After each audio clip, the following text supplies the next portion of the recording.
Who the heck is PepTalks? I'm not gay, but I fantasize about Marco Rubio. PepTalks. PepTalks. PepTalks. Let's eradicate the Kung Flu. I'm literally coming. PepTalks. PepTalks. Who the heck is PepTalk? They want our women. They want our children. PepTalks. Sometimes no means yes. Grab them by the PepTalks. Grab them by the Marco Rubio. Obama is a racist. PepTalks. I'm literally coming. I'm literally coming. PepTalks. We found weapons of mass PepTalks. destruction. My fellow Americans, it has been confirmed today from PepTalks that we are indeed all high on politics. Good afternoon, everybody. Welcome to another edition of High on Politics. I forgot what day it is. It's Tuesday. All right, yes, Tuesday's edition of High on Politics. Welcome in, everybody. Happy to have you here. Hope you guys had a wonderful evening last night, post-stream. I had me a good time. I, full disclosure, had a nice, fun treat before I went to bed, and yeah. Felt pretty good, but how you doing, Sylvie? Contrapoints used to be the cool wine mom. Now she's the embarrassing wine mom. Yeah. Yeah, full disclosure, I was actually never really that into Contrapoints. I kind of knew her from like the Vosh sphere of things. Like I remember her and Vosh like used to go back and forth, have debates and stuff, and then they had like a huge falling out, and he made like a whole bunch of I remember that was like a whole arc. That felt like it was like an entire summer arc. But yeah, she's back in the news. Briahna Joy Gray, which another person that I have not really thought about for quite some time, had her on her show, and I guess yeah, I guess it was interesting. So have to take a look at that a little bit later. What up, Ken? Good to see you. Who the hell is calling me? Okay. Let me guess. Yeah, another scam call. Cool. Man, I've been getting an influx of those. I get probably at least like 10 per day, and it's the same thing where they're just trying to get you to say hello, never leave a voicemail. So let's put this one on the banned list. Now, I know that this is like not really gonna do that much because like obviously my number's out there, probably have to get one of those services, but what I'm gonna do is I'm gonna make sure that they are blocked and report as junk. Goodbye.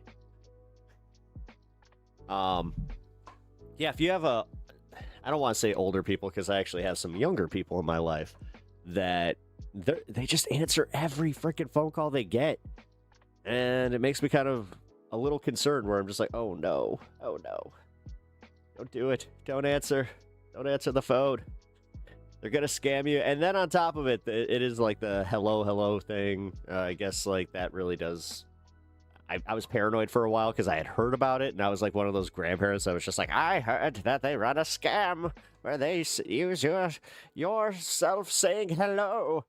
I don't understand how it works, but I miss when they talk to me and I'd pretend to be insane. Oh yeah, they stopped doing that. Like the one where it's like you keep them on the line and then you put them underneath some like a pan and then you just bang on the pan. Like I've done that one. I have done the one where like I first tried to sell them something. That was pretty funny. That was actually probably my favorite one because I kept him on the line because I'm like, hold on, I'll hear you out, but first you got to hear my pitch. And I was like trying to sell him like a whole bunch of used ShamWows or something like that.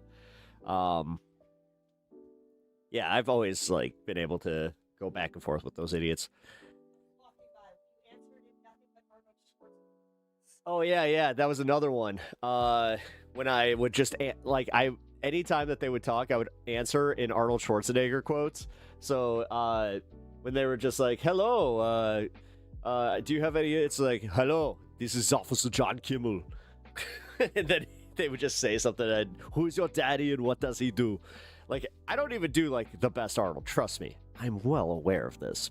But it didn't make it any less funny. But all right, what is going on with chat? YouTube chat, are you guys able to chat?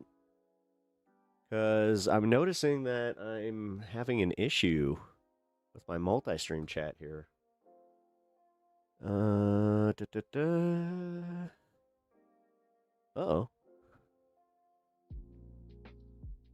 That's not good. What is going on?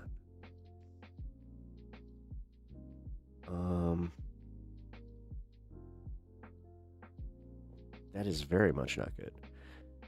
Type 1 in chat if you guys can help me out here, because I'm having an issue.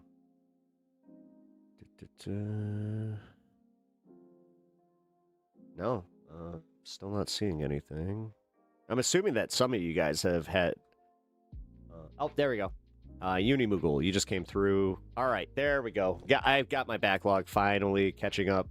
All right, Sylvie, I see you now. All right, cool. Woo! Don't know what the hell happened, but something was wrong. All right, cool. I can see you guys now.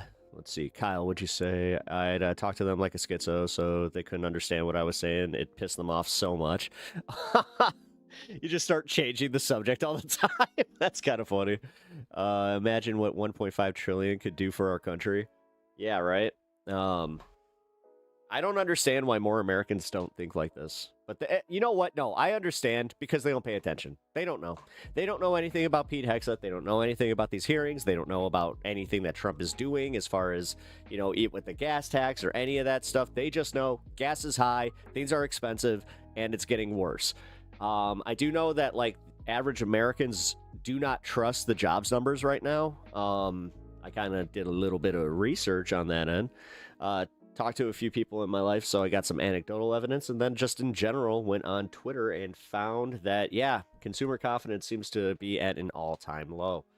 So, that's not good. That's not good. And with consumer confidence being at an all-time low, you would think that it's because they're lying to us. I mean, dude, obviously they were lying to us about the inflation too. It's harder for them to lie about that one because world inflation does kind of like tend to, you know, catch up, and it would be very, very sus if all of a sudden, you know, America has absolutely no inflation while the rest of the world is getting hit by it. Now, do I think it's still at 3.8%?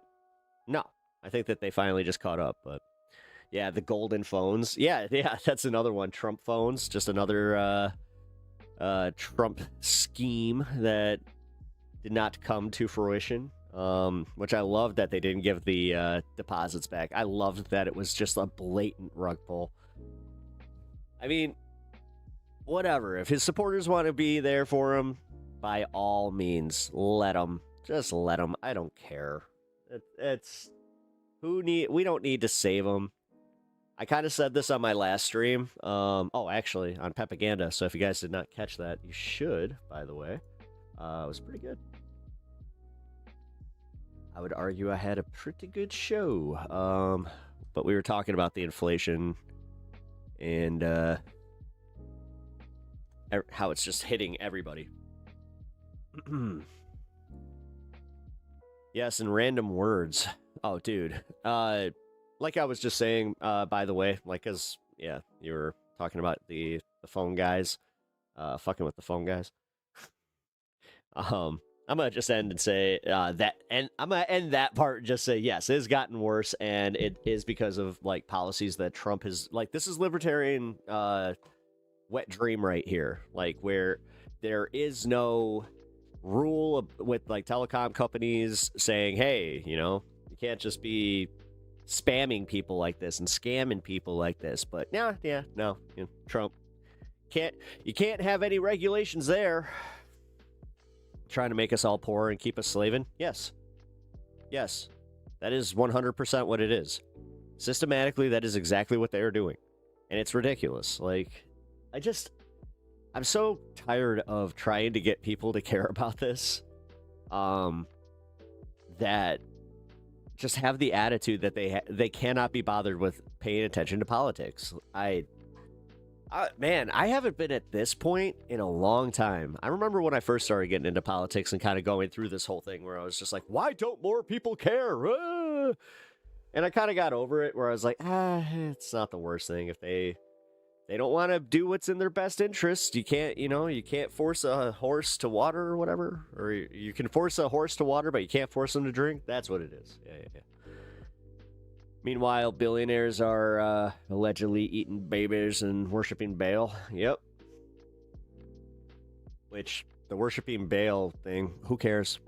The thing is, y'all, everybody wants to focus on, some weird portion of that instead of just focusing on the fact that just a bunch of billionaires got caught in a blatant trafficking ring. That's enough, but we just apparently need to go full conspiracy brain. I'm actually getting a little tired of doing that. Hey, Ravy, by the way, just saw you. Thank you for being over in the horizontal. You guys can bounce back and forth because I do know, unfortunately, the chats don't mix. That was one of the issues I was having with even keeping the horizontal up.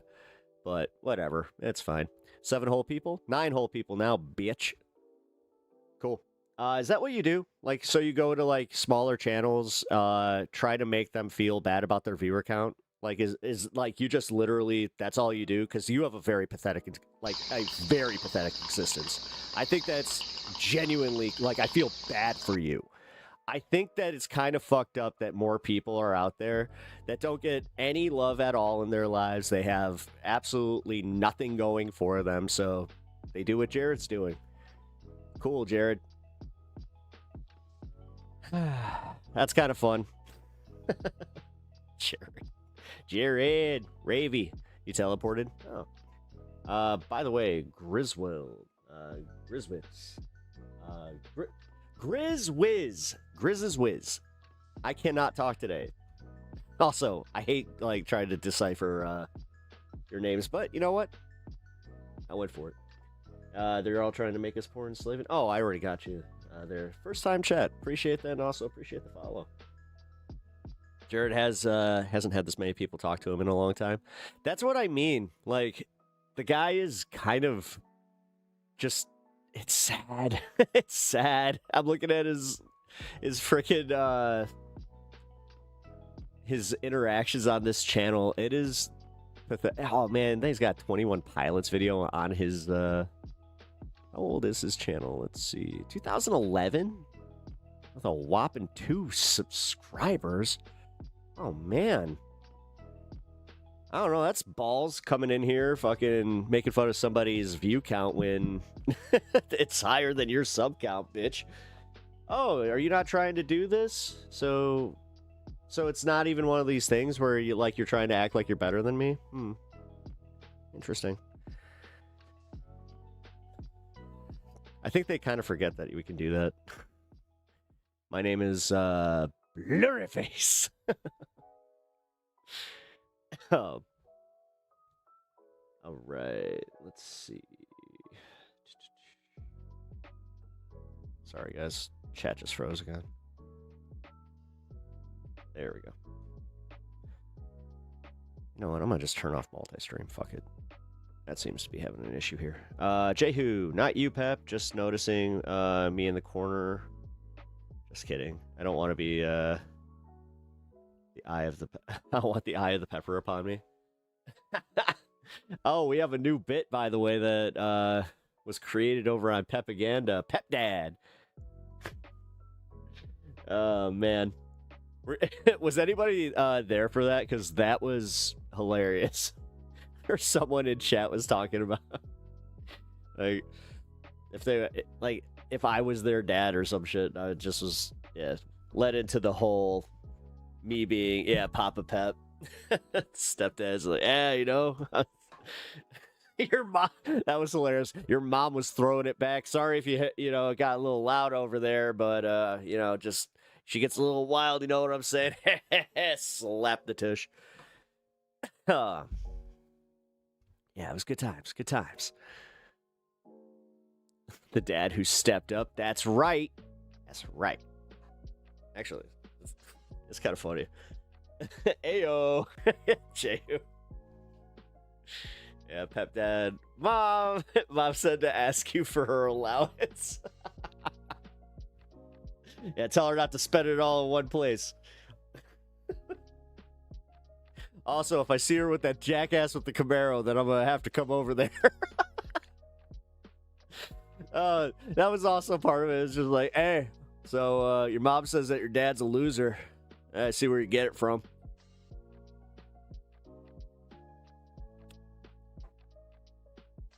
Gotta get you hitting the heavy bag there, kiddo.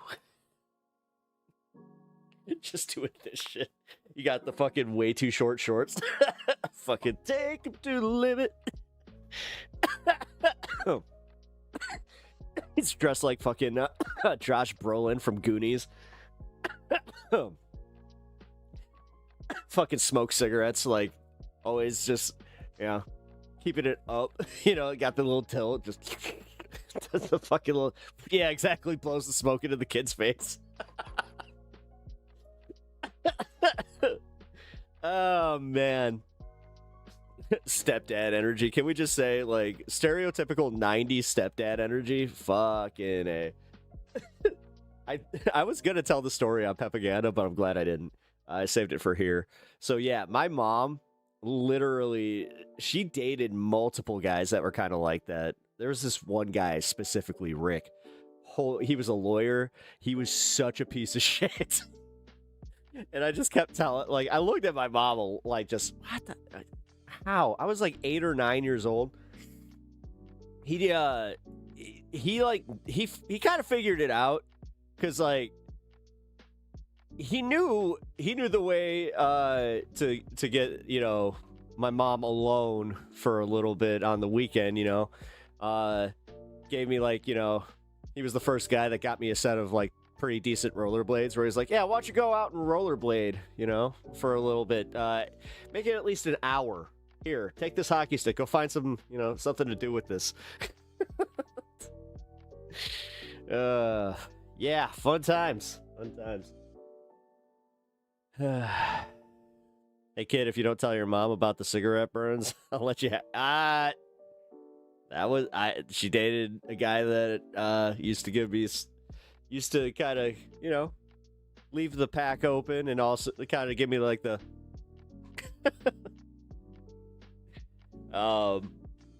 the funniest one was the dude. He used to bring his let's see, how do I say this?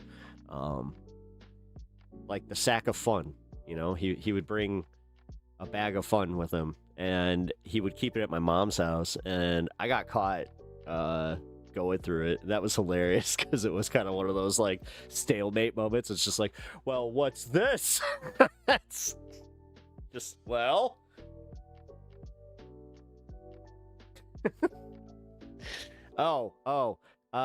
also, you know, no disrespect to my mom, but this is where she was in her dating phase. So she did have 2 boyfriends, you know, she was kind of playing the field. And I kind of had that moment where I was like, I so badly was like, do I blow this up? But my mom, it was kind of funny too. Like, she knew what was up. She knew kind of what happened. She was just like, all right, here, take a little bit. Now get out of here. Now, get out of here, you scamp. I'm sitting there fucking. I'm at the park just. Man, my mom's boyfriend's a dick. Hey man, you bring your DBZ action figures? Oh man. That was my child, dude. That, it's kind of sad. I'm thinking about this. Like, I was like 11. I was like 11 or 12. I still played with, you know, action figures at that point. Whatever. Who cares? Go fuck yourself. I had my guys. My guys kept me company. And, but yeah, I was sitting there with my guys, just like, oh, Goku, go get Frieza. Just ripping some butts. Just fucking playing with my guys. Oh, man. Tell me that you had a trash childhood, but also like it was kind of a fun time, you know? Well, you got stories to tell. That's what I say. That is true. I do have like a vivid memory of my best friend's sister, like she came back home from like something. She was partying and she was like kind of drunk. Me and my buddy, we were playing with our DBZ action figures. And she came down and she just totally was like, "You guys still play with toys? Oh my god. You guys are like, way too old for toys. What's wrong with you?" And then she's like, "Don't you smoke?" And I was just like, "Yeah."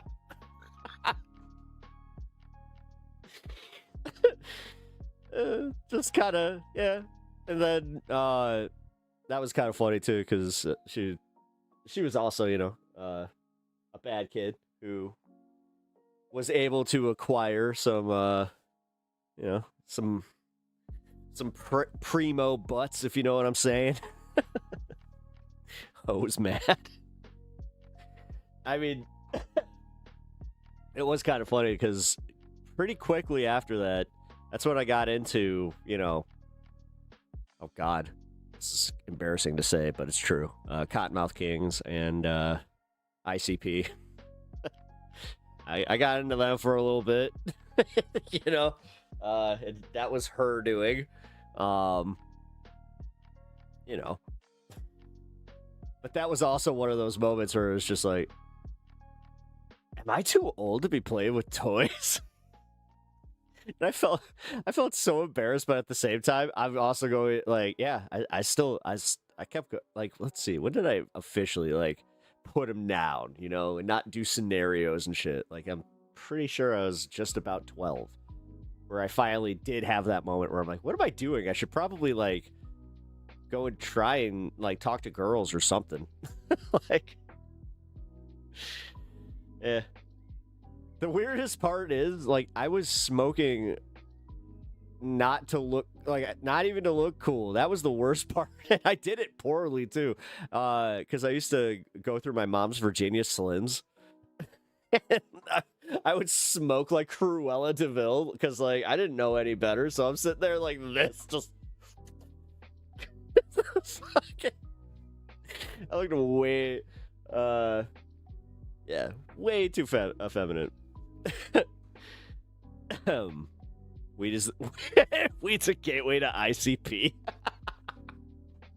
Not they were one no Pinkerbell. I got you. They're even better. They were Virginia Slim 100s. They were the extra long ones. So yeah, man. No, I remember sitting. There was like this park, right, that had like a dugout that you couldn't see like anything from the street. But I didn't think about this. I didn't know that they had like a security guard that was going around like on a little cart. He caught me smoking in there, but like he shamed me for it. He was just like, "Oh, I thought that there was a middle-aged woman sitting in the dugout." I was just like,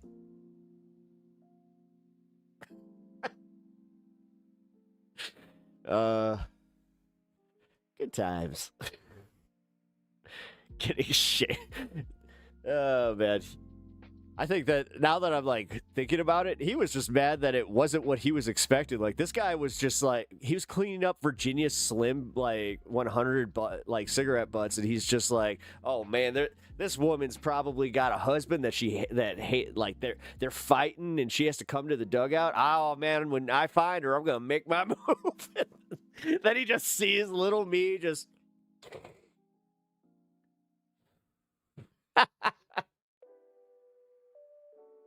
Yeah, he's trying to get a date. That's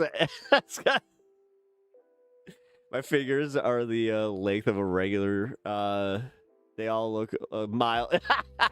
Very complimentary to men, though. Oh. Wow, even I was like, oh. I see. Oh.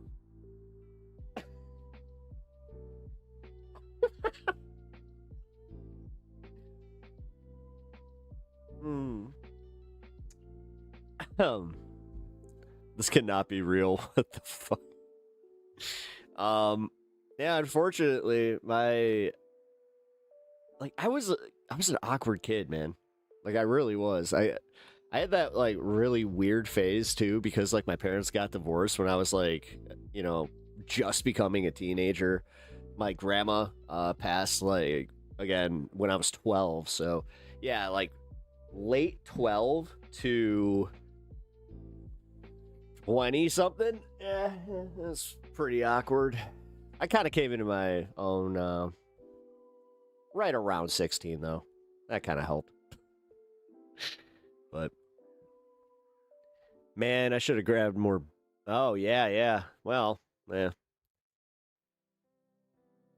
Well, but never really had the. Yeah, see, I'm actually like glad that I don't do it anymore. Because that was one of those things that, yeah, I used to love it. And then all of a sudden I kind of like hit that point where I was just like, this doesn't taste good. I smell awful all the time. Like that whole, try like when you can smell the smoke on yourself walking back into somewhere and you're just like, oh God, what am I doing? Yeah. That was kind of what led to it. And then just like, I had this moment where I'll never forget this. I was sitting on my front porch and it was like my morning, like I was having my morning coffee and I was right at the point where I was like about halfway through some 27s and I got like a few puffs in and I was just like, I don't want to do this anymore. And I just crushed the pack in my hand and chucked the one into the ashtray. That was it. That was literally the last time I ever did. I drink a responsible amount, but I only drink certain things for the taste. Oh. Really don't get the booze that's really strong. Yeah.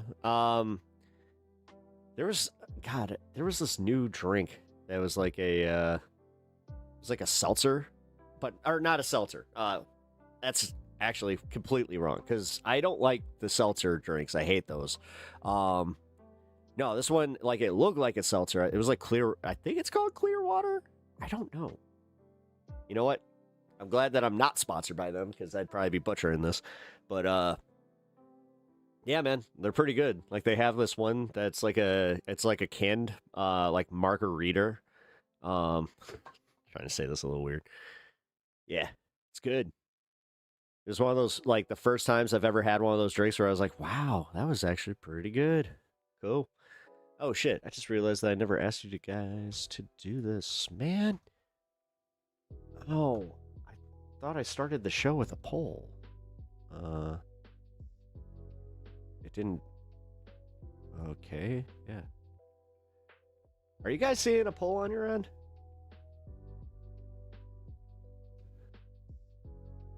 Asking if you like the stream. I don't think it's up. Damn it. No poll? Ah, damn it. All right. Well, that means that this just didn't work.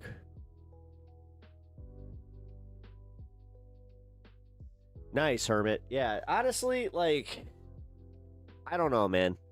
I kind of go back and forth. Like, I have my days where I really enjoy, like, having, like, one or two just, the brewskis. But realistically, yeah, was it the Cali sober is the way that they kind of call it. I was that for like a very long time. I didn't actually like start drinking until I was like 24, I want to say. Which my friends more than took advantage of, I'll say that much. I did, I was definitely the go-to DD, but that wasn't all bad because I did make it work for me. Anytime that somebody needed that, I was available.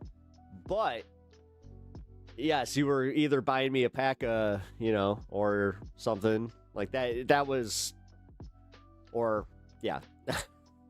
I got to be very like careful here. I think you guys get it though. My drink of choice is tequila. Nice. It's either, yeah, and that's the thing. Like I got meds as well that I'm It makes it very difficult to do that. I have to time it just right.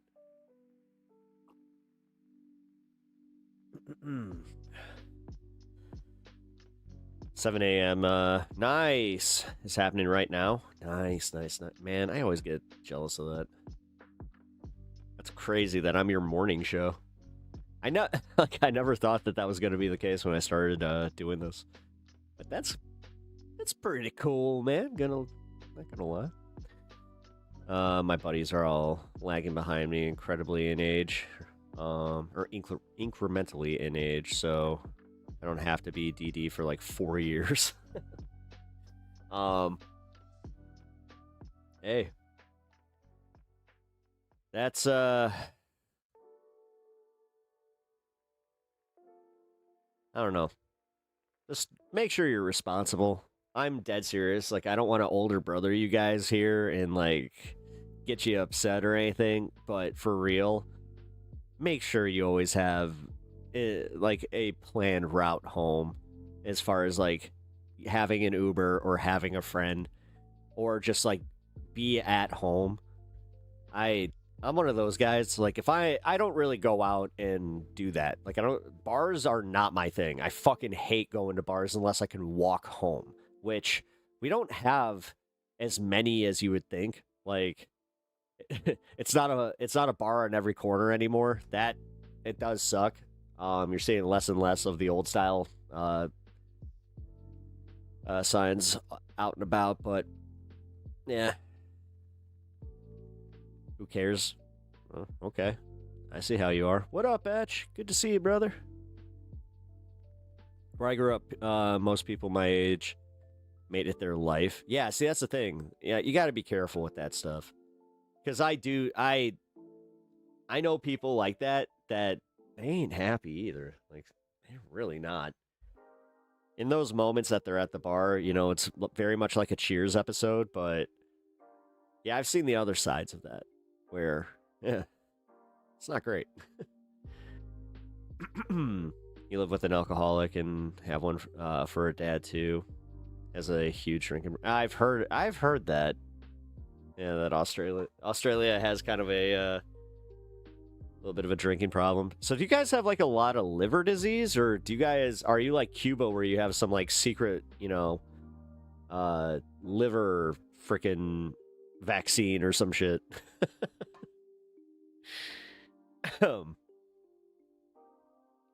Oh, right. I forgot about this. Here. Okay.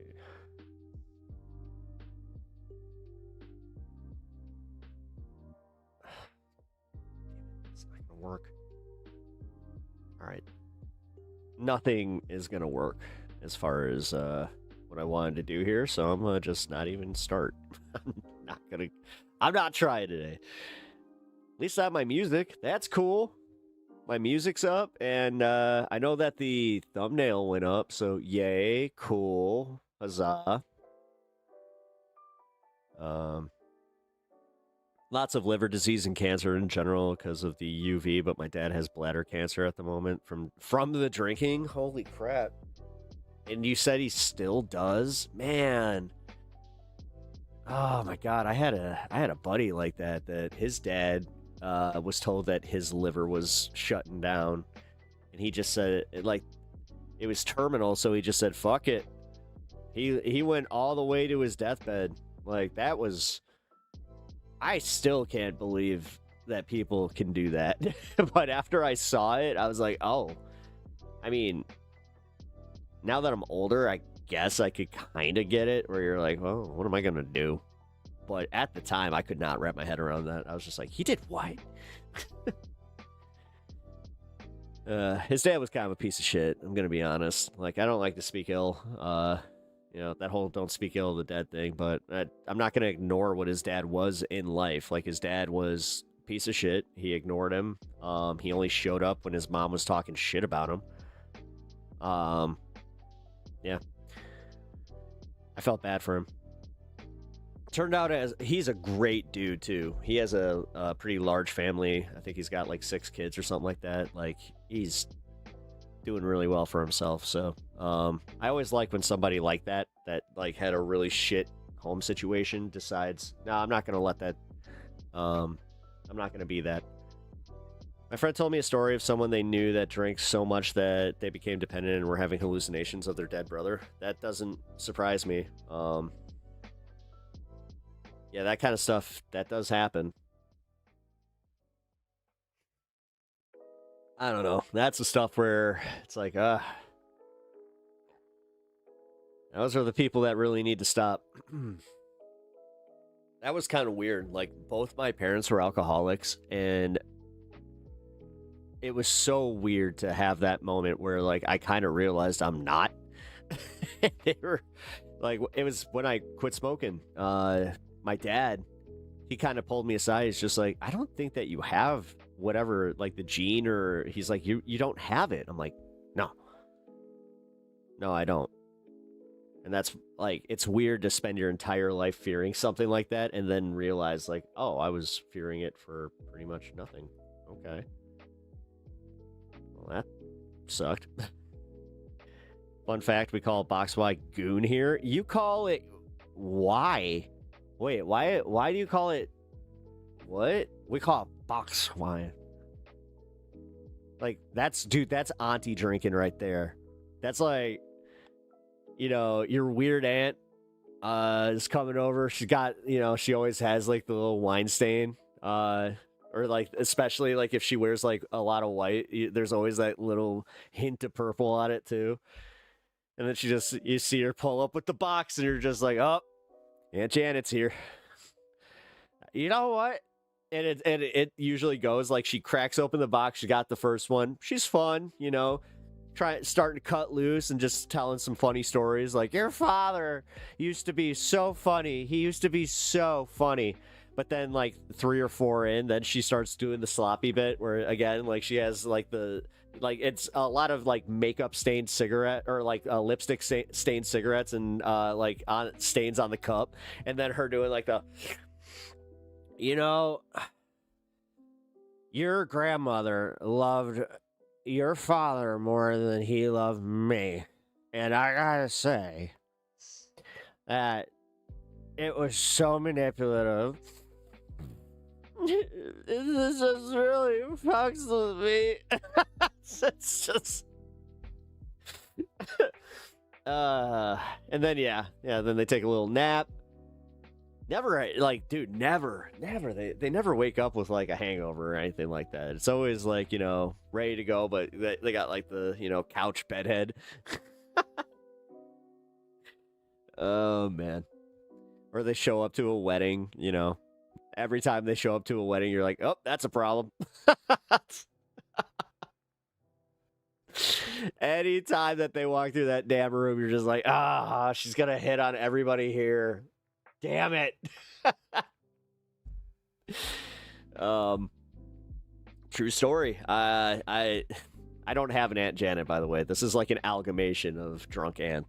But there was a person at a wedding that I went to that I had a buddy with me, and he was just like, dude, she won't fucking stop. And I was just like, it was this drunk aunt fucking just aggressively hitting on him. And I don't know, man. I felt bad for him, and like he was actually like in distress where he's like, I do not like, no means no. And like she kept doing the thing where she like so when we were sitting down, she like would come over to him, and like she would like grab his shoulder and just kind of like whisper into his ear a little bit, like, and he's looking at me like make it stop.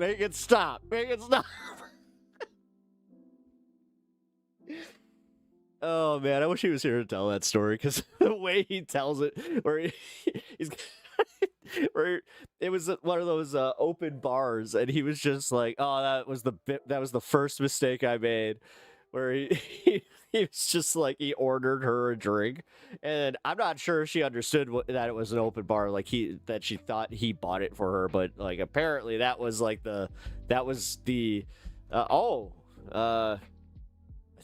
I think that he's regaling. Shoo, shoo. Yeah, exactly. Shoo. Just trying to scare her off. No, it was really funny. Because at that point he had quit smirking himself, but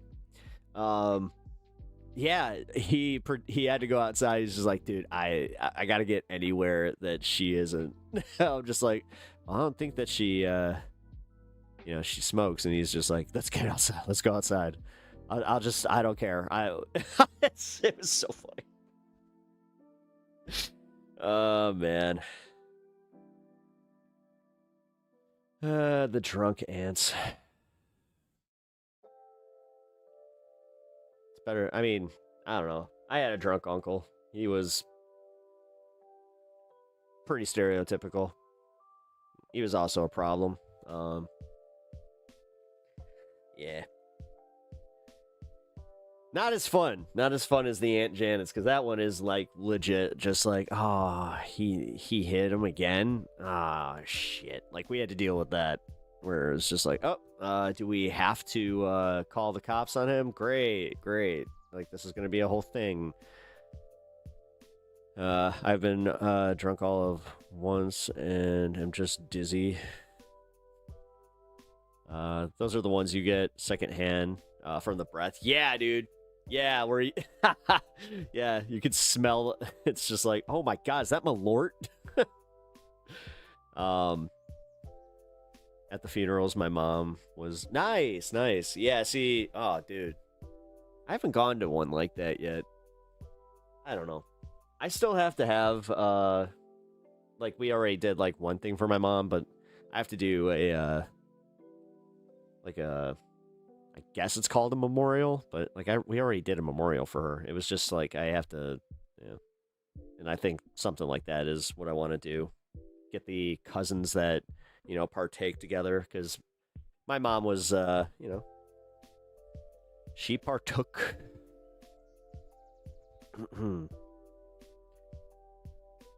I told the story here. You know what? I'm going to tell the story for anybody that doesn't know. So, my mom was actually like, I'm very happy about this. She got to see me have like a small degree of success doing this. Like, my channel had, I think at that point it just crossed over 1,000, and she saw that I had a awesome community, but she didn't understand how chat worked. So anytime that she wanted to chat, she would text me.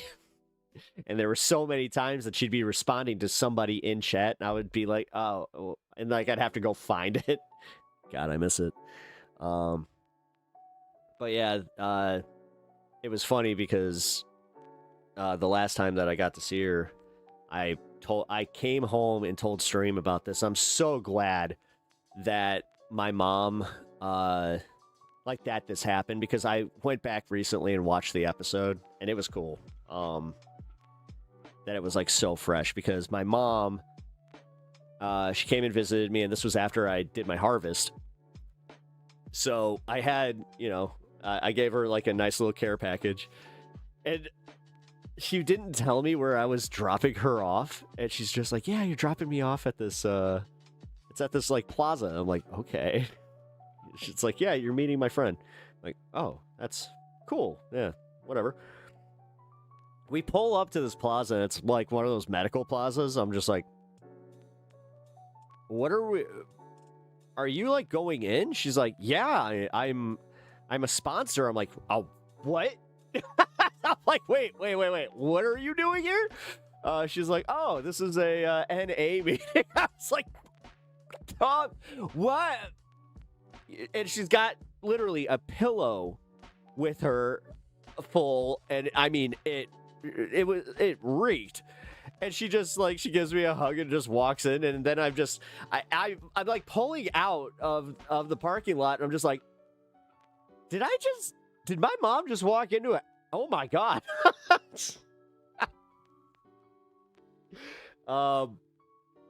Yeah, it was pretty effing funny. That was and you know what? I'm glad that is, I have a really good last physical memory of my mom, and I have good, like, really good memories. She texted me the night before it happened, and we talked the day before it happened, and yeah, it was really good. But anyway, right before my Nana's passing at 96, she asked to FaceTime her nephews in Italy. She had never used technology before. It was so nice. Aw. Man. Yeah, I had to go down to Atlanta, or, well, actually, I had to go down to Jacksonville, but, yeah. Pet mom stories can be wild. Yeah, my mom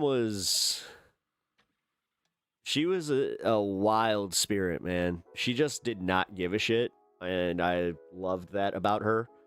Also made her a bit, she was so, like,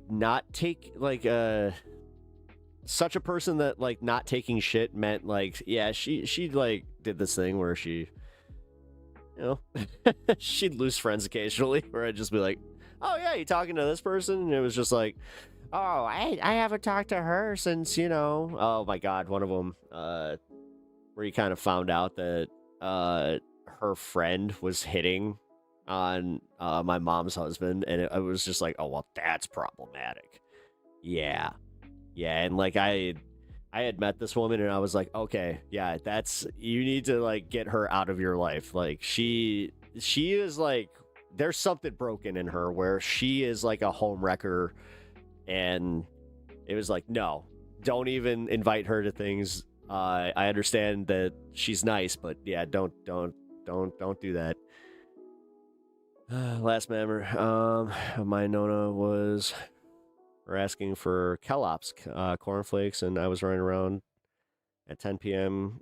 Closing time, getting the woman her damn Kellogg's, no matter what.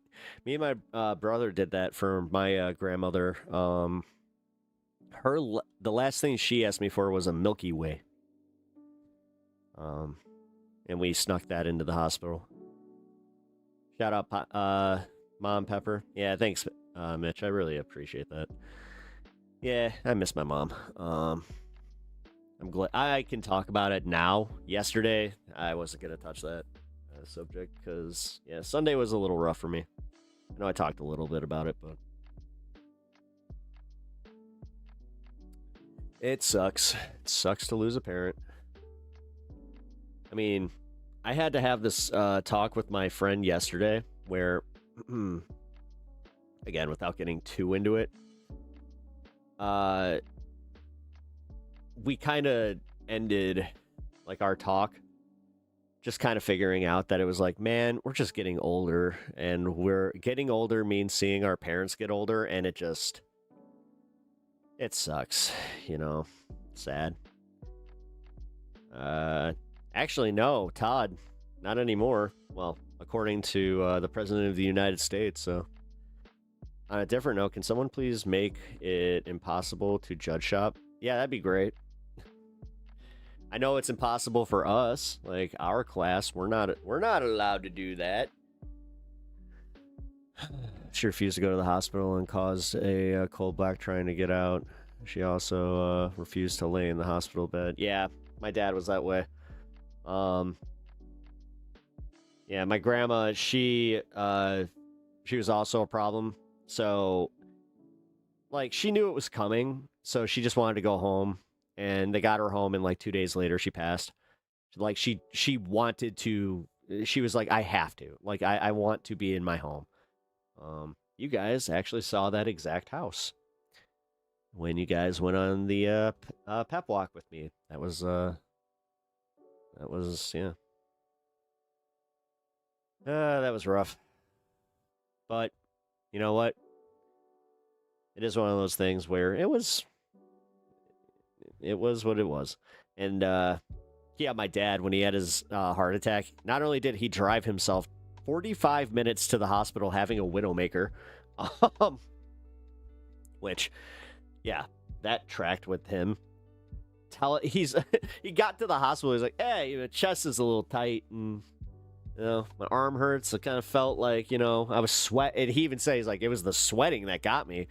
He's like, I was sweating so fucking bad. He's like, I was just like, something's wrong. So, they hook him up and they're like, "Sir, you're having a massive heart attack." And he's like, "What?" They're like, you need to get ready for surgery now." And he was just like, "Oh, you're kidding me." And then, my favorite part of this story is when they asked him like what he was doing, and he's like, I was eating a fried bologna sandwich." And I was like, dude, my dad loved, and I say loved fried bologna sandwiches because now he's a kale guy. Like he did improve his diet. My dad, he that was a wake up call for him. Wow, Pep Dad, man. Yeah, dude. The fuck? I don't know. I like to equate my dad to like an old El Camino, where it's just like, how in the fuck is this thing still running? But it also sounds good. Like, and then when you like you open it up, you're just like, dude, this is a healthy car. Oh man. No, I'm the same. I walked myself to the hospital not long ago, passed out right in front, had to be revived again inside, and then all was good. Yeah, see, yeah, I've got a little bit of that in me where I don't think I would call 911. Unfortunately, I got that American in me.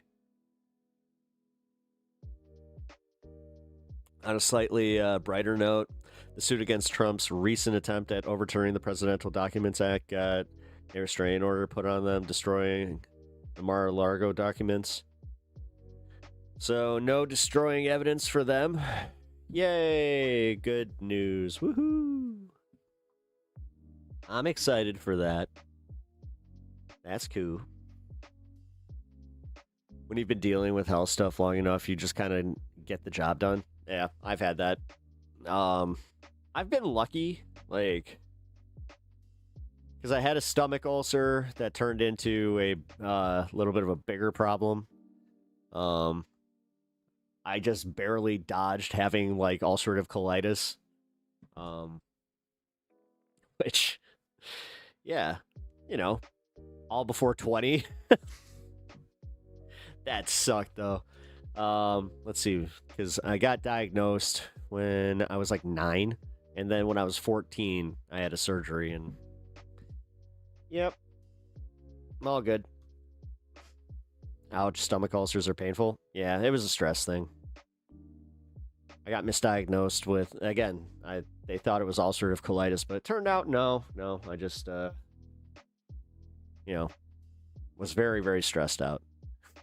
Turns out losing a grandparent that is like your parent, and then also, having a pretty stressful divorce, not great for a kid. Renal colic since I was 13. You're 31 now? Damn. Ooh. Yeah, that sucks, man. Yeah, on top of dealing with cancer, my wife also got diagnosed with, oh shit, I forgot the name of it. It's the one where she can't have seeds. I know that she's probably listening. I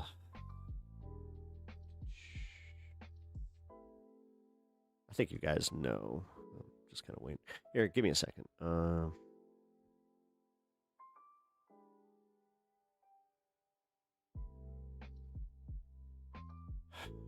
Sorry, guys. Chat froze again. Man, this is making hard. This is making stream difficult to do today. All right, reset. There we go. Diverticulitis. Thank you. Yes, it's diverticulitis. No. Yeah, I mean, if you're saying no to my screen dying on me.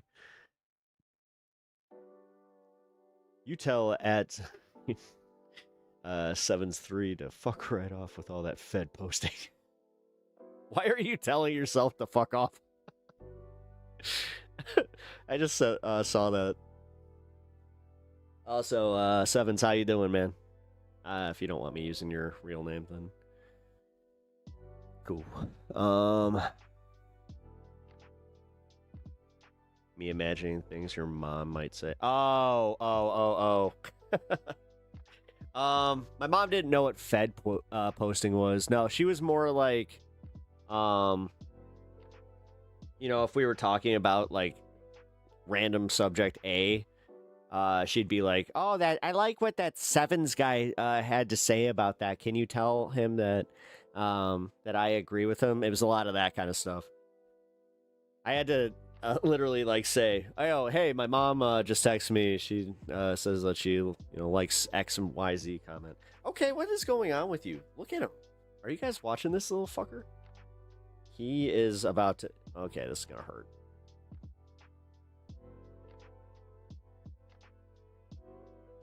Nice kitty. Nice kitty. No, vicious kitty. Okay, can we... What the... What is going on with you?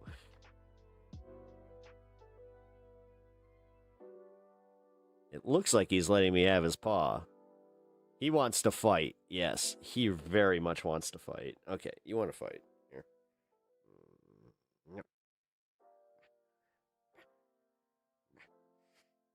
I got your whisker. I got your whisker. Ah! Delicious. All right. Dude, stop. What the fuck?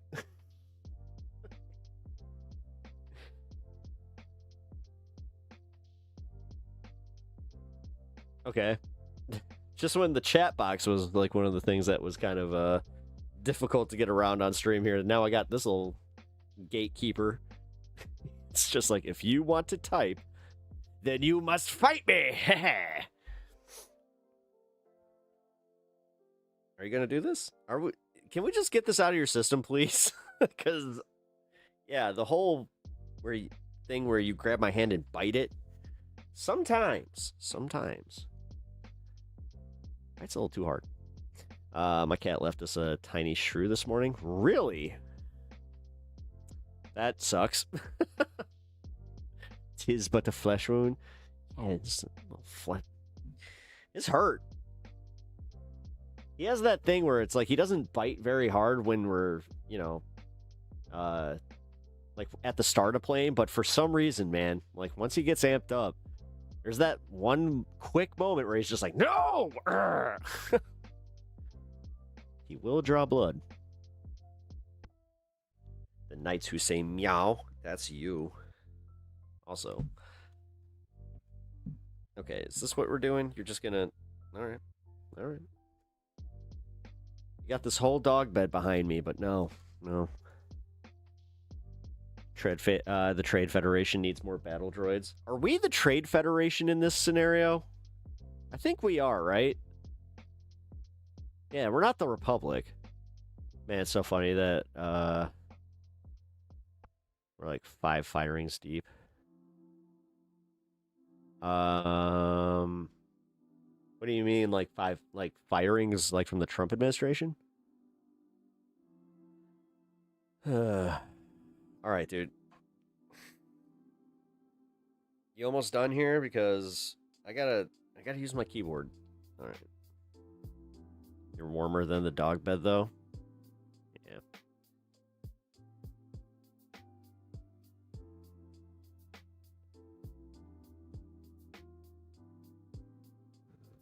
Cat's taming of the shrew. All right, so shrew's like a little field mouse, right? As I recall. Shrews probably carry the hantavirus as well. Just came in covered in mud. No! Oh, I hate when that happens. Yeah, Stan did that earlier. I was so upset. I was like, Admits to being guilty of acting as an agent of the communist Chinese government. Oh, okay. Mayor of Arcadia? I don't even know where that is. Usually some variation of, it was just Democrats sabotaging him. Is it a possum? Wait, a shrew's a possum?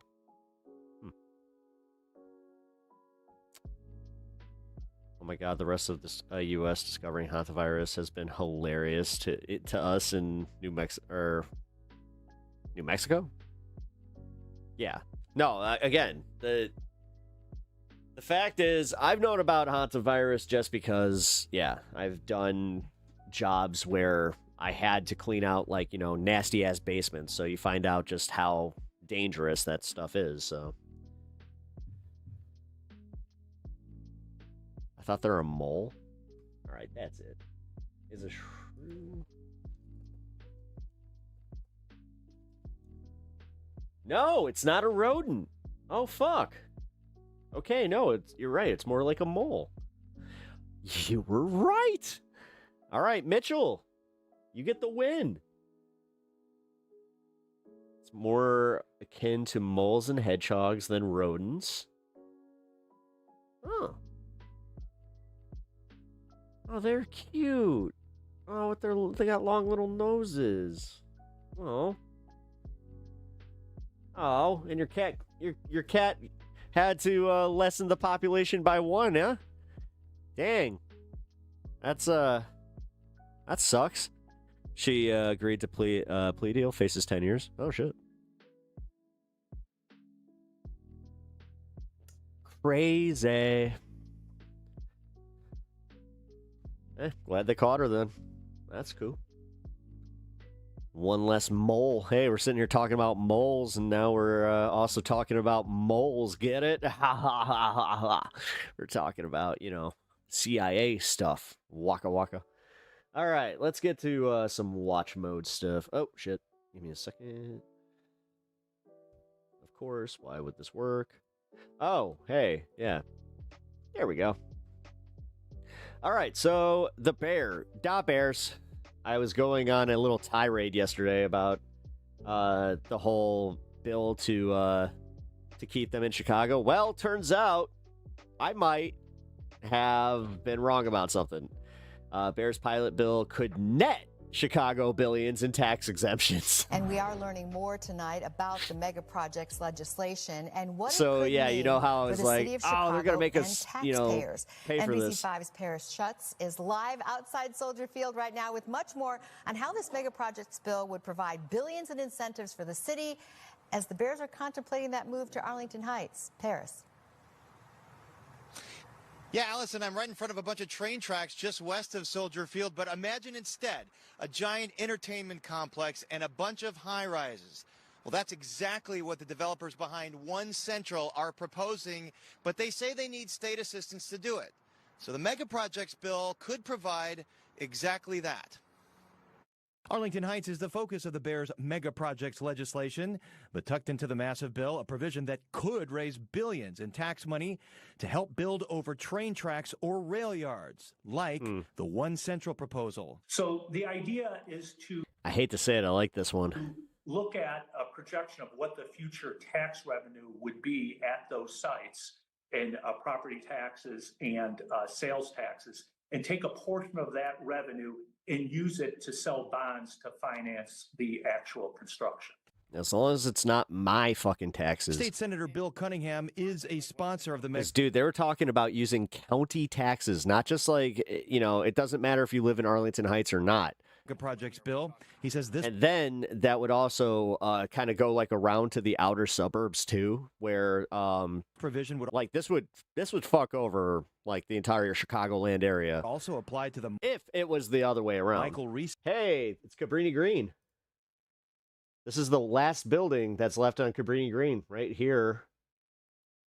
Site on the south side and the Amtrak rail yards off of Roosevelt Road and the Chicago River. Yeah, actually, I like this plan because there's not a lot there. Not coincidentally, where future White Sox owner Justin Ishbia wants to build a potential new stadium.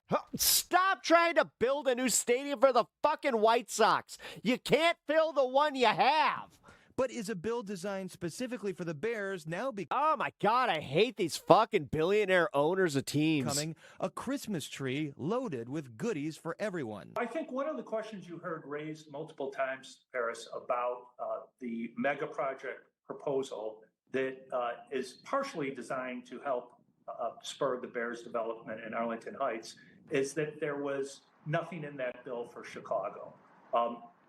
Representative Buckner's idea in adding these elements to the bill that passed the House was to show that there is an economic development incentive in the legislative package that would specifically benefit Chicago. One Central's developer, Landmarks Development, says its project qualifies and cites a state-sponsored study that concluded, quote, One Central could generate billions in additional Yeah, that was Cabrini. Yeah, there's one building. income growth and tax revenue, create thousands just of like in the middle. jobs, build public infrastructure, and revitalize neighborhoods.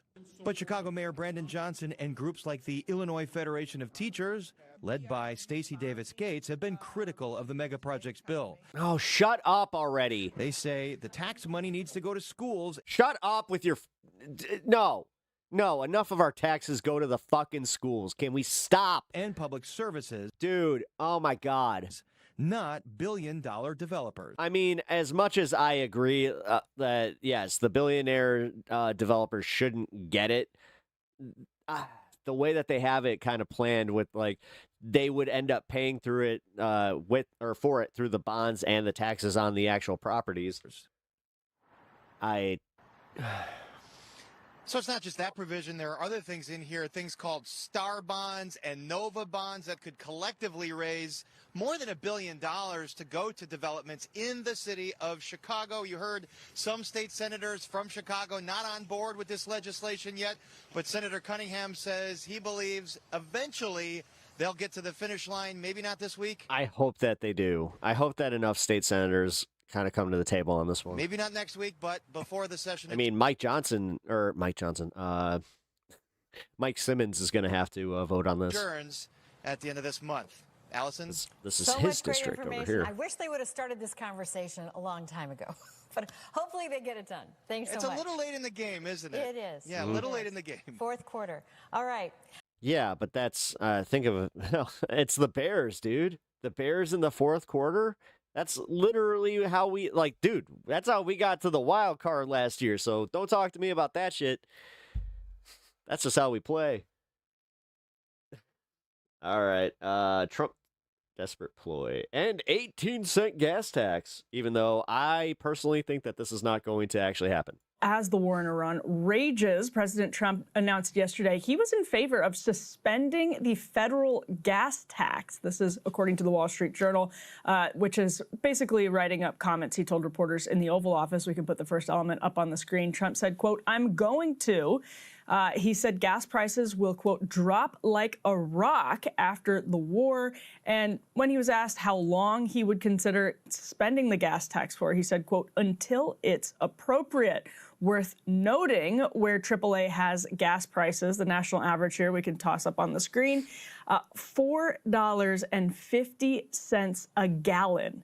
$4.50 a gallon as of today. When you scroll around the map, you see prices in California at $6.15.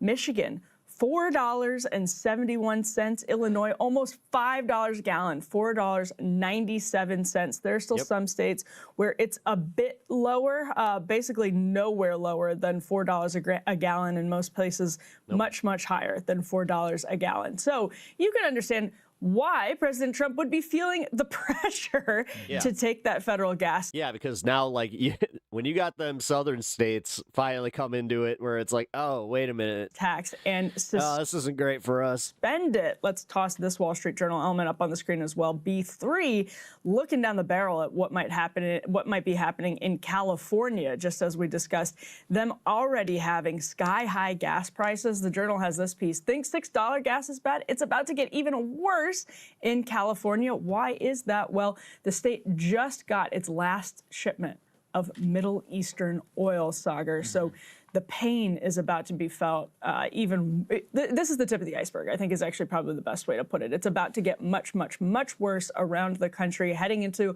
the midterm elections. Summer travel season is then going to give way to fall election pressures. And you're at this point asking to turn the Titanic around when it comes to getting some of these refineries back up to capacity. She's feeling good today.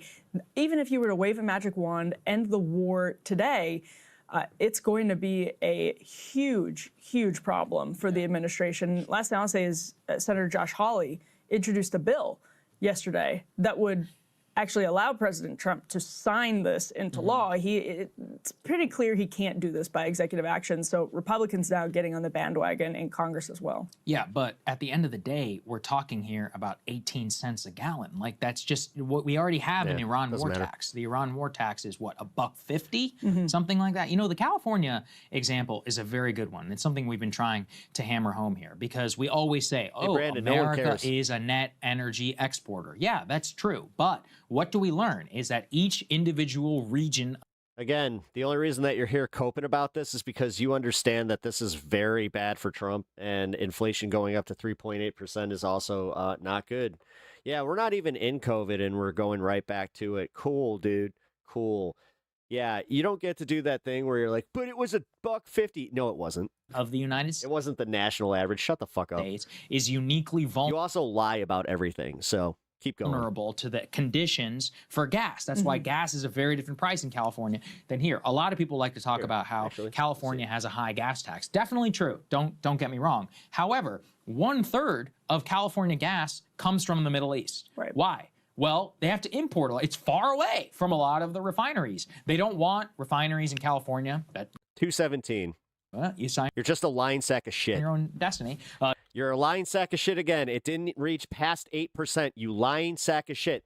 You can't even lie right.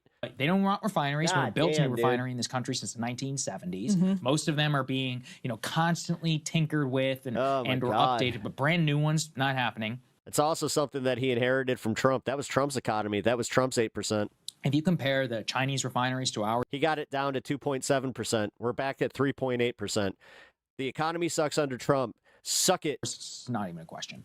Granted, You're going to have to deal with that. Nobody cares about the past. Everybody cares about what they're dealing with now. have no environment. And now you guys have no leg to fucking stand on. You're sitting here, you come in here and you're trying to be like, oh my God, Joe Biden. Blah, blah, blah, blah, blah. Ha ha ha ha ha! Fucking losers. regs, they can do whatever they want. So, it's definitely kind of complicated. But the point Look at them. Look at them. They're so sad. They have to lie about everything. is that 75% of the oil in California Hilarious. comes from somewhere else. Only 25% of it. I don't care. Go vote for him again. He's literally making everything worse. He's making everything more expensive. Everybody hates him. Is domestic. A third of it comes from Keep the Middle going. East. California is actually more reliant on crude oil shipments from Saudi, Iraq, and the UAE than any other state in the nation.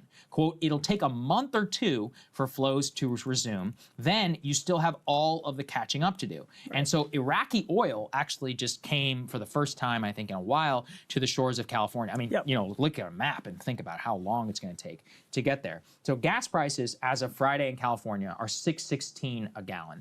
Diesel costs about $7.50. That's $1.82 more. The state's stockpile of refined products such as jet fuel and diesel are, quote, increasingly strained as big Asian fuel suppliers, including South Korea, slow exports to California, are all being slowed down from everywhere else. Because remember, California, because of all this importation of oil, means it's not only going to have the higher diesel price, but all of these other refined products, the things that we use. Only about 35,000 barrels a day of refined products are due to arrive from South Korea in May. That is down from 100,000 barrels a day in April. Right. And it doesn't help that 2 of the state's major refineries just closed in the last 6 months, cutting off a fifth of its fuel-making capacity. Even if the Strait reopens, its closure has already withheld at least 1 billion barrels from the global market, and California is getting as little relief as large tankers from the Gulf Coast come in. The Trump administration, remember, they did the Jones Act. We've already spent enough time on the Jones Act here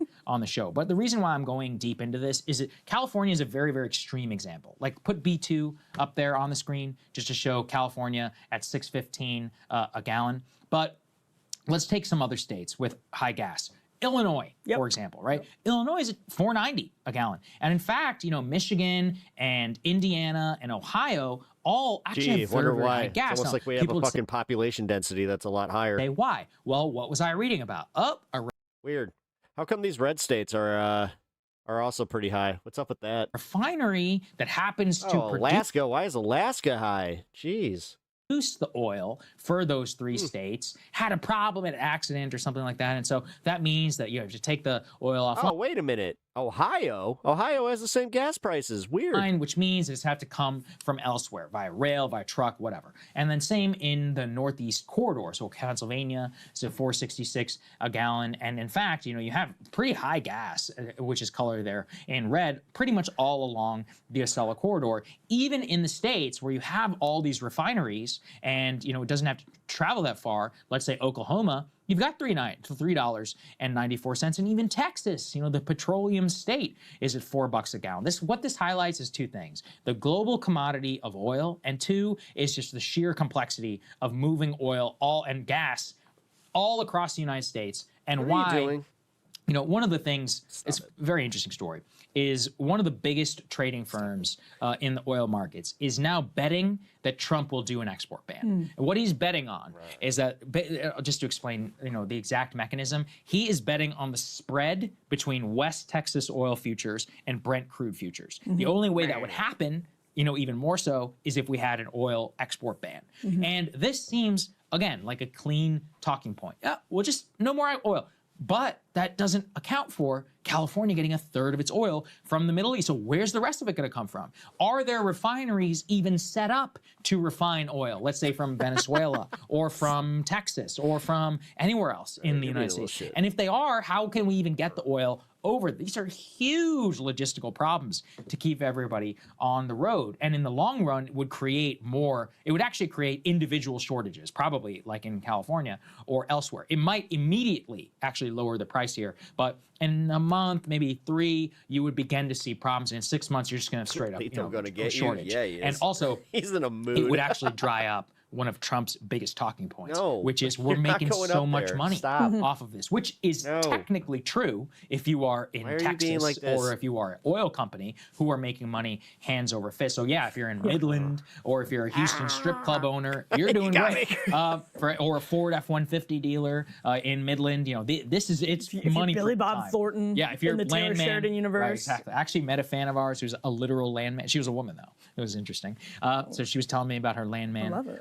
Yeah, I was like, wow, okay. So apparently it's a real thing. I had no idea. But what you can actually see inside of this Enjoy is yourself. just the intricate nature in which all of this is just falling apart. Like the gas tax, the fact that we already haven't done it is nuts in my opinion, because 18 cents a gallon. Can I say? Yeah, go ahead. Yes. So I just looked up the federal revenue from the federal gas tax every year. About $23 billion a year, according to Fox. How much have we spent on the Iran war so far? Oh, more than that. Yeah. The Pentagon's estimate, which is lowballing, is $25 billion. Right.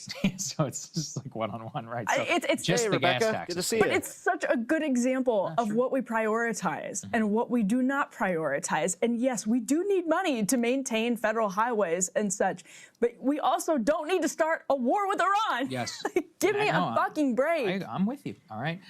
And yeah, it drives me nuts. Let's put B4 up there on the screen. Like, for example, this was what I was talking about in our earlier block, is how the Iran war is draining the world's oil buffer at an unprecedented pace. And they say global oil stockpiles have dropped by about 4.8 million barrels a day between March 1st and April 25th, far exceeding the previous peak for a quarterly drawdown. Crude accounts for almost 60% of the decline and refined fuels of the rest. Crucially, the system actually does require a minimal amount of oil. And I think we've explained this before, where it's not that it's like going to zero is so catastrophic, for a refinery and others. Lito that Atreides. You need a Yep. minimal That's amount his of name. oil. Like, it's actually apparently better for a refinery to go from 100 to 10% than from 10 to 0. Because when you go to 0, I don't fully understand all of it, but it's, bad things happen. You're not really supposed to turn it off. And if you do, it takes forever to turn it back on. So the minimal amount of oil that you need to maintain, like the current system, we're approaching that within the next 6 months to a year. Now, I realize it's like, oh, well, that's far away. Keep in mind, it's May 12th. The war began on February 28th. The war began when it was cold. Now it's not cold. Think about it that way. Almost full season. Like we're going into summer. So it's like, well said. It's been a while, actually, since the war started. So is it that inconceivable that you were to see it in 3 months from now? Not really, actually, considering That's the why way it's so, that everything has gone on. So 3 more months of ridiculous this, that which these again, I don't oil futures were being dude, they had them so low. It was insane. don't think really is out of the question, considering the on again, off again, on again that the administration has walked us into. I don't know. I don't see a way out of $6 a gallon.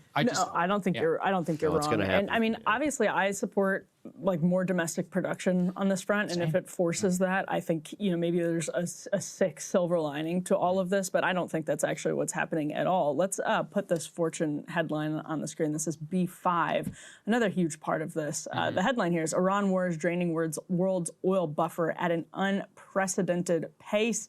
And then we can move on also to the Financial Times headline. This is B5, fuel, munitions, and food. Trump's Iran war rips across U.S. economy.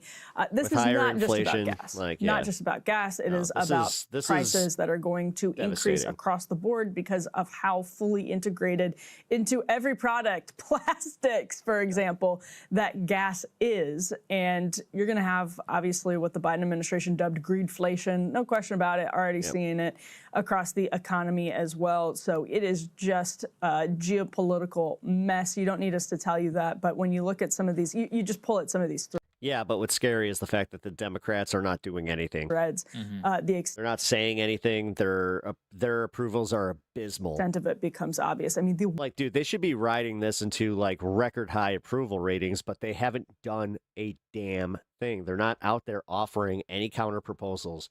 They're not even putting up a fight. World oil reserves here, Soccer. That's you like you said, there's just his path to climbing out of this before the midterms, but at all. Oh, kiss that. Biden opened up a whole bunch of fucking fracking fields. Shut the fuck up. What you pointed to, the Financial Times story, Nobody cares. it really is worth Brandon, going through. Nobody cares about Biden. Nobody cares about what Trump did in his first term. We're living in the now. The now is the second year into Trump's BS, and guess what? It's still not doing anything. He said he'd fix it within a year. He didn't. And now everybody is kind of coming to terms with it. And like I keep saying, the people of America that did not show up for Kamala, they're looking to show up now against Trump again because they got proven wrong. You have enough independents that voted for him this last time that are going to come out and be like, no, fuck him. He said no new wars, and then he increased the prices of everything. That's enough for people to just say, fuck him. They're not fans like you. That's what you don't see. Nobody gives a shit about the stuff that you're going on about, man. Plain and simple. You're kind of embarrassing yourself. Some of it. The direct price from the government is $25 billion. So what's the real number? 50? Probably, maybe 60, something like that. And then if you start to go into all of the actual costs of the munitions, which, if anybody watching the show, we've gone through that ad nauseum. Mark Kelly recently just said the quiet part out loud, and the Pentagon wants to prosecute him because he was like, yeah, it turns out that we're like critically low. I mean, you don't need classified briefing to learn that. You could just look at a spreadsheet. It's very obvious.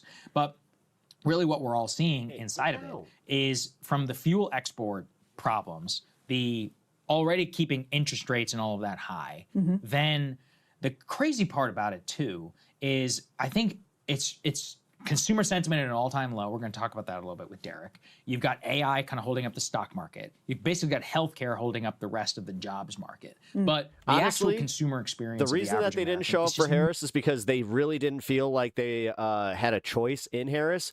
But the main problem that people had during the 2024 election was how the Democrats ignored the economy.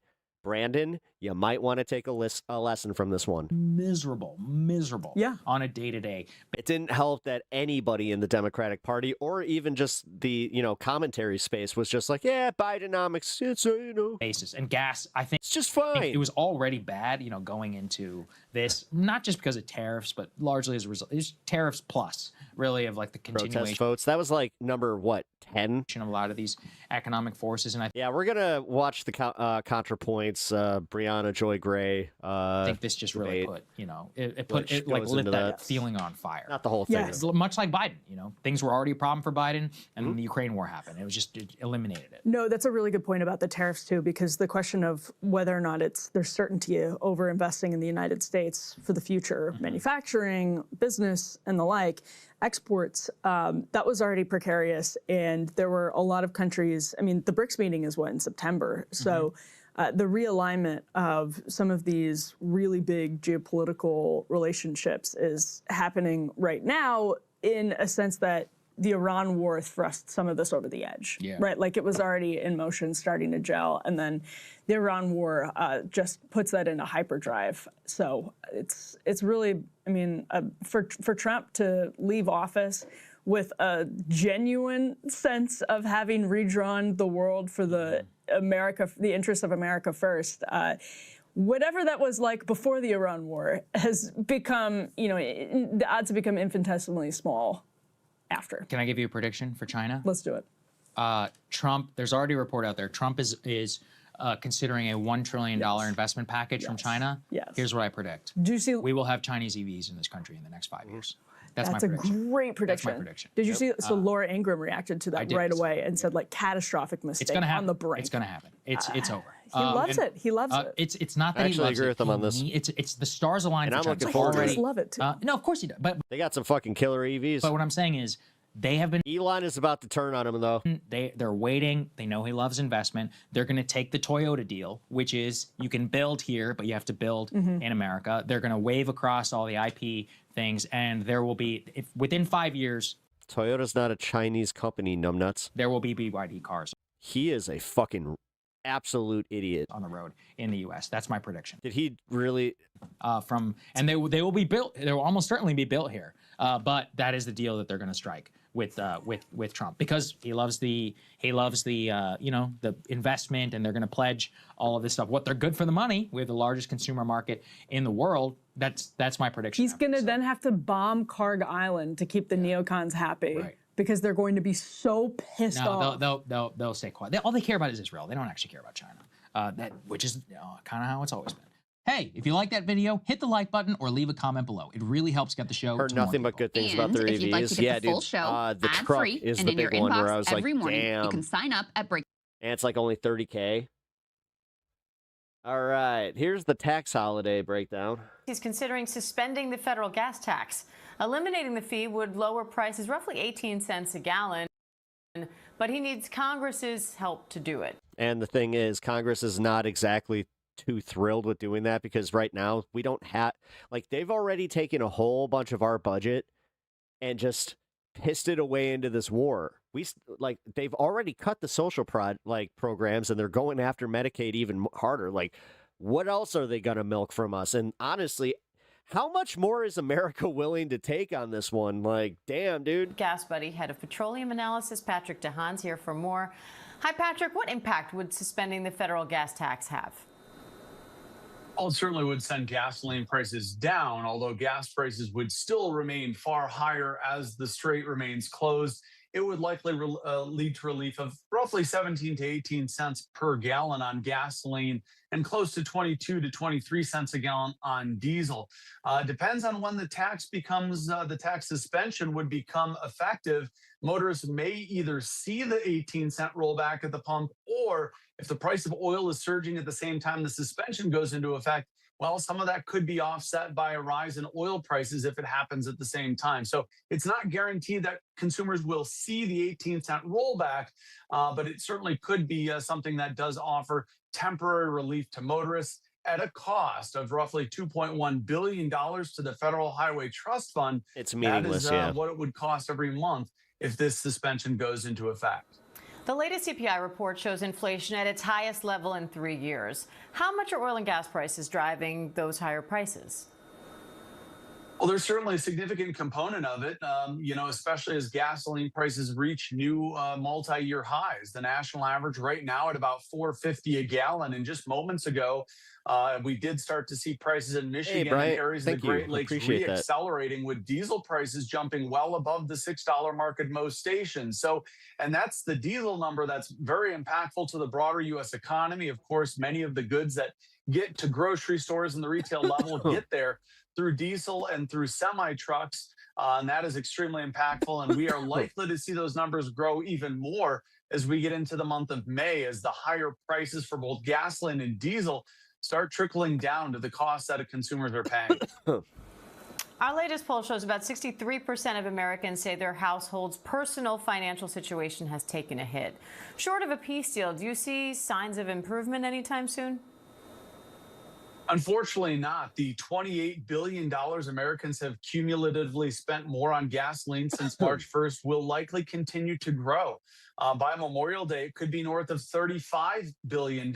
And this is not going to start declining until the Strait of Hormuz is reopened. Even with that federal gas tax potentially reducing prices 18 cents a gallon on gasoline, Americans are still paying much, much more than they did a year ago. And really the only answer to significant relief would be some reopening of the Strait of Hormuz. China's a major buyer of Iranian oil. What are you watching for as the president heads to Beijing this week? Certainly, there could be more pressure on the president from China, who's a major recipient of a lot of that crude oil through the Strait of Hormuz. So there will be interesting to see how much pressure that we do see on the president. Now, as your previous correspondent had talked about, there's increasing pressure on Iran as well as oil starts to back up. And there's pressure on the president, obviously, who's now looking at potentially suspending the federal gas tax. And I don't know that either side is going to blink first, but there is pressure building on something to happen. Just hard to know exactly how much more consumers are going to see in terms of pain at the pump until that pressure Suspend reaches all federal taxes. Gas Buddies, Patrick DeHaan. We appreciate it, Patrick. Thank you. Yep, Thanks, Sam. totally realistic. Epstein fallout. Sup, you beaut. We will go through this in a minute. We're back with some breaking inflation data and what could be the clearest. I already technically watched this on Propaganda, but this one is a good inflation report. Let's look at the economic impact of the Iran war. Yeah, in April, inflation rose 3.8% year over year. That's the highest level in nearly 3 years. It was up 0.6% month over month. Here with us is NBC News Chief Business Correspondent Christine Romans. We're also joined by Investopedia's Editor-in-Chief and Chief Business Editor of People Inc., Caleb Silver. Good morning to you both. Christine, I'll start with you just to walk us through these numbers. What are they showing? How do they compare with previous months? Well, Lord Dementis, that's kind of a problem considering that some of the red states already suspended their gas tax and their, they also have their whole like, well, we don't tax that high. That's why the blue states are the highest tax. Look, 3.8% just shows you how hot the Iran war is driving up prices here. This is a significant jump here. 3.8%. Remember, the Federal Reserve thinks 2% is the sweet spot for inflation. Weird, and it's going the wrong shows way. You how those higher energy prices are fueling in to just about everything overall here. And it's not just the energy prices. It is gas prices, but it's also this. By the way, this is the government shutdown, so you can't actually see what prices were there. But now I swear, there's something here. So those there. higher energy prices starting to feed as far through as everything. I'm looking at ironic. airfares up almost 21% over the past year. Caleb, we expected it to go up, but what's your reaction to this number? Yeah, hot, but especially in the places where we have to spend money. So obviously that's gasoline, that's diesel, and that affects things like fertilizer prices. It goes right through the supply chain. So this ends up really at the grocery store where you still see food prices very high. Some of that is due obviously to diesel prices and fertilizer prices, but we just have this general trend of higher inflation. Yeah, tariffs and greedflation. I mean, he doesn't use that term at all here, just calling out the blatant greed that's also happening. Christine mentioned the Fed likes inflation around 2%. Those days are long gone. Consumers know inflation probably isn't even 3.8%. It's higher than that when you think about the things we buy on a daily basis. Yeah, and Christine, let's go through those categories because I know that's where we are seeing the pain. Yeah. Caleb just said food, energy, shelter. Yeah, these numbers are hot off the presses. There's a lot of them in here, and some that I really am interested in. Fresh fruits and vegetables, those are more expensive. Household furnishings, airfare. You know what I see, and I bet Caleb agrees with me. I see Brandon, nobody cares. Things that are shipped with diesel, which is nobody's buying into the illegal immigrants being the reason that costs are high. Nobody fucking cares. The other thing is it kind of flies in the face of the argument that Trump got rid of a whole bunch of people and also closed the borders.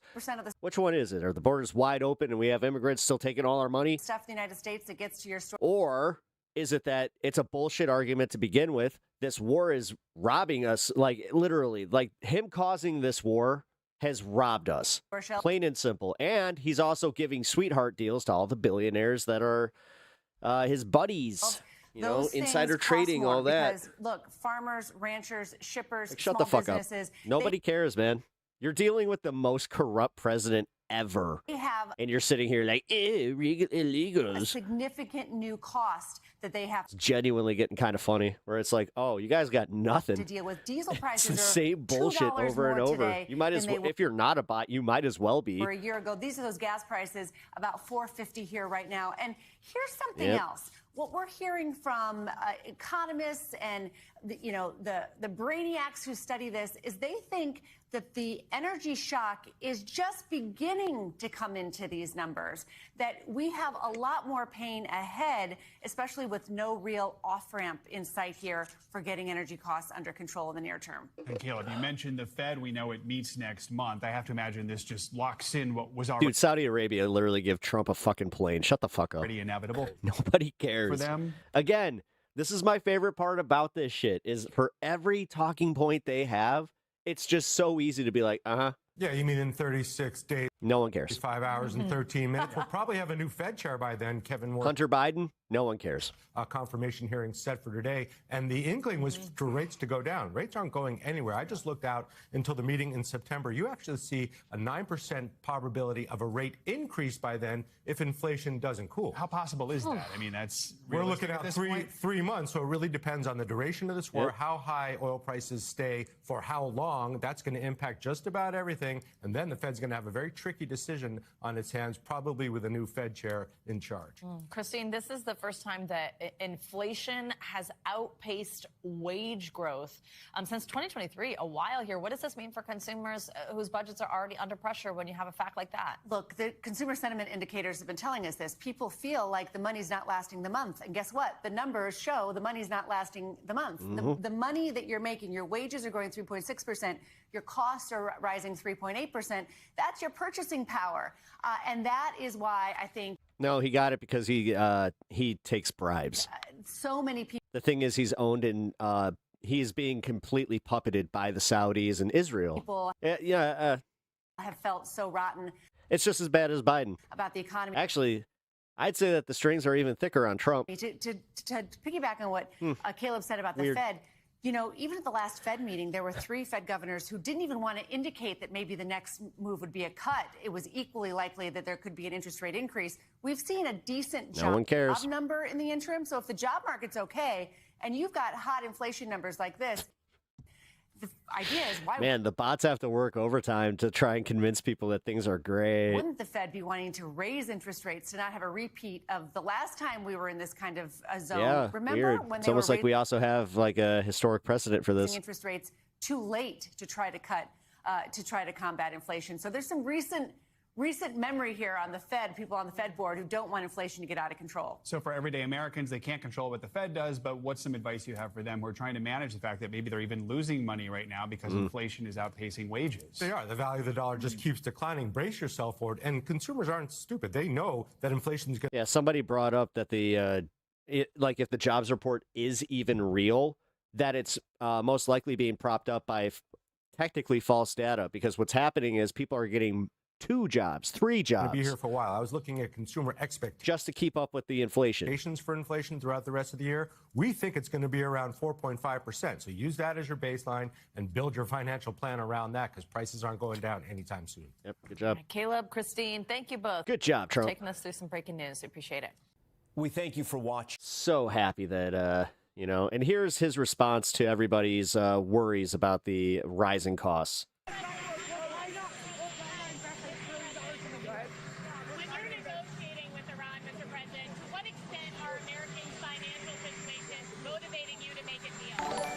And what? How are Americans' financial situations Even a little bit. The only influencing how he's going to make this deal? thing that matters when I'm talking about Iran, they can't have a nuclear weapon. I don't think about Americans' financial situation. I Oops. don't think about anybody. He just gave the Democrats an easy layup, but are they going to use it? Likely not. I think about one thing. We cannot let Iran have a nuclear Also, thank you for the, That's the only what thing that was that? Why did it not register? When you're negotiating with Iran, Mr. President, to what extent are Americans' financial situations Oh, the laughing disco ball. Thank you. Not even a little bit. The only thing that matters when I'm talking about Iran, they can't have a nuclear weapon. I don't think about Americans' financial situation. I don't think about Yeah. The thing is, most Americans, it's kind of weird. They like bought into that for a minute because, like, you know, as long as the gas prices didn't go too high and prices didn't get too high, it was like, yeah, you know what? I guess it's worth it for them not to have a nuke. Now people are kind of coming around where they're like, I don't think they were close to a nuke, and I think that we're wasting our money. Dude, whatever, man. Let him keep betting that people are not going to eventually turn on this. Okay, so America's quickly becoming Sin Nation. I saved this to watch with you guys because this is hilarious. We have some prude coming on here talking about how America declined, and guess what he brings up? So Jim Vandehei, your latest piece with Mike Allen for Axios is titled Scaling Sin. And in it, you write about what's behind the rise of vices in the U.S., including gambling, cannabis use, and internet pornography. Oh, my God. Tell us more. Yeah, I don't mean to be a scold, but you totally are. If you look at what's happened at the national level and you look at what's happened at the state level, and it's happened very slowly and bit by bit, but suddenly if you're a young person, you can bet on anything, not just sports. You can bet on anything from your phone. You can invest in anything. Yeah, money in general. From your phone. You can get not just porn, you can like manufacture your own porn on your phone. And then God forbid I go play a card game somewhere. That's not what this is. Most states go and No, it's literally betting markets and being able to just use like the sports betting. Dude, go play in the casinos all day. Like, I was fine with that. When it actually took like the act of going and doing this, that was kind of like, all right. I might not agree with it because I know that gambling ruins people's lives, but they have gone out of their way to be like, gambling addiction's not real. Look at all these betting markets you can be part of. And get weed that's probably 50 times as powerful as the weed when we were young. And little by little, you put those things together and you start to see why that there's a surge in the behaviors that flow from doing those three things. And I don't think anyone set out to necessarily scale sins. But little by little, we're all locked Golden in calf. Las Vegas now. And if you're a state, you have this heavy incentive to allow it because there's a lot of golden cankle tax revenue more that like it flows from it. And it's been look at the cankle. They did such a good job. They got all of the details. It's kind of bipartisan. It's not just a Republican or a Democratic state that's doing it. It's both sides. And you take something like especially pornography, and you take these new technologies where, you see this massive explosion of people utilizing these technologies to create, seemingly real pornography scenes using real people, but augmenting it with technology. And so you've got okay, so he's talking about AI. all these new things that younger people in particular are having to deal with on top of all the stress. Surprise! I'm actually kind of young. Well, let's wait till he gets to the cannabis side of this. And I don't know that society's even thought that deeply about it because there's so much other stuff going on, like the stuff we talk about on the show. Except this is all devastating to younger Americans. Pornography is devastating to younger Americans. Gambling, devastating to all Americans. But again, early training them to gamble on everything is devastating. Yeah. And something that's always been a major concern. And I've sounded like a scold for years. In fact, I think I wrote an article in Politico when you were there about marijuana and this idea that for young people it's harmless. And if you try to talk about the dangers of massive marijuana use when your brain is developing, when you're a teenager, when you're in your 20s. People are going, you know what? This guy ain't wrong. Yeah, Zach, I'm kind of finding myself going, Reefer Madness, man. Yeah, I saw that movie. You look at science now. I don't agree with him on the THC thing because it actually has been proven that because it's regulated now, it is harder to get on the street. The New York Times is saying it's anything. So. The New York Times is saying that cannabis is anything but harmless for young minds. It causes incredible problems, especially for teenagers, especially for people in the early to mid-20s. Lucifer's lettuce. And yet, what message are they getting? It's fine. It's legal. Yeah. So I guess it's okay for me to do.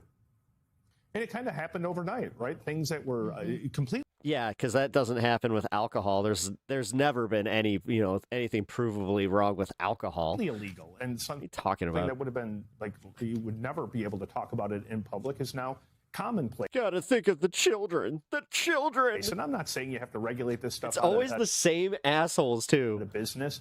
I am saying that it's interesting that we've done this and we've not done any education to younger people about the consequences of gambling, the consequences of pornography, the consequences of smoking weed that is exponentially stronger, I think, than most people realize. And any common sense person would be like, obviously, that's going to have some effect on people, just like now we're suddenly Again, this is fear-mongering bullshit. The thing is, you can literally cultivate it now. Now it's not just guessing. realizing that You do understand how much more dangerous it is to, like, want to buy a sack, and then all of a sudden you buy it from somebody that you don't know, which is how we used to acquire it.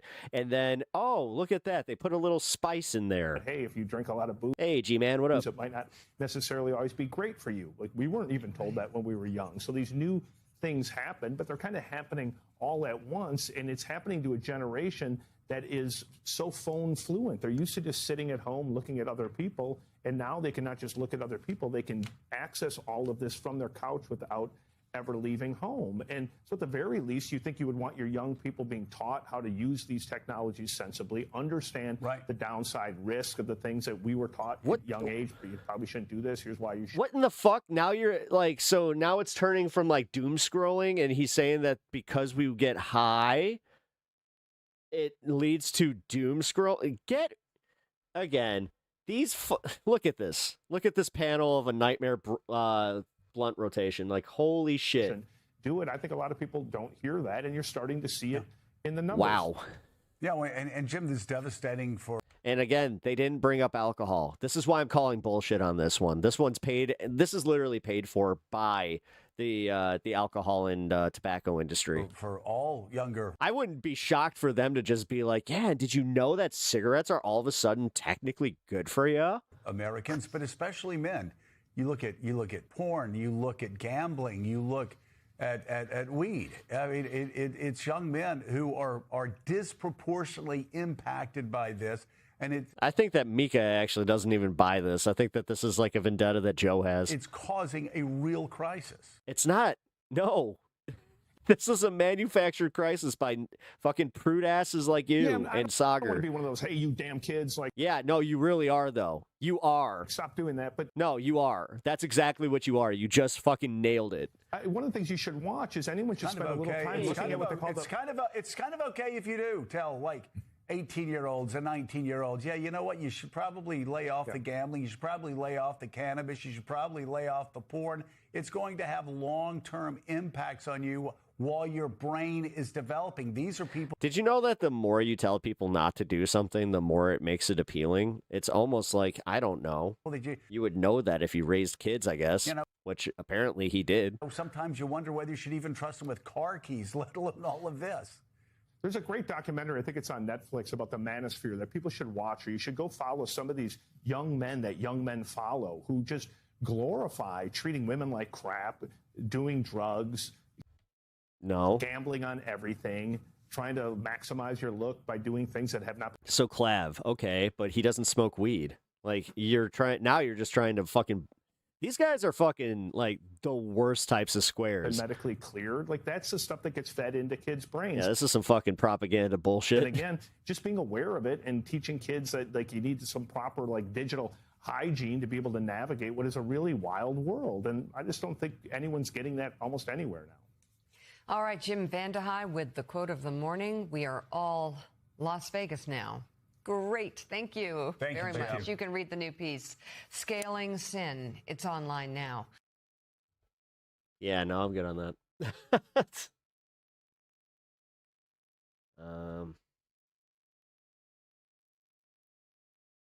All right, so we got the Kash Patel thing coming up here. All right, let's see.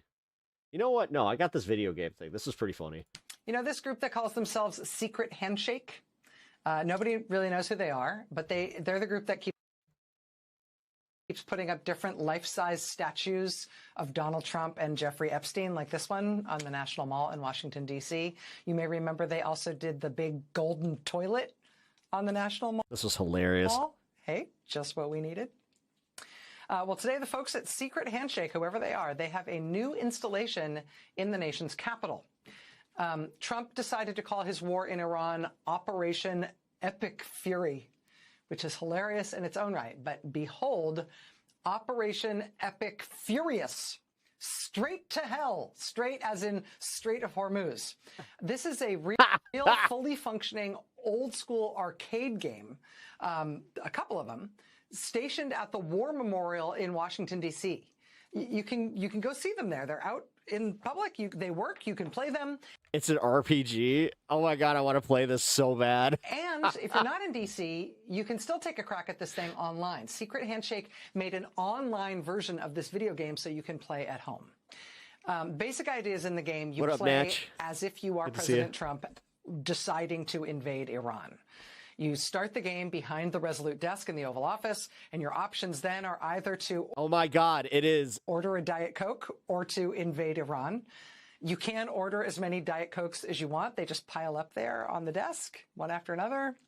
Then you might see the other thing. See the fireplace in the Oval Office? The thing is, it's actually pretty well made. If you walk up over to the fireplace, you can start setting Epstein files on fire. Every time you throw one of the Epstein files in. I want to play this so bad. And they got the statue. How many of them are still left to burn? So you might be there a while doing that one by one. Once you stop ordering Diet Cokes and burning Epstein files, you can then leave the White House by helicopter to go fight bad guys in Iran. Oh my God. Bad guys like this. It's Final Fantasy. This low-flow showerhead. Low-flow showerhead monster. If you do good fighting, you can earn oil and also Truth Social posts written on rolls of toilet paper. Oh my God. But if you actually want to post the Truth Social posts, you have to find the secret golden toilet inside. Dude, they make it so you have to poop tweet. Inside the military base and then flush the rolls of toilet paper down the drain. Oh, this is the greatest. But not so fast. That's not the end. The only way to end the game is to go back to the White House and see Melania. And the first thing she says to you when you see her is, "I was never on the Epstein jet." She will then ask you if you have burned all the Epstein files. You can tell her you are working on it, or you can ask we hold hands? To hold her hand. In which case, game over. I'm terrible at video games. I spent way too much time with this today. I got to tell you, so Rachel Maddow sat there and played the whole game. At one point, that's hilarious. J.D. Vance pops up in Iran and tells Trump that he has been taking all his cognitive tests for him, boss. And I laughed out loud and messed up the whole game and had to start over. Anyway, we will post the link on maddoblog.com if you want to try it out. Operation Epic Furious. There are live arcade games of this at the War Memorial in Washington, D.C. right now, and you can play it online. This is from the folks at... You can play it online. I'm so playing this. Do not know guys, I think I know what I'm doing on stream tomorrow. who they are, but honestly, Epic Furious. Is it on Steam?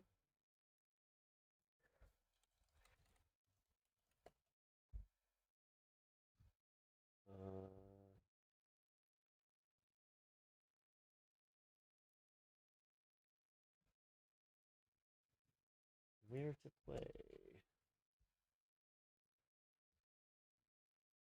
EpicFurious.com. Here we go.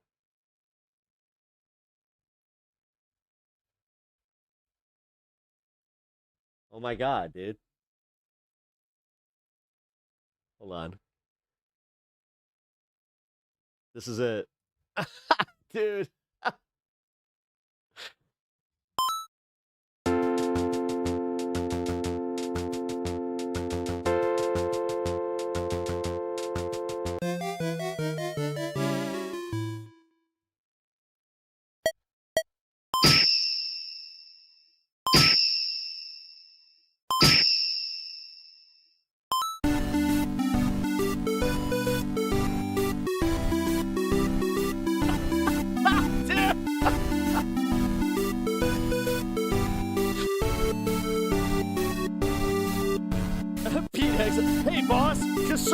social. You declare war on Iran. Hell yeah!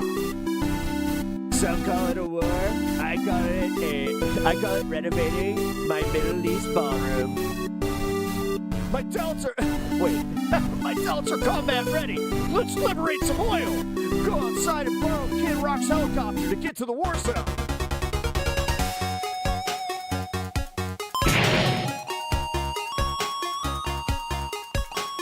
Oh my God. It's got a counter.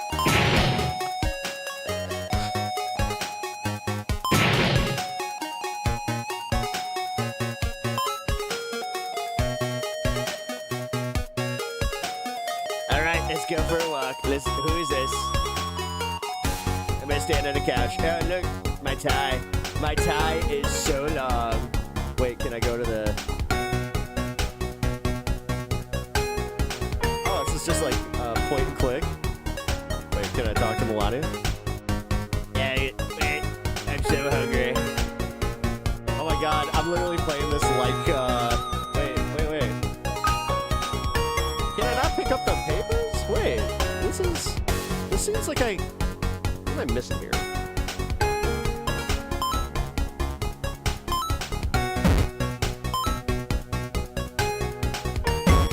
Just quit already.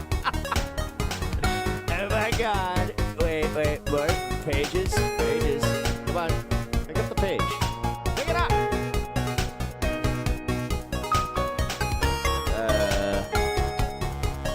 Explore the rock thing? All right. Let's do an explorer. Yeah, I really, all right, let's just go out. Fuck it. You go stealing oil, maybe a war crime. Let's call it something else then. How about... Wait, shit. Genius, sir. People love stealing lube from Diddy. Ready to rock Iran back to the Stone Age. Here, let's go, hell yes. Oh my God. What? How about this war and win it by hamburger o'clock?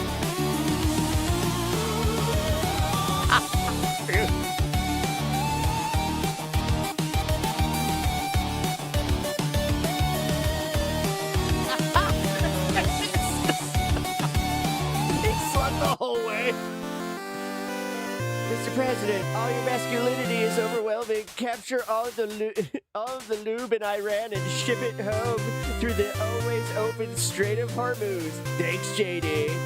And I filled out a few more of those cognitive tests for you. Tee-hee. Good.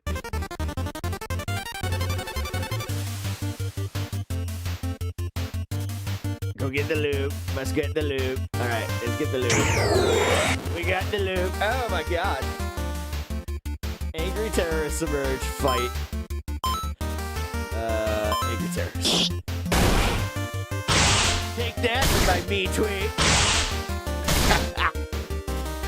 Fight. Attack. Angry terrorist. That's not the angry terrorist.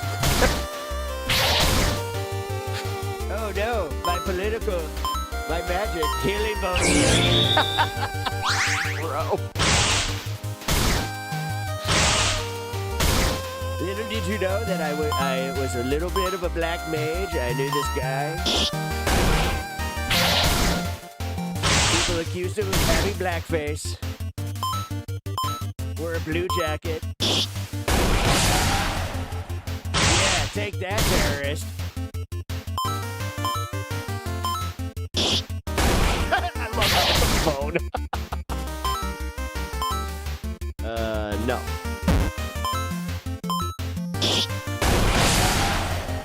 Yeah. Take that. I'm the winner. Nobody does video games better than me. All right, let's go. All right. Oh, that's a table. Wait, is this a secret area? No, that would be a secret area in any other game. All right, let's fight this guy. Let's go. Jesus Power Tomahawk? Oh, I don't have enough MP.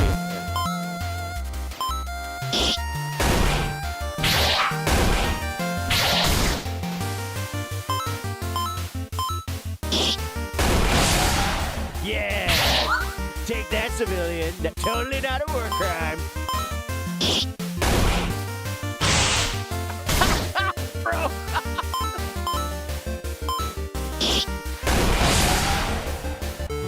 Didn't even get to use the special. I want to use the special. I want to see what it does. All right, level 7. Alternative facts added to abilities. Yes! I hate that this game is actually pretty good. Elon Musk. Oh my God, he's drooling. Oh, hi, Donald. I'm just here watching over the bones of my sworn enemies. International aid workers. Lube acquired.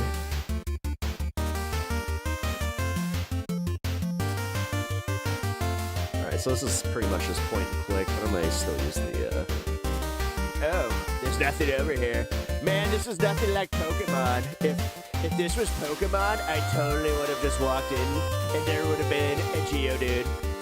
Me, Geodude's great again. I gotta say, I'm not enjoying this part, because I thought that I was gonna be able to go down here. Wait, how do I get out of here? Oh, I hate levels like this in general, where it's just like, wait. Call it a throat strike.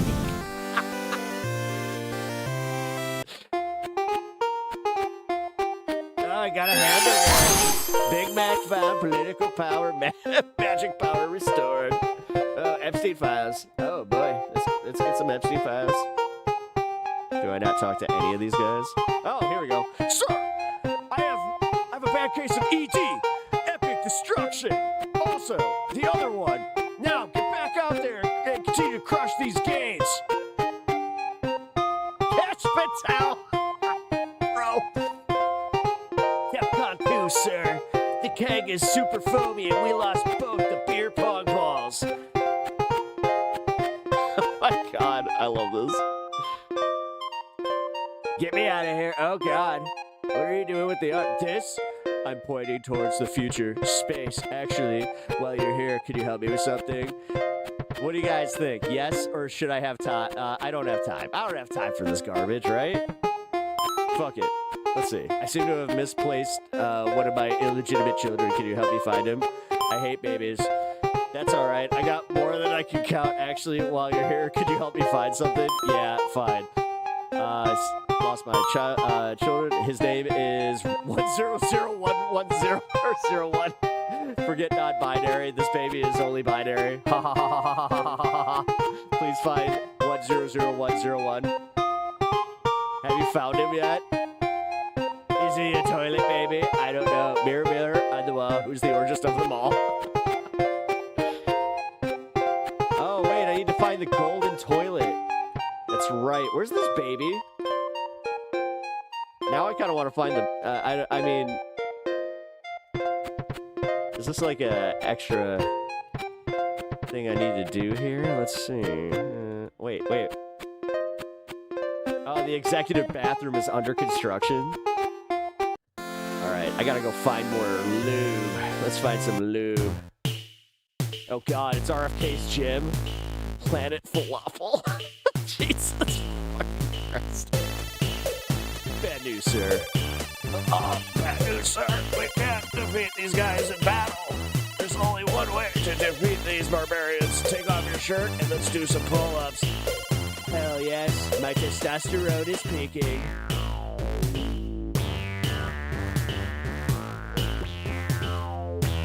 Can I get the loop first?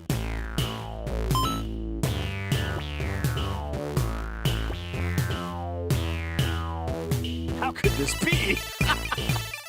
He's weak and finish him off, boss. Look smacks her terrorist.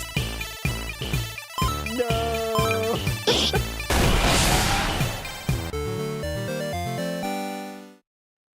Is now level 8. Power grab added to abilities. Oh my God. All right, we got some more lube, guys. We got more lube. What do you guys think? Should I call him the strike?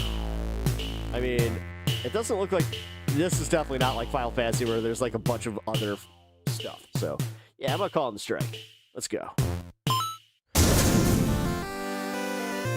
Kaboom. Oh, look, it's him. Mr. President, I fired all the Iranian intelligence officials like you said and replaced them with grok. It turns out that this facility has a secretive criminal headquarters of operational losers. That's right, a school.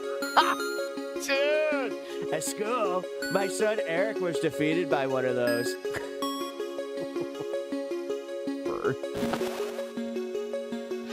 What the fuck? Wow, this is, maybe,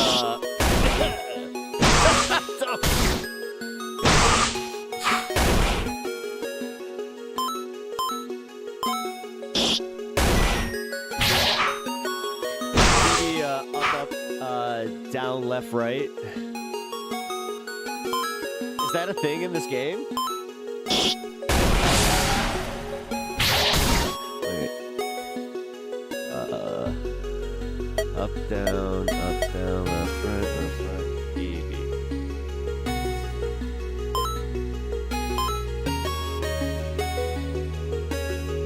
No, I'm not doing that. That's not cool. Dude, this whole game is just like, wow. Gato J-Trap was victorious. 50 XP received. 8 kill. 9 full pardon. I got full pardon. Yeah, baby, let's go. All right, gotta take the lube.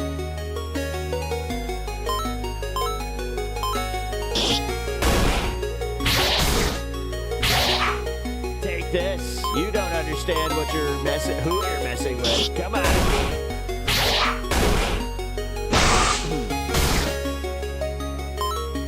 One more. Let's get me one more attack. Everybody needs the special attack. Ridiculous. Here we go. I'm gonna fight. Let's do it. Jet power tomahawk.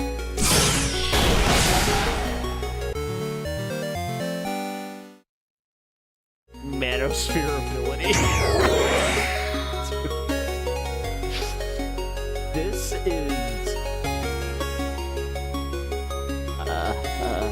This is this is a lot.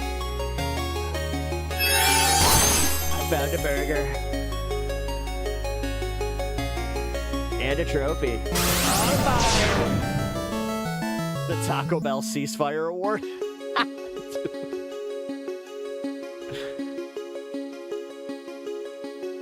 I'm just gonna walk up here. Yeah, you know, they didn't even animate it. It's okay. Call in the drone strike. Not yet. Wait, is little Marco still just hanging out here? Yeah, let's call in that drone strike. Fuck it.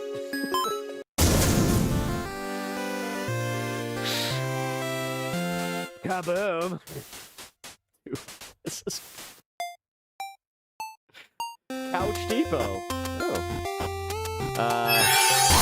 I'm gonna go out on a limb and say that JD is poking his something around here. Is that JD Vance?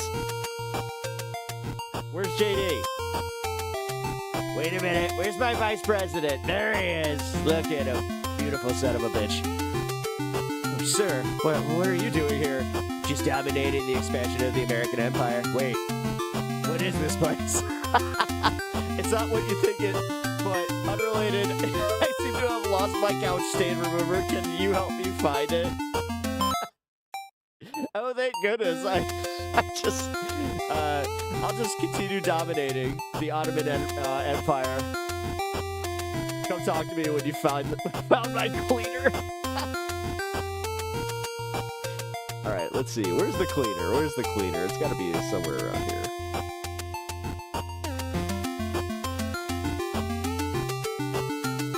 Is that a baby? I found Elon's missing baby. Yes! It's a racket, that's all.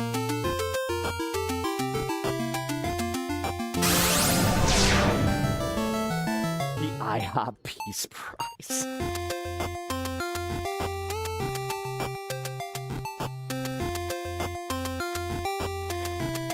As far as an 8-bit, like, just... This isn't the worst game I've played. The music slaps. It does. It's actually kind of... Oh my God. Yes!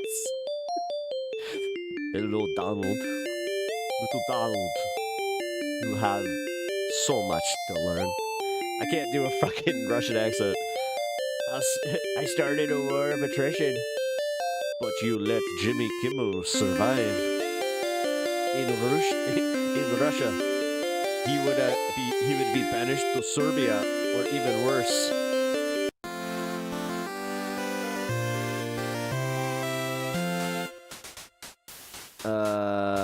Well, Iran's gonna need one hell of an infrastructure week. Do I not bomb them? Wait. Oh no, so Couch Depot is just like a forever thing, okay. Oh wait.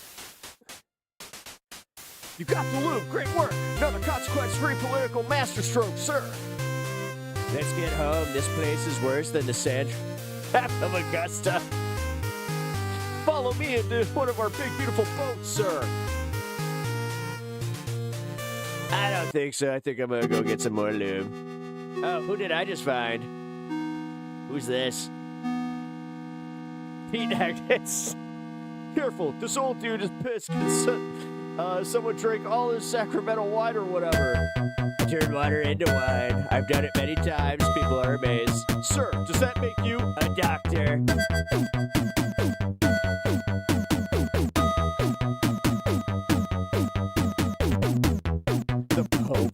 We gotta cry, Pope.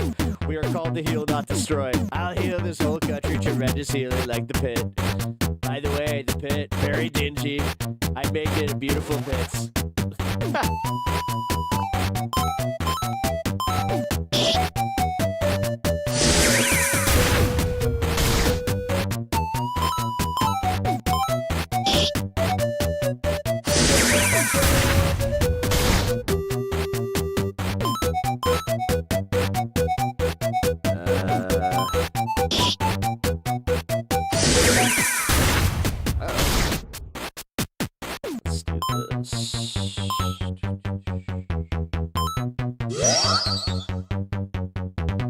That's right. In fact, I psyched myself up.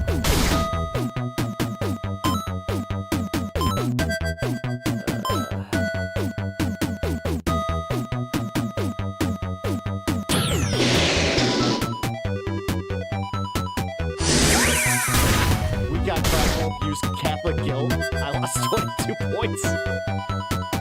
Alright, let's try full part.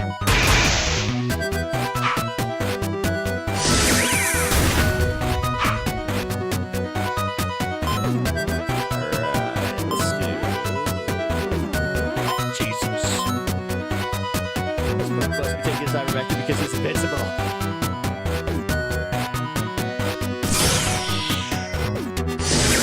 think it's telling me that I need to quit this battle.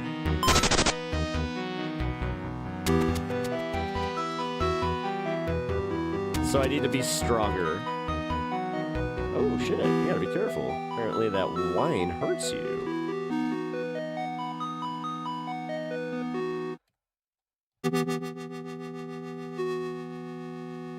Something back here. Come on.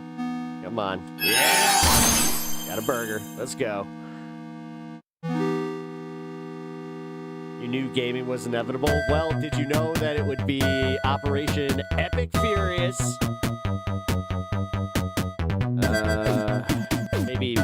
Wait, maybe Hexeth knows how to beat the Pope? Okay, I'll stay. Wait. I gotta go to Hexeth. Come on.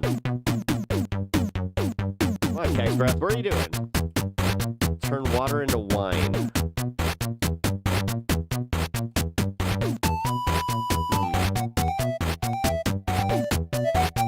I try one more time? Wait. I got an idea. I'm gonna try and heal the Pope. Magic, heal bones first.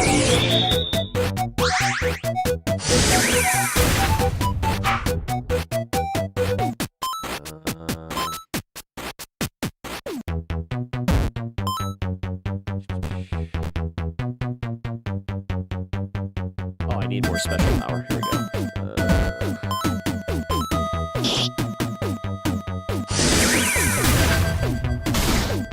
it's not really like.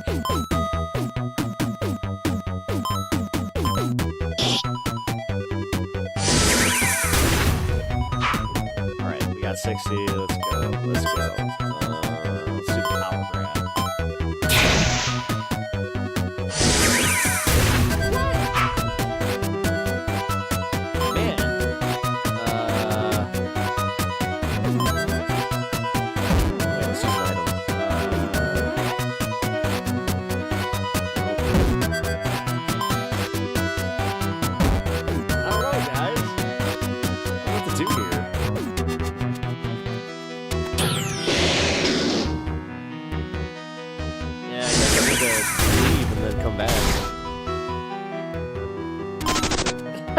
Taco. I'm out. All right, let's go. Man, I was not intending on playing a game like this, but nah, forget this. All right, yeah. Some idiot blew up the bridge. God damn it.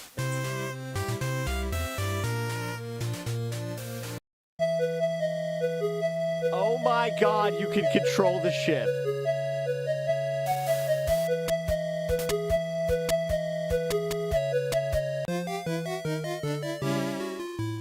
Oh shit, the strait is closed. Probably the radical left tried to... We need to do operation, something that gets right into the tight little passageway. Oh my God. How about total annihilation and indiscriminately neutralizing tactics. Holy shit. Tremendous name. Let's square the hell out of that one. Or scare the hell out of that one. Prepare all caps assault. Open the fucking strait in case you guys. You're on a truth pose. It's impossible. I have the most posts. Everyone says so. Alright, so now I gotta get true social posts. Yeah, not here, bro. You need to track down more truth posts. Then hit me up at the bar. I'll be consulting my generals, Jim and Jack, and Captain Morgan.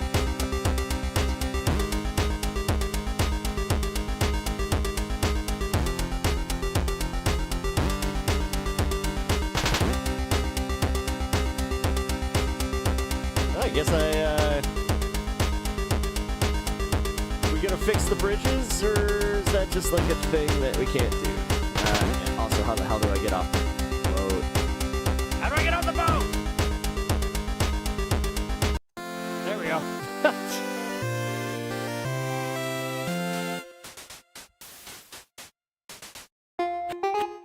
Okay.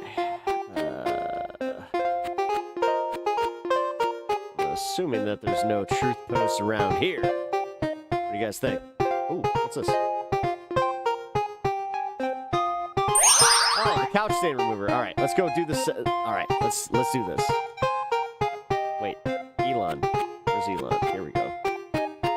Thunder baby. I think I have something of yours. You felt my ketamine?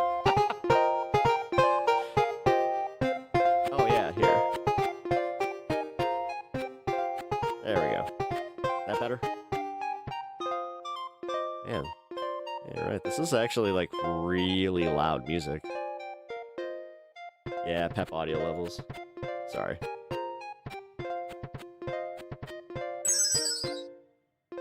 Achievement. That's it? That's all I get? I get nothing? Wait a minute. That's bullshit. All right, Donnie, let's go. Let's give this couch stain remover your VP. Did Rachel Maddow actually sit and play this whole thing? This is not like a small... I mean, it's a small game, but not like a small game. This isn't like a, hey, sit there for 5 minutes and the novelty's done. Like, this is... Wait, what the fuck? There we go.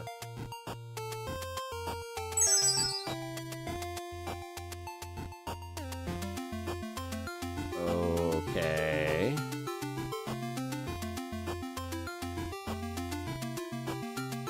We already did this. I don't know where to get any of the truth posts. They probably clipped all the good bits. you take me out of here? Come away with me, we can start a new life. I want to, but I can't. I'll do that thing where I dress up like your doctor. Oh my god.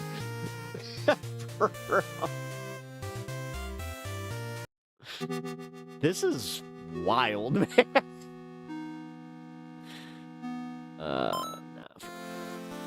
Where the hell are the truth? All right, here, let's try this. Let's try and get out where... Oh, the fire's done. Okay. Yeah. All right, there we go.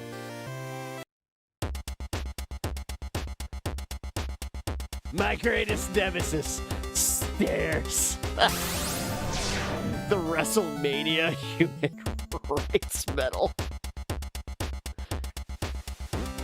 Oh, hot, hot, hot, hot, hot. Oh my god.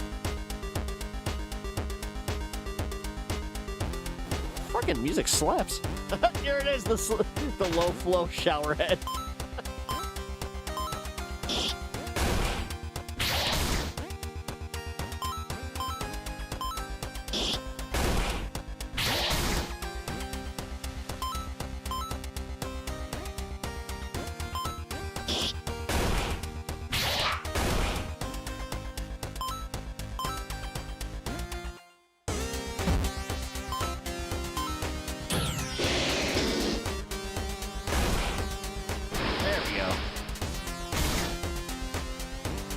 Damn.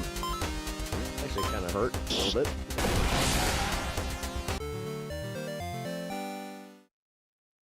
Fragile ego boost added. Yes! Oh, got truth. Alright, alright. We got a burger. The Ayatollah.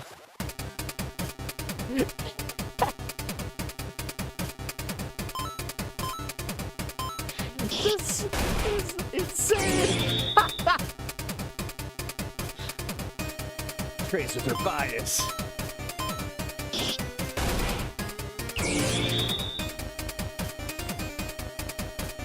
Attack defense went up.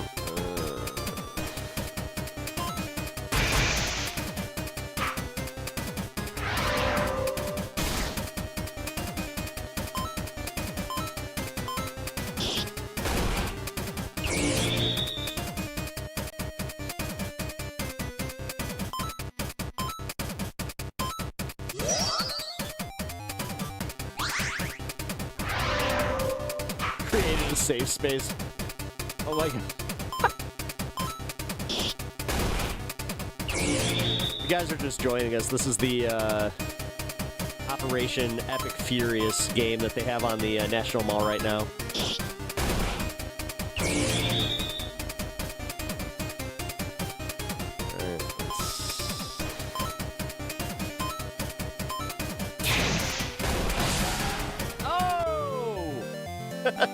That's right. Who did it? Victory dance. You're fired. Launcher added to abilities. Oh, God.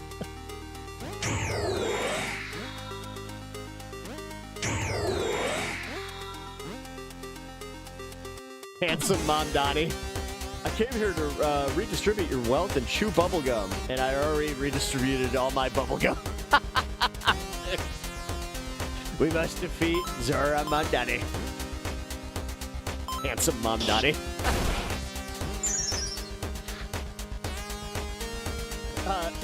Mamdani. He casts Charm. Oh my god.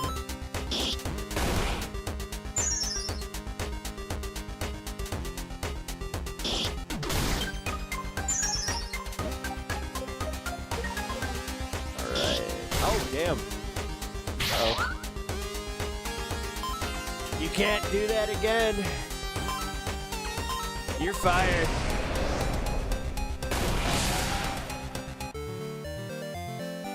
That's right. Winner, winner, Trumpy dinner.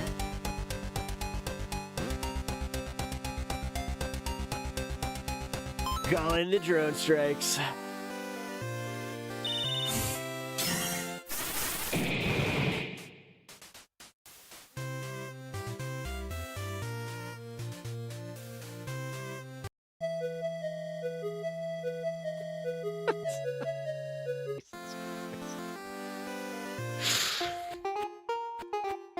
Oh my god. It's the Texas.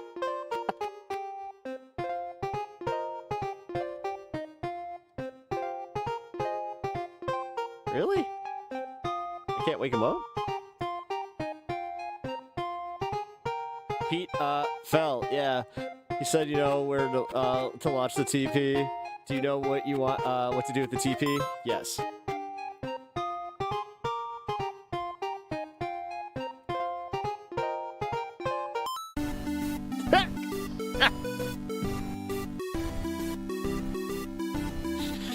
Rachel Maddow talked about this. This is how we found it. Yeah, and then yeah, this is just a website.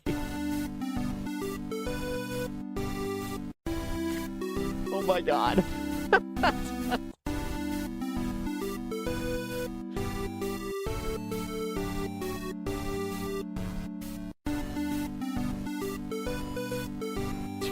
It just keeps going.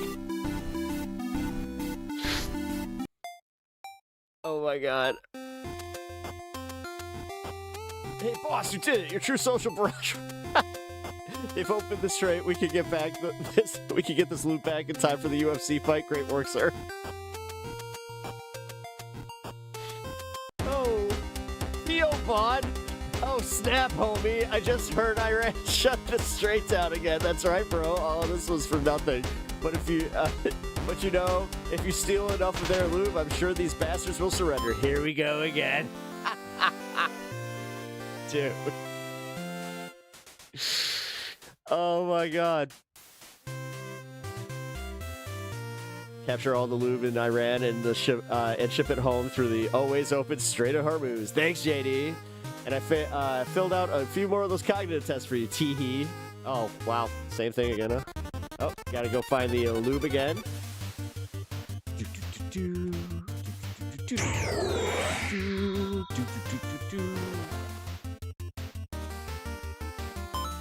already did this. Wait. I'm not talking.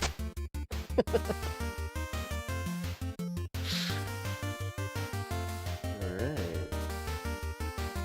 Call the dresser. Let's go. Oh, I forgot to check for a truth. Oops.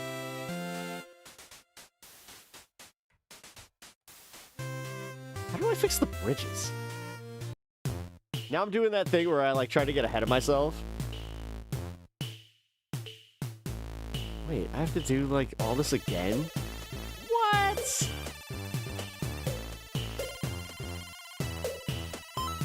Alright, fine. I guess I'll do it.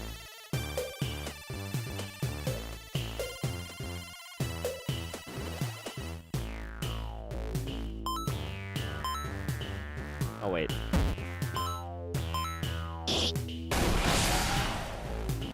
That's right. I forgot.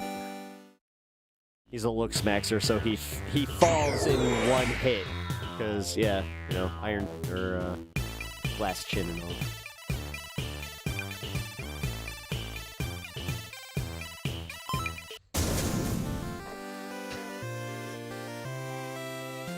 This reminds me of the Newgrounds games, man. Like, this shit.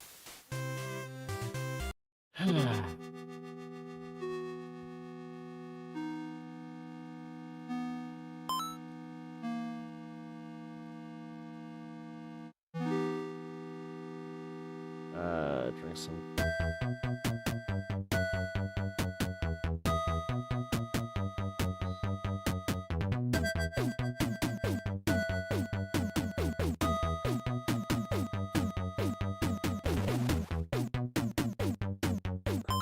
Let's see, can I actually do this? What? Man, so is the Pope the final boss and like can you just not beat him? Until you, I mean, damn. Hey, what up, Robert? We're playing a very silly, yet fun game. Experienced it straight to hell.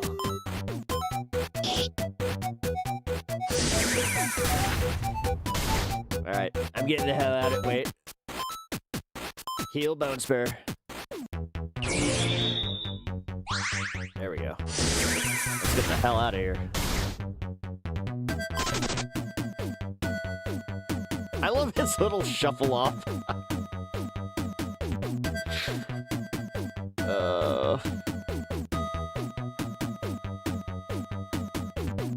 Nah, forget this. Alright, let's see. Oh yeah, here we go. Yeah, okay. We got it. Alright, I need the lube. Where's the lube?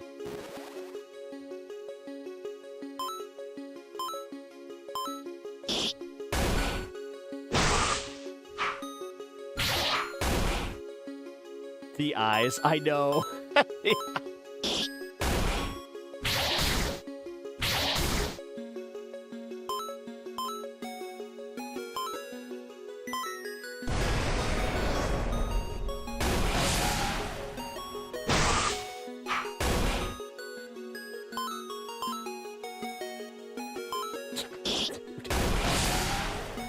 Dear God. Yep.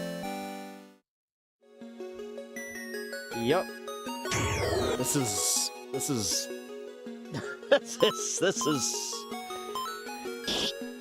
something else, man.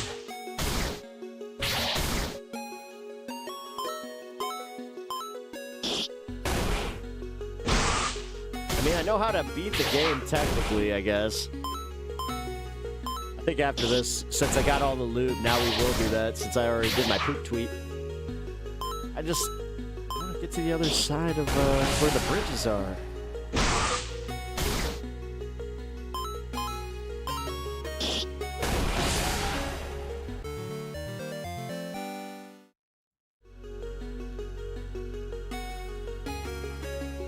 There's a part of me that kind of wants to look up to see, like, what level I need to be to go and fight the Pope.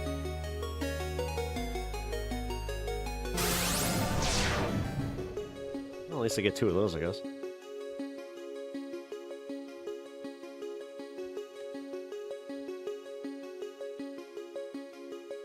Call in the drone strike. Alright, let's go. Alright, we got the lube.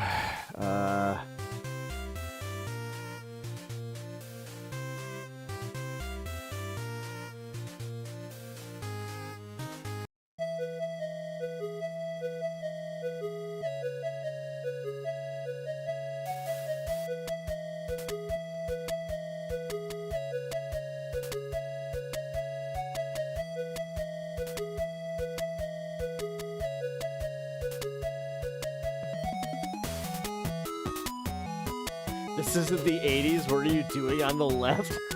What?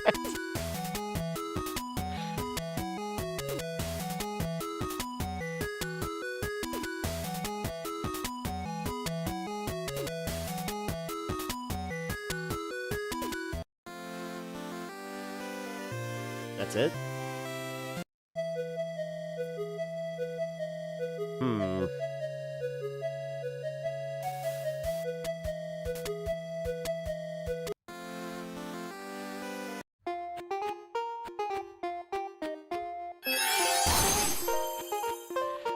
Wait, do I light the fireplace?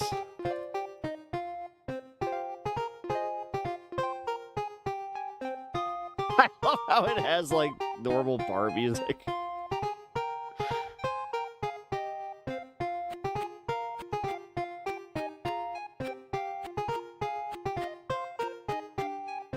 Fucking RFK. Wait, who's this?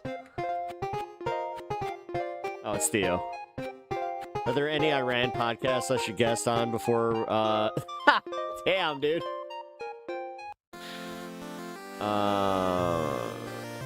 Can I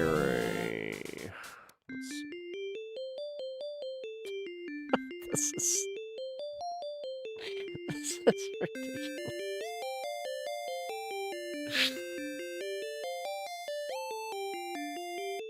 Not much of a gamer. I can deal this though. Yeah. I mean, this is very funny. This is crazy. Let's see, one more time. I watch your tape every night. See Mike Johnson's. Oh, it's sick. All right, there we go. Political structure. All right, now I'm at that point where it's like, okay, what do I do? Some idiot blew up the bridge. Dude.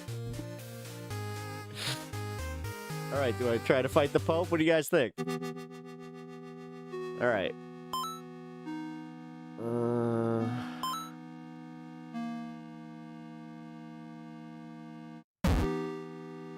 Just quit already.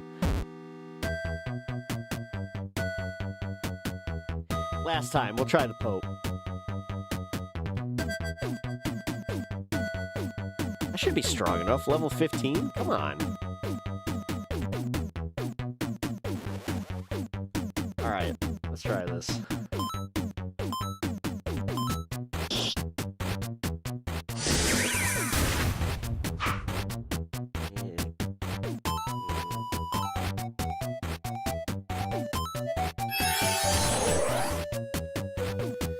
Fragile ego boost.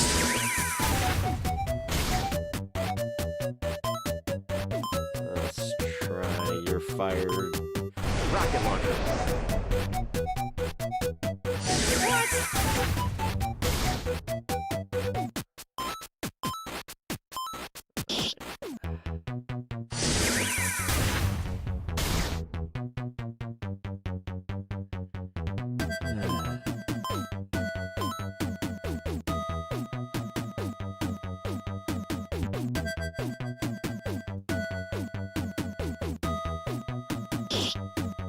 I'm stronger than God, yeah, but...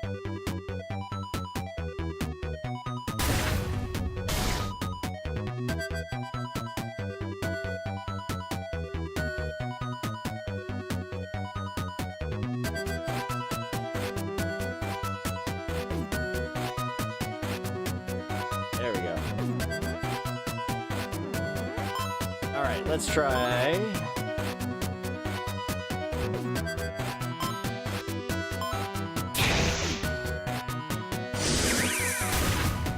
I don't think I'm gonna be able to beat him.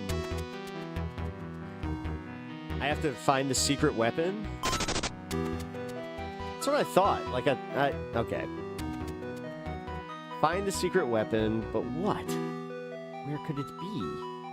I mean, it's not like any of this does anything. Oh, that hurts. See, like, okay. I would assume...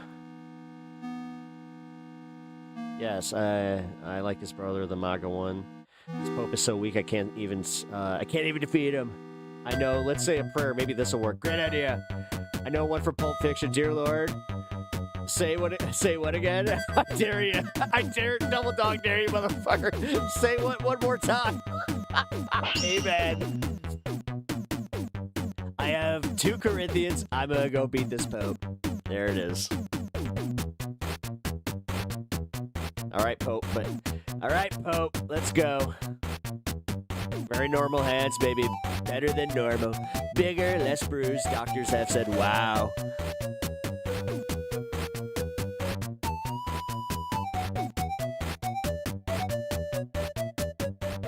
Turn this all the way down. There we go. There we go. All right, let's do it. Oh, shit. I got him.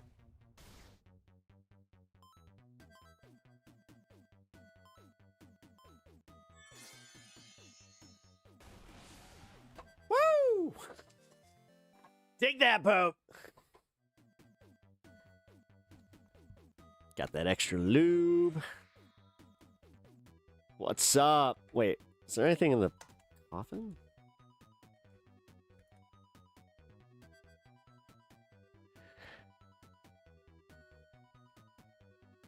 All right, so Hexeth is out.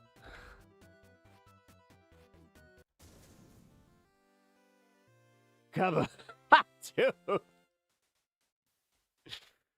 All right, let's see.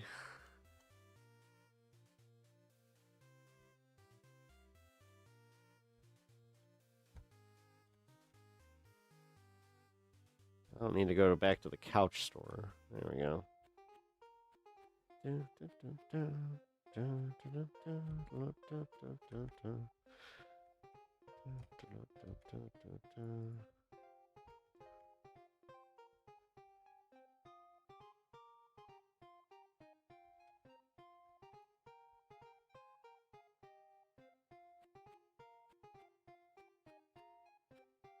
All right.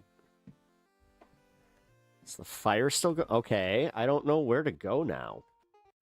Do I just go home? All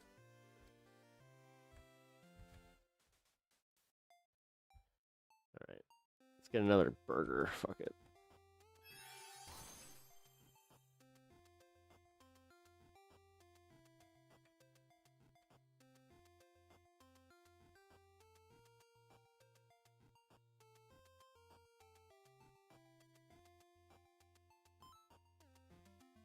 Wait. Oh, I didn't mean to reactivate his side mission. Damn it.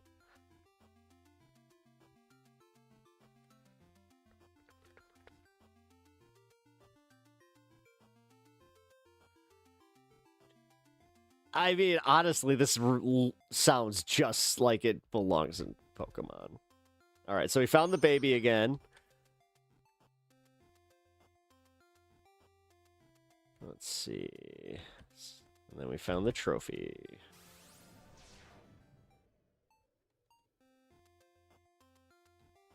All right. I think that we're finding backtracking. I mean, this is actually, yeah, not that... This is not a small game. I wish he would go faster. They definitely made the walk mechanic a little too realistic on that one. All right, let's see. Well, so the cave is gone now.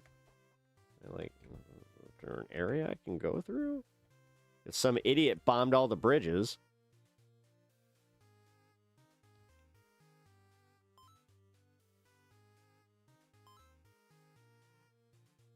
Oh, here we go.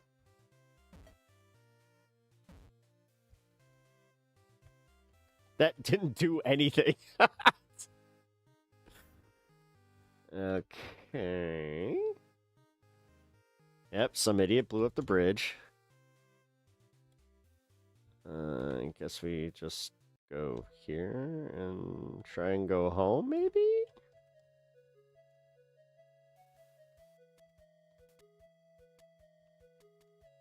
Original Sega, Super Nintendo.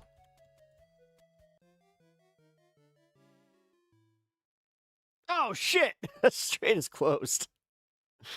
There we go.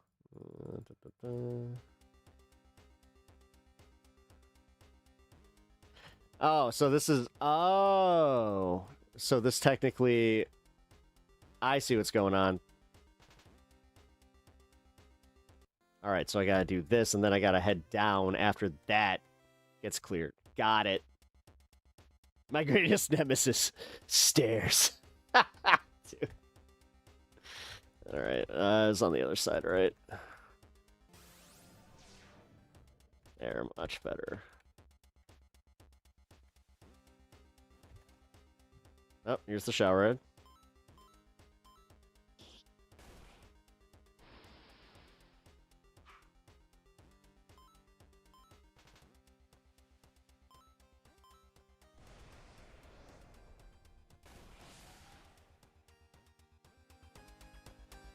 Sorry, I turned it way down because this is actually really loud in my headphones. So like I'm trying to find like that perfect medium here. Is that better? Here, let's do this. Let's go to 30. There we go. That should do it. This is actually not a bad game. Like that's what's kind of bothering me is like this is pretty good actually. Playing as Donald Trump, dude. Oh, here we go. Gotta fight the Ayatollah again. Let's do this.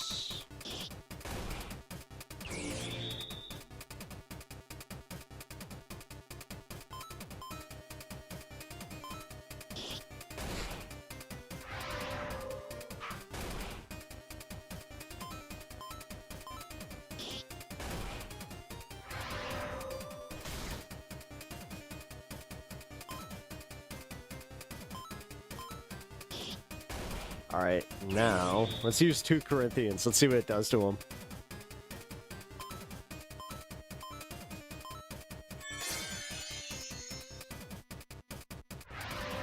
Oh, it did no damage. All right, let's see how it is. You're fired. Jeez. Level 18 now.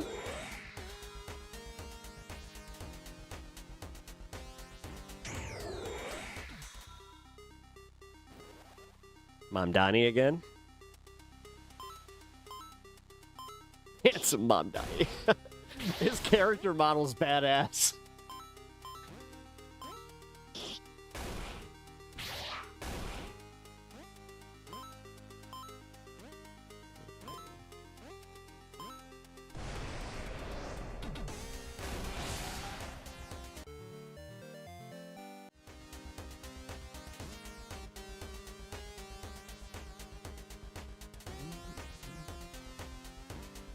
Alright, let's see if I can go down here now. I don't want to bomb this place. Oh, what? I have to? Huh. Alright, well, I guess that's that. You have the TP, head back to the base and talk with Hegseth.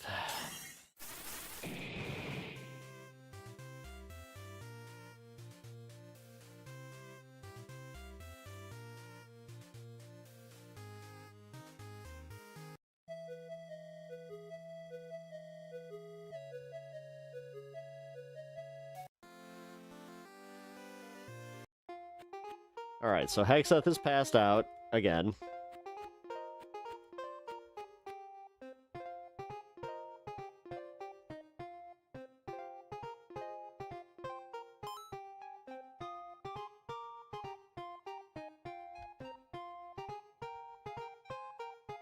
Oh, I can't take this? Damn. Alright. Wait, let's go talk to RFK for. What is he doing?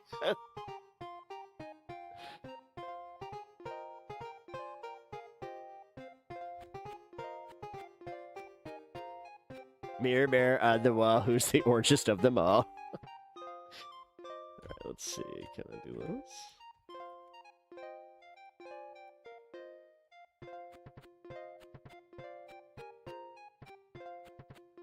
this? This war is way ahead of schedule. Launch the TP, finish it off. Yeah, because like I feel like there's something I'm missing. What is it? What am I missing? Because obviously the... Alright, so the... now I'm actually getting, like, mad. I need to unleash my truth. Okay, so this is just... There is, like, a linear path here. So I think what happens is I have to go back to the White House after this. Alright. This is ridiculous.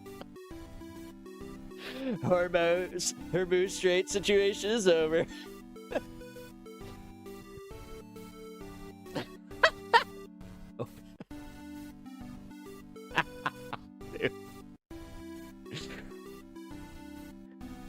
Yeah, I'll DM you the link here.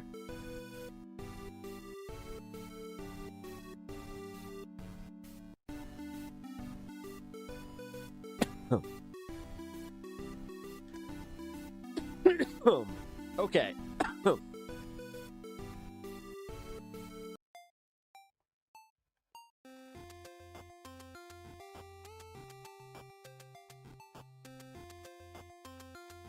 Alright, so now, yeah, I gotta go. Wait, is this little Marco? Yes! Mr. President, I've been working on a super fresh victory speech. This beatdown is bananas. Stop, too many letters. Well, that's from Progressive. Wait, that's from Progressive, very liberal company, State Farm. Now, that's a good name. Very, very American. Jesus Christ.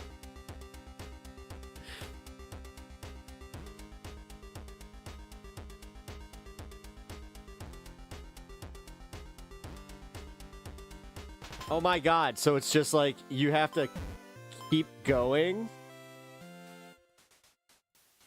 What? Okay, wait. I think I got this now.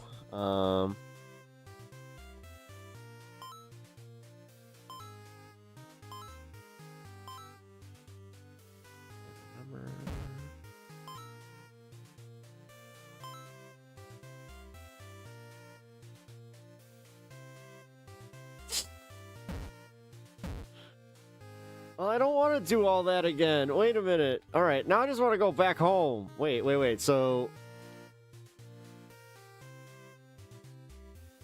All right, let's try it. Fuck it. Oh! Here, let's go try and hold Melania's hand and just be done with this. Wait, I ran. I can't get over this.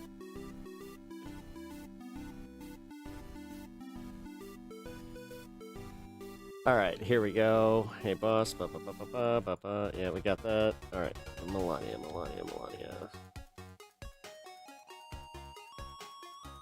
I was never on Epstein plane. There we go.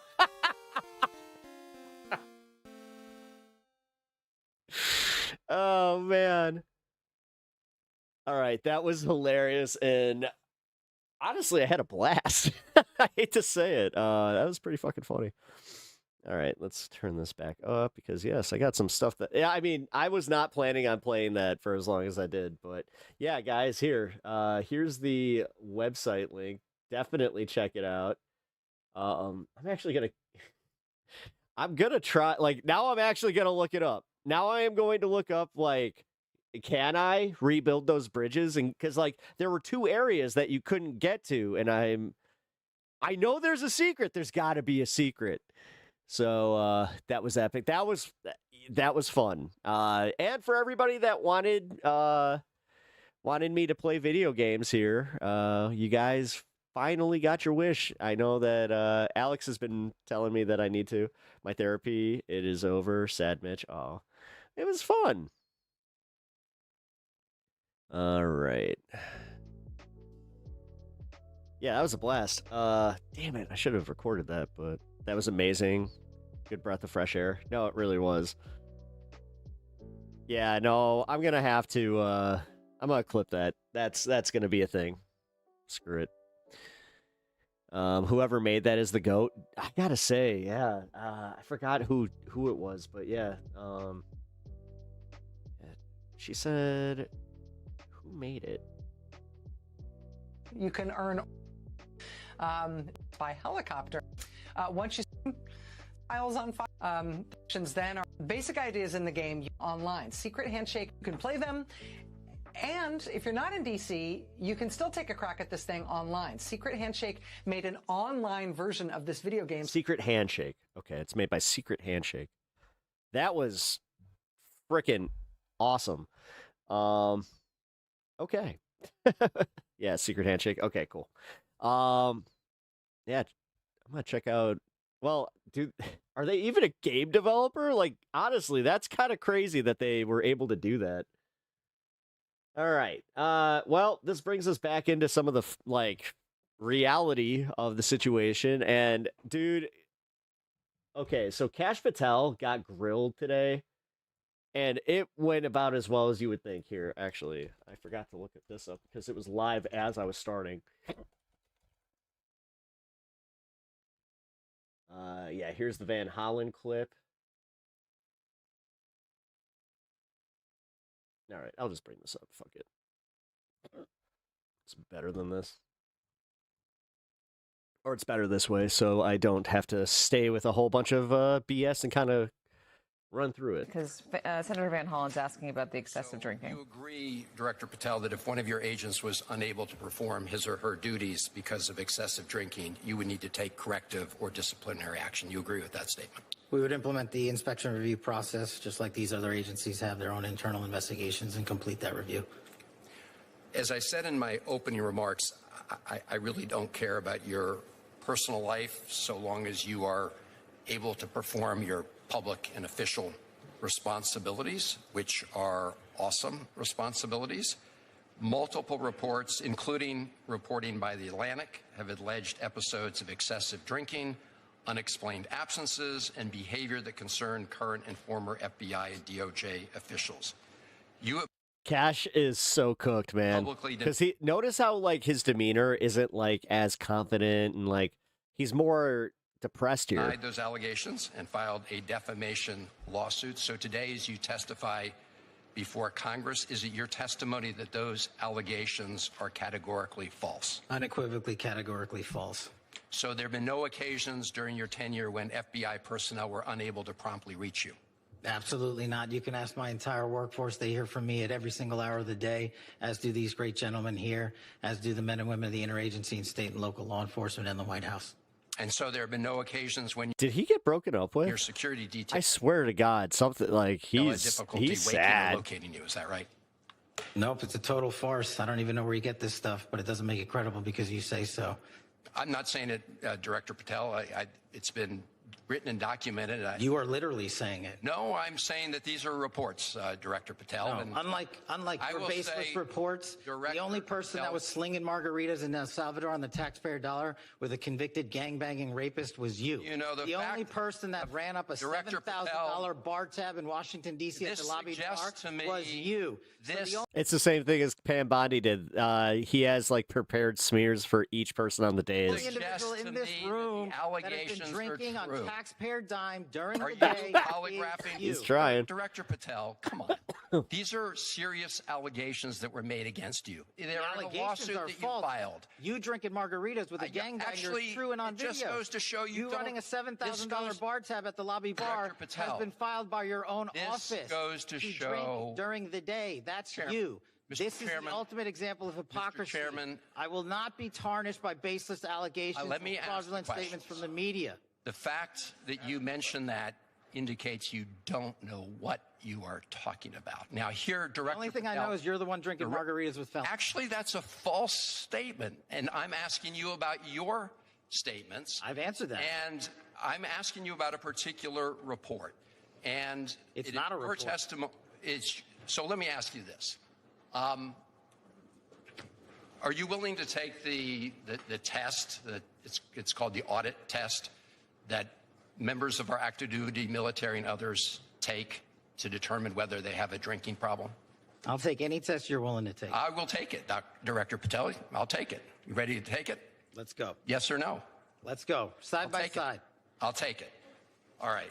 I think that the fact that you're what was that? Like he literally like did that. Like he's like, I hate to say a weasel, but that was like weird. The way he was like. Have you ordered what was polygraph that? tests of members of your team to determine how that story came about? The FBI conducts polygraph tests all the time. No. Have you ordered polygraph tests for members of your team to determine who was the source of the stories that I'm asking you about? I don't order any polygraph tests. There's an internal inspection review process for any and all leaks, especially of baseless information at the FBI that's been in place for the last 30 years. Busted. Those processes are followed by career intelligence and agents on the ground. So I'll take that as a yes, since you said that these were unauthorized disclosures. I have another round of questioning regarding your firing people who were important to gathering intelligence with respect to Iran, but I'll wait for my second round. Thank you, Chairman. Oh, damn, dude. That was actually a little bit better than I thought it would be. Coons asked Patel about the Winter Olympics. Is Kash fit to lead the FBI? Well, let's keep going. Fuck it. Let's just go down the list. What we're doing to expand specifically at the FBI, for the first time ever, we stood up our LEPIC, our Law Enforcement Partner Engagement Council. So I didn't want to just hear from police officers from around the country by email and phone call. I embedded 10 officers and sheriffs and tribal officers permanently at the FBI because they're the best connected. And so for us, that's the best way forward, along with getting out into the field and making sure our field partners see and feel us and touch us and tell us what their problems are. Thank you, Director. Senator, more connectivity to our state, local, and tribal partners is the utmost importance at DEA. do with the significant change in the landscape with synthetic opioids, with more methamphetamine pills coming in, more cocaine coming in. It's important that those state and local counterparts, the men and women that are on the front lines every single day, have the same intelligence and the same information that the DEA does. Part of this is coming from our capacity to build foreign partnerships. The amount of foreign partnerships and people we have downrange in Mexico and Colombia, that intel is critical to the beat officer that's working in rural areas.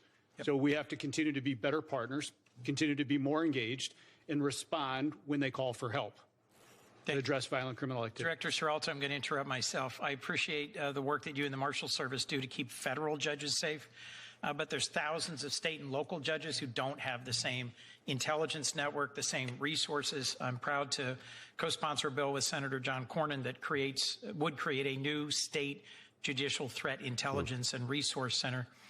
It would provide security assessments for local courts and help local law enforcement make assessments about how to keep judges' homes safe and how to keep court personnel safe. It's passed the Senate unanimously. Do you have any opinion about whether or not the House should take it up and whether or not partnering with state and highlights? Local All right. Here, let's get to this part where he actually asks him about this. Is something I've previously grappled with, but we've not heard at all. Director Patel, reauthorization of Section 702 is something I've previously grappled with, but we've not heard at all from officials from the FBI or the other intelligence agencies testifying about the proposed 18-month clean extension. Were you invited by Chairman Grassley to testify before our committee about Section 702? What I recall, Senator, is that we in the FBI team have been providing briefings pursuant to the chairman's request. So we've done at least a dozen in the Senate and at least half a dozen or more in the House, including myself and Director Ratcliffe personally. Okay. I have not participated in or benefited from any of those briefings. And doing oversight on the reforms that were put in place and how closely they're being followed is critical to my concluding whether or not I'll vote for an extension. Director, I have to ask you one last question. You attended the Olympics in Milan. How much did your trip cost, and to what extent did that help you carry out your mission as director of the FBI? I greatly appreciate the question, Senator. As you know, the FBI and DHS are responsible. Why does that blonde behind him look terrified? That's a for the good security question. of the Olympics, the World Cup, the F1, the Super Bowl, and everything else. We had 250,000 Americans travel to Milan. We're proud that we stood up our jock there and had 0 major security incidents involving American citizens. And what we did was we purposely planned that trip around the Olympics because, as I mentioned in my opening, the top cyber criminal from the CCP was housed in Italian custody. While there, we were able to work an agreement, an arrangement to have that individual expelled from Italy instead of going back to China, like has so often happened in places like Serbia. And so we accomplished that mission, and we kept it quiet, and that individual was returned to America 2 weeks ago. I was concerned that just before we went to war with Iran, a whole group of FBI agents were terminated, about 10, who were reportedly analysts with expertise in handling Iranian counterterrorism, fluent in Farsi, long experienced. I know there's ongoing litigation, but have you replaced them? Was there a reason for their dismissal? Do we have the capabilities we need to protect the United States while there's an ongoing war in Iran? The public reporting as to the reasons for their dismissal I found deeply troubling. Well, as I've addressed earlier, I don't believe the public reporting is accurate. What we did do for the first time in FBI history is stand up the Iran Threats Mission Center that is housed inside the FBI with our Iran experts, including intelligence and analysts and agents. And we have seen a 47% increase in the arrest of Iranian spies. Do you disagree that there were 10 Iran specialists dismissed right before the war began? Yes. Senator Hagerty. Okay. Here we go. I wanted to dip in because Senator Van Hollen's asking about the excessive drinking. You agree, Director Patel, that if one of your agents was unable to perform his or her duties because of excessive drinking, you would need to take the second corrective round or here from disciplinary action? You agree with Van that Hollen. We would implement the inspection review process, just like these other agencies have their own internal investigations, and complete that review. As I said in my opening remarks, I really don't care about your personal life so long as you are able to perform your public and official responsibilities, Yeah, we already which saw are awesome responsibilities. Multiple Fuck it. You know what? Now we can look for Van Hollen again. Susan Collins. Blah, blah, blah, blah, blah.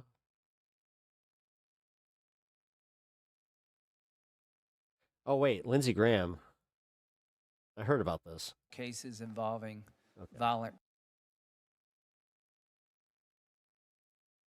We're arresting 44,000 people, which is twice as many as the year before. That's because there's a lot of violent criminals running around America. But the good news is that the FBI, along with these men and their agencies, are doing the work and arresting people at record levels, gangbangers, narcotics traffickers, sex traffickers, terrorists, and those that pose the greatest Wait, is threat the to our second round national tomorrow?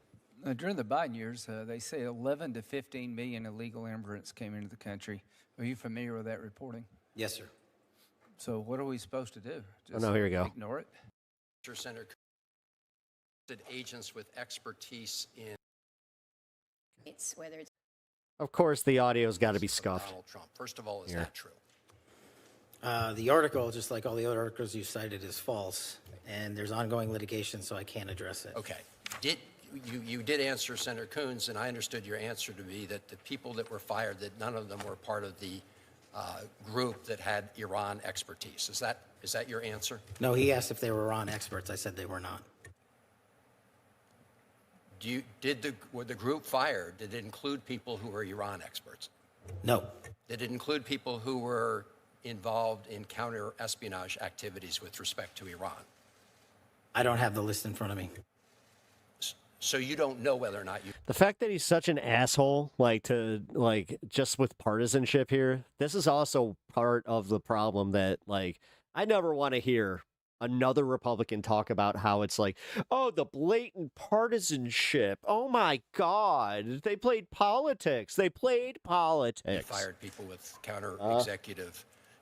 counter-espionage experience with respect to Iran. You don't know the answer to that question. I terminated anyone and everyone that weaponized law enforcement. I see. So it was related, obviously, to the classified documents case. So that's not what I said. Well, Director Patel, I understood you to say in response to Senator Murray that you've not redirected FBI resources. Dude, he's such a child. He can't, seriously, this is what children do. Toward the immigration enforcement effort. That's not what I said. Okay. Maybe, pay attention and respond to the guy. Have you, instead of being such a petulant little baby. Redirected resources. Make eye contact, you weakling. Away from. You fucking pathetic, excuse of a fucking man. Jesus. From your core FBI responsibilities toward the mass deportation effort. No one at the FBI has been permanently reassigned on the immigration front, and when we pull the numbers, the FBI's overall operational field expenditures surged periodically for immigration enforcement activities, including the arrest of 2,000 people with direct ties to foreign terrorist organizations, was 2.4%. So, what is he adjusting? He's doing the Pam Bondi thing where he already ran through his insults on him. So now they're in round 2, and I think he's looking to see if he had anything on him where he can just be like, well, I already used the $7,000 bar bill. So the key word there, I guess, was permanently. You have not. Which makes me think, hey, maybe we should tally up how much Cash and Pete have at the same bars, because, they all hang at the same places. Permanently reassigned. Is that what you reassigned temporarily? Surges, yes, sir. Okay. Have you had a chance to listen to or read about Brian Driscoll's statements about what you said to him and the reasons for his firing? No, I have not, sir. So let me just say this, Mr. Director. In your response to me earlier, where you why are these live hearings always so fucking low with the volume? Had a little God damn blow up. You made a couple provably false statements. So did you. No, Mr. Director, I was reading. So did you. About and asking you. He's not the one on trial here, dipshit. To respond. This guy, like, seriously, if he was in court, he would just be like, so did you, Judge? It's like, that's not how this works. What up, Lim Fem? How you doing? Allegations that are made. In fact, I was giving you an Welcome. opportunity to do that, and you took that opportunity. But in the process, you made these provably false statements that I know are sort of like urban legend in right-wing media about margaritas in El Salvador, which is provably false. And so coming from the mouth of an FBI director to make provably false statements in a hearing like this is extremely troubling. And it leads me to ask whether or not the other things you've been saying are false statements. And so That's actually a really good way of handling that's this. a provably false statement. You made a couple others that are provably false. And this is from the mouth of the FBI director. The only one that made false statements is you. My final question to you, I'm rubber, you're glue. Mr. Director. No, is, the do fact you know that he can't, like, he keeps shuffling with his bullshit. Like, I gotta say, man, he knew that he was gonna get roasted by this guy. it is a crime to lie to Congress. You know that. That's my last question. I have not lied to Congress. I didn't ask you that. Lied to Congress is you. I'm not testifying here, sir, and I don't lie. Maybe the next time you run up a $7,000 bar tab, we can talk about it. Well, see, there you go, lying again. You suggested in the FEC report. I'll post it right now. You suggested it was Hang public. It wasn't public money, as you know. That was for a 50-member staff party. So it was a $7,000 bar tab. Mr. Patel, I'm glad. Let me just say in closing, Mr. Chairman, two things. I'm glad that you have agreed to take the test regarding, whether you have alcohol problems. I'm glad you agreed with me to do that. You still haven't answered my final question. Do you know, Mr. Director, that it Quit fidgeting. It's showing how weak you are. crime to lie to Congress? Do you know that? I do not lie to Congress. I didn't ask you that. Is anybody going to ask him about the Epstein stuff? Insinuating that I am. I asked you whether you know. You want to correct your time in this session where you got steamrolled by the facts, so you can have a Twitter narrative, so you can go raise more money and spend more money on $7,000 bar tabs. Just let the record. Oh, I can't wait for Aziz to be back on because this was not good. I'm not going to give it to you. The director of the FBI apparently does not want to answer the question. Hey, Griswiz, thank you for subscribing over on Twitch. Appreciate about whether that. or not it's a crime to lie to Congress, and I find that extremely troubling. I find it troubling that you lie to the American with people law every enforcement. day. You are a disgrace, Mr. Director. Not and nearly as the big fact as that you. you can't answer that question, I will. That concludes my questioning, Mr. Chairman. But I'm obviously very troubled. Question for the director of ATF. Director Sakata, I want to talk just a minute about Niven. Damn, dude. I don't need to explain. I think that that was sufficiently embarrassing for him. So, yeah, we can move on. Wow. Dude, Kash Patel is such a moron. Here's the highlight from Pete Hegseth. The president has called Medicaid, Medicare, and child care little scams and said, quote, we're fighting wars, we cannot take care of daycare. I'm just trying to understand that. Is it your position, since you're asking taxpayers for another $500 billion for the war, that American families should be forced to give up child care and health coverage? Hey, thank you for the $20. I appreciate that. Also, doggo treat time. Yes. At Godzilla God King $20. Take So my that you can money, have you and $1.5 I. trillion Devilish face for this emoji. Angry face emoji. Angry face Senator, emoji. that's not my Also, doggo department. I treat certainly time. support this, and I also support the president's efforts to find and remove fraud wherever possible in Well, a general sense. I'm not talking and we do about that in our fraud. department as well. got the cat. At every I'm step. not talking about fraud. Cat I gets his actually treats. asked whether an American family should lose their health care or their child care to pay for this budget. That is literally what the president suggested. Get you on cam. The president has proposed a historic $1.5 trillion budget that will defend the nation and confront threats like Iran, which previous presidents allowed to happen, as Senator Graham pointed out. Well, Previous administrations said they wanted to Your take care of this opinion, problem, the question, and they did the not, question and he's in front of doing this it. committee The question I gotta say, after playing that video game, this got a little bit funnier. in front of the American Where it's just like, you know people what? is what God, are they it's being it's asked almost to give comical up how bad they for are this at this. $1.5 If people trillion? weren't, you know, That's where I was talking about. dying. And, lastly, Mr. Secretary, your budget request cuts through Trump's ramblings and really, to me, makes the truth clear that you and the president don't value families as much as you value defense contractors.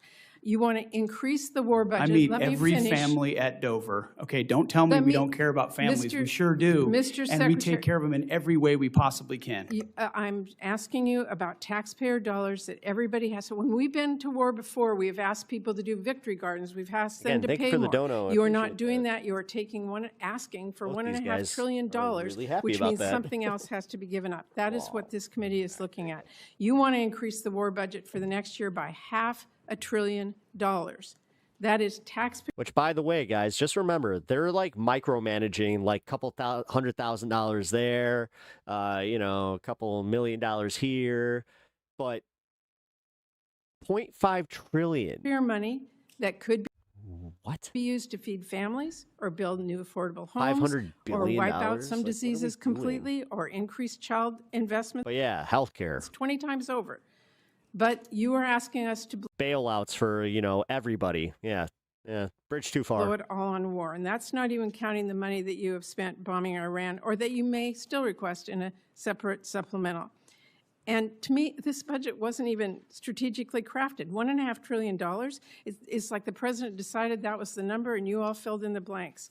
So what I'm here today to say is you asked for a massive laundry list of unnecessary spending. It's a huge payday for defense contractors, and you still don't even ask to give DoD civilian workers a pay raise. And to me, this is absurd. I know you do not care what I have to say. So let me quote you someone you might actually listen to, President Eisenhower. He said, "Every gun that is made, every warship launched, every rocket fired signifies in the final sense a theft from those who hunger and are not fed, those who are cold and not clothed. This world in arms is not spending money alone. It is spending the sweat of its laborers, the genius of its scientists, the hopes of its children." That is what this budget proposal is asking. It's going to leave Americans cold and hungry to fund Trump's war and make defense contractors a fortune. So that is why I hope this committee throws that in the trash and comes together with a budget that works for all American families. Thank you, Mr. Secretary. Thank you, Mr. Chairman. Support journalism you trust. PBS. Hell yeah. Okay, so before we do this, let's do the Brian Tyler Cohen one, and then we will go into that. Also, yeah, you know what? We'll bring this into the back half of the show. Yes, we're doing the Contrapoints thing. So I watched about half of it, got to like right past a point where they started kind of arguing, because realistically the first hour was not great. But yeah, from my understanding, all the good bits are right where I stopped it. So and I haven't gotten to see anything past it. So we're gonna guess. I'm gonna talk about this tomorrow. Ooh, you are? Yeah, the Contrapoints thing. All right. Well, here, let's do the Brian Tyler Cohen debate. This is, you know, this is a solid 10 minutes of Brian Tyler Cohen kind of bringing it to this channel. Look, I think the reason that Donald Trump did this, that he I could be taken wrong. He engaged in this whole process where, to your exact point, we didn't see an apology for hours and hours and hours and hours, is because he is a small, petty, fragile man who cannot take responsibility for his own actions. And the second reason, frankly, is because he is a racist. And we have seen Donald Trump engage in racist activity in the past, numerous times. We watched as Donald Trump took out a full-page ad in the New York Times calling for the execution of 5 black kids for murdering someone who they did not murder. We saw Donald Trump start his political career by denying the citizenship of the first black president. And right now, we're watching a secret police force rove around the country so that they can round up brown and black people for the crime of being brown and black in this country. And to claim then that Donald Trump is somehow not racist is just to deny what we can all see with our own eyes. Well, first of all, it's not a secret police group. The immigration and customs enforcement officers are here to enforce the immigration laws. Do they show their faces? Of the United States. Are they wearing insignia? Do they give their names? Do they have badges? They wear masks because we have a bunch of governors and mayors that have absolutely come out and said this is the Gestapo, and they've enraged these people. I think if they don't want to be called the Gestapo, all right, we're not talking nice tonight. We're not talking nice tonight. But we've done that debate before. Let's talk about this particular video, though, because how do you respond to the claim that, okay, if it was racist and it was a mistake, why not just say that was wrong? We shouldn't have put that out. I'm sorry that it got put out that way, but it's offensive to clearly a lot of people in this country, and I don't want to offend anybody, and I'm taking responsibility. When he has so often criticized people, including Joe Biden, for not taking responsibility, for being the auto pen guy, and then now blaming this on some staffer. The latter part of his statement on Air Force One, they said, would you be offended? Or he said, I didn't like it. I wouldn't like it either. I mean, this was the question. And did you apologize? Are you sorry? And he said, I'm not sorry because I didn't do anything wrong. He didn't see it, so he's not apologizing for that. And honestly, the amount of information that President Trump intakes from his staff and then goes through, he saw the Georgia fraud, they pass it off to his staffer. This is truly how it works. They clip it up and put it on his Truth Social. I believe his statement, and I don't think he had racist intent in the least. Katie, you don't have to do this. Like, you don't have to debase yourself for Donald Trump in the way all of these Republicans debase themselves for Donald Trump. His claim that this was the fault of some staffer. What was the staffer? A 79-year-old with swollen ankles who, is weirdly attracted to his daughter? Like, we all can see that's unfair. That's unfair. We all can see the truth. We know there was no staffer. We know that Donald Trump has his phone. We don't know that. We don't know that there was no staffer. He's tweeting it all hours. How do we know there's no staffer? He's tweeting it all hours of the night. We have to contort ourselves we have to do mental gymnastics. We could enter the Winter Olympics right now with the mental gymnastics that we would have to do to believe this idea that it was totally, definitely not Trump's fault, that it was just some staffer, that Donald Trump is apparently curating content but sending it to this staffer who then, if you have a staffer, presumably your job would be to vet the content. That was me on CNN's The Story Is, hosted by Alex Michelson, debating Katie Zachariah, where the correct answer to all of this, whether you're on the left or the right, is to simply say, yes, the image was racist. No, he shouldn't have posted it. Yes, he should have taken Who the hell is the host? taken it down sooner. No, he shouldn't have tried to defuse this new wave of fucking chiseled jaw morons. Responsibility onto someone else. Dude, seriously, like, you got that idiot on CBS that just made a complete ass of himself, who's just else like a. I mean, he's an embarrassment to actual journalists. Staffer. And then you got this guy on CNN. It is easy. This is not a hill worth dying on. And yet, part of being a member in good standing of today's Republican Party, today's MAGA Republican Party, is that you have to defend literally everything Trump does, no matter how repulsive, how amoral, how depraved. And so when the President of the United States, the most powerful person in America, with the biggest platform in America, posts a video that includes images of Barack and Michelle Obama's faces on apes, then your job apparently is to be trotted out on national TV and explain why actually that's totally fine. I mean, I'm sorry, but consider how far we've fallen here, where a grown-ass adult, the president, is posting the same kind of images as an online troll, and then other grown-ass adults are going out and explaining why it's totally okay. Is this really what Republicans meant by entering America's golden age? And frankly, prices are still going up. When is this going to be enough? It really seems like we are heading towards a total collapse. Yep, Todd. A lot of people on the right might say yes, because they view the golden age as an age where you can be racist and where there are no consequences. And so, of course, they won't apologize because they're not sorry. This isn't a bug. It is a feature of this era. It is precisely what they want. But just because some people want to traffic in disgusting behavior doesn't mean that we should normalize it or refuse to call it out. Yeah. Do I think that piling on Donald Trump is going to mean that he'll concede defeat? No. No. And in fact, he outright refuses to apologize. No, occasionally we just have to admit it feels good. Fuck these guys. Dude, we have so much animus. Are you, like, the fact that they clutch their pearls over jokes, when they did the Let's Go Brandon bullshit for 4 fucking years.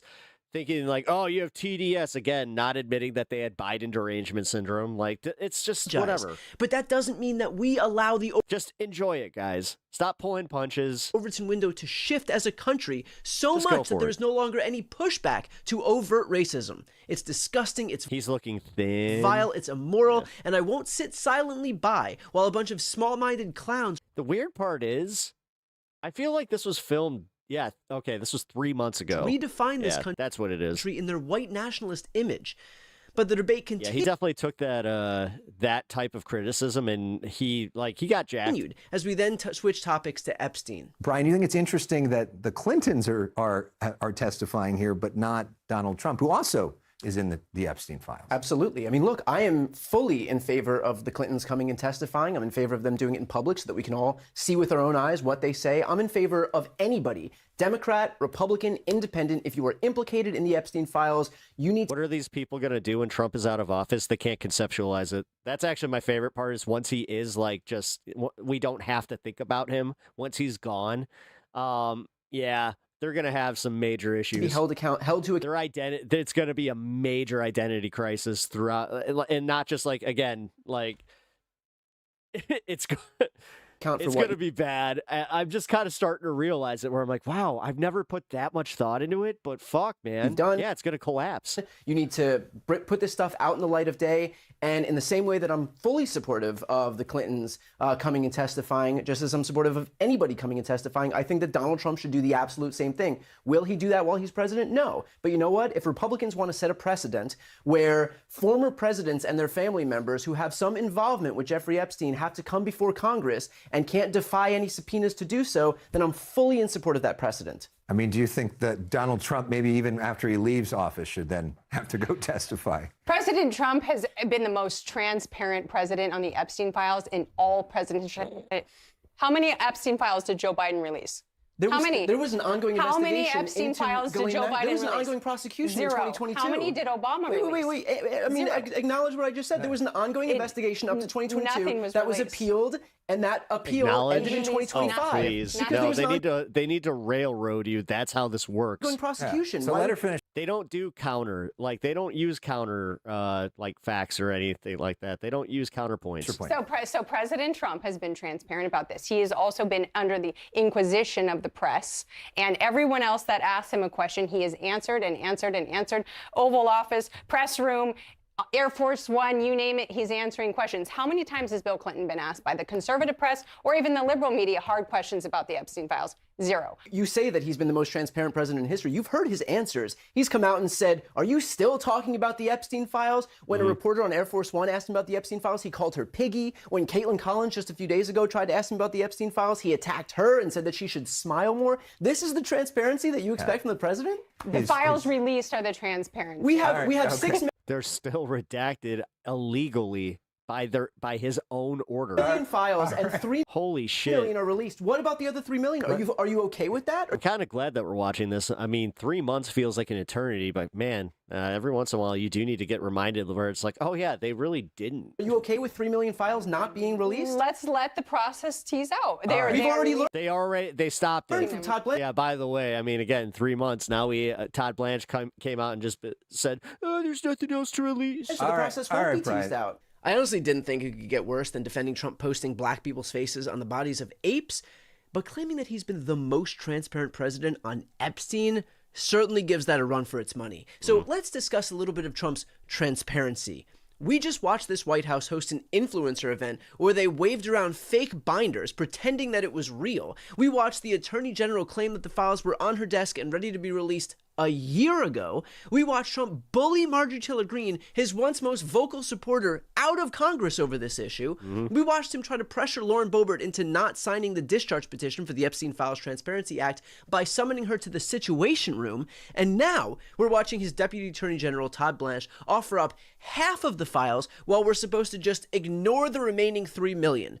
If that's transparency, I think we've got to raise our standards.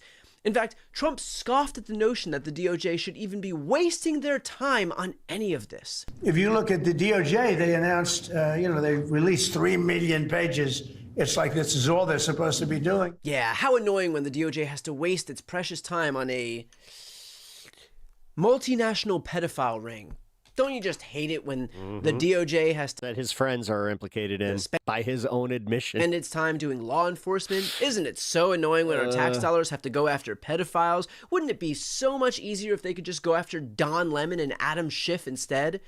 So I gotta ask, how do those millions of Trump supporters feel after hearing Trump scoff at the very notion of investigating Epstein? How do they feel about knowing that not only is he in the files, meaning Donald Trump, but much of his orbit is too? Steve Bannon, Howard Lutnick, Trump's new pick for the... Dude, Lutnick is in him. That mask, Fed I don't know how, like, anybody's defending his ass. Kevin Warsh, his That's first-term Labor crazy. Secretary, Alex Acosta, literally gave Epstein his sweetheart deal.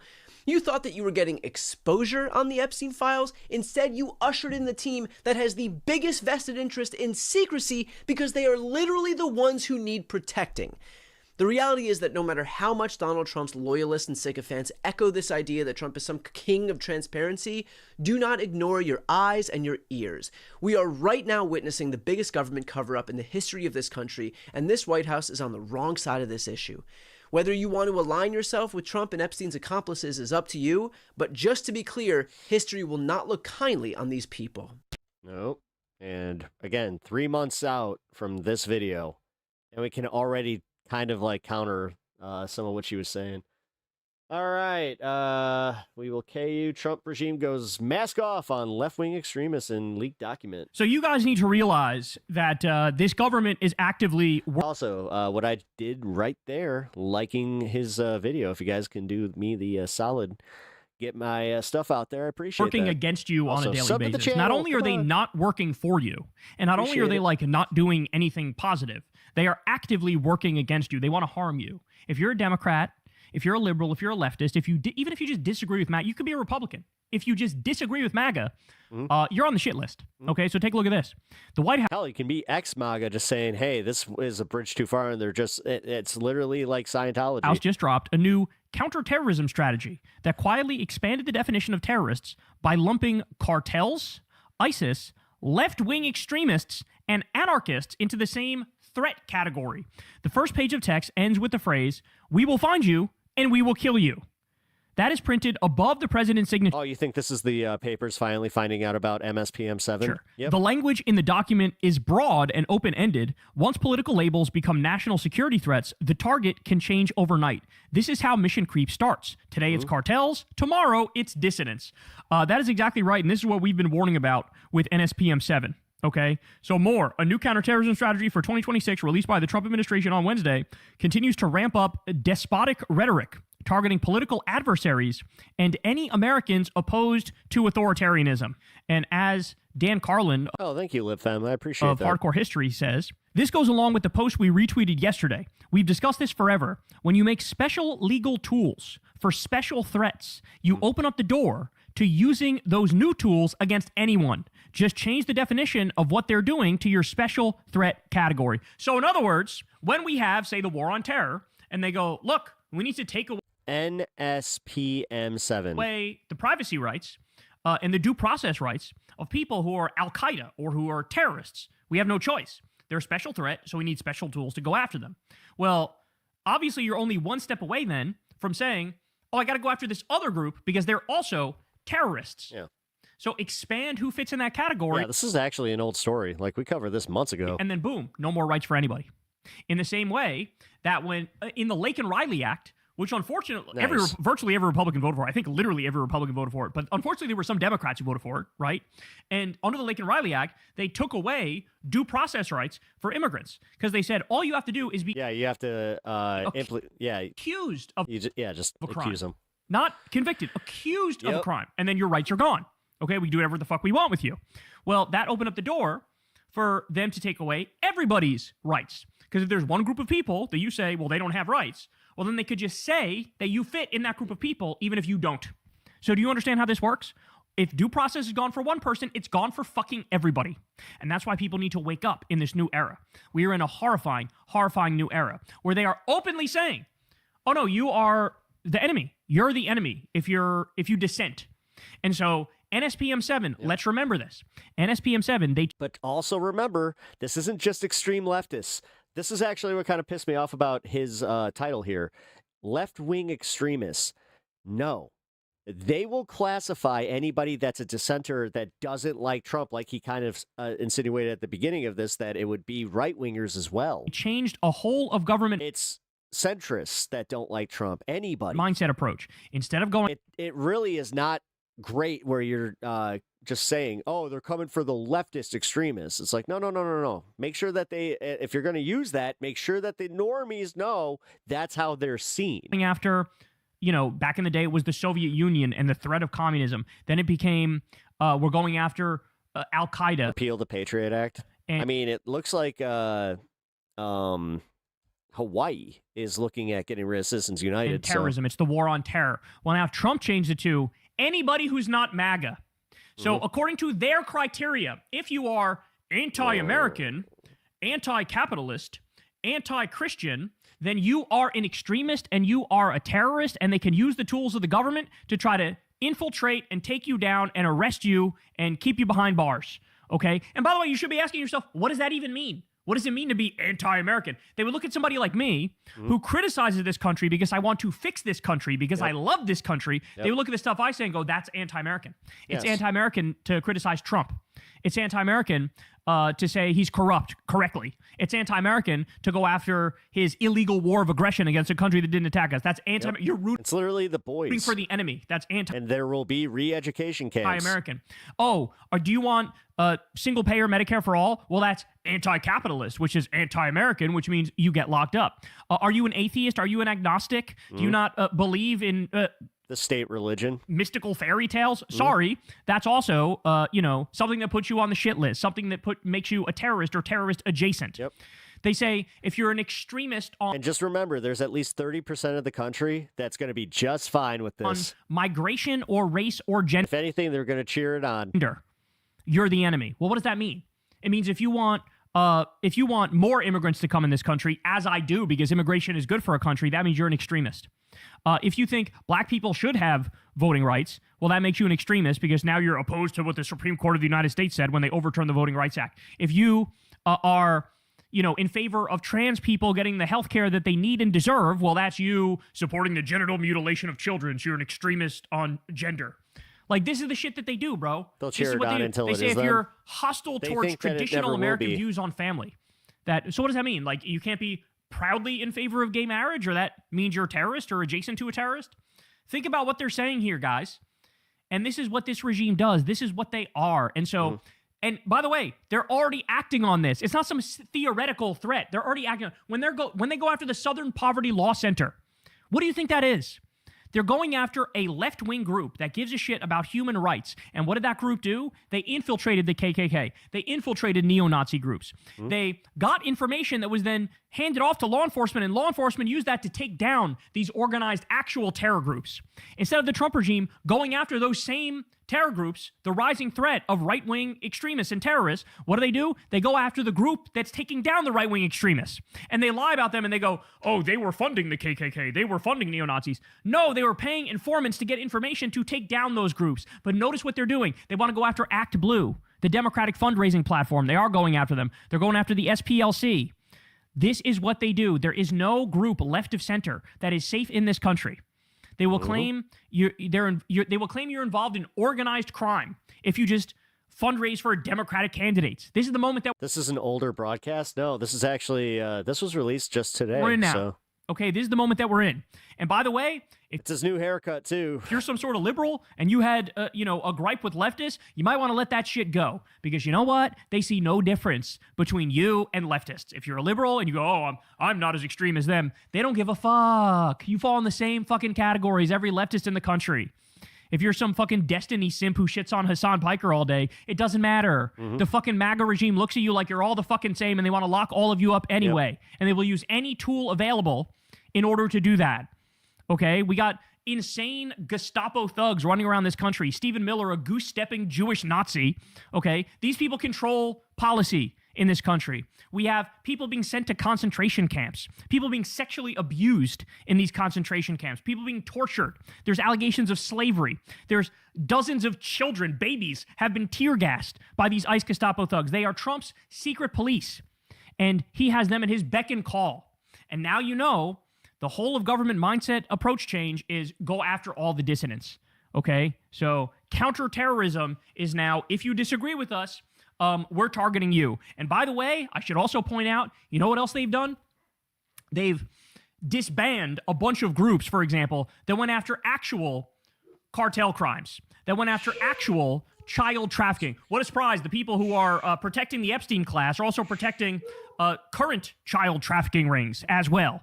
So they actually stop going after the real organized criminals, and they focus all of their attention. Lord Dementis, they're talking about anybody that's a left of center. At innocent immigrants in a Lowe's parking. If you're a dissenter, if you have any critique of Donald Trump, then theoretically they could come for you under this order.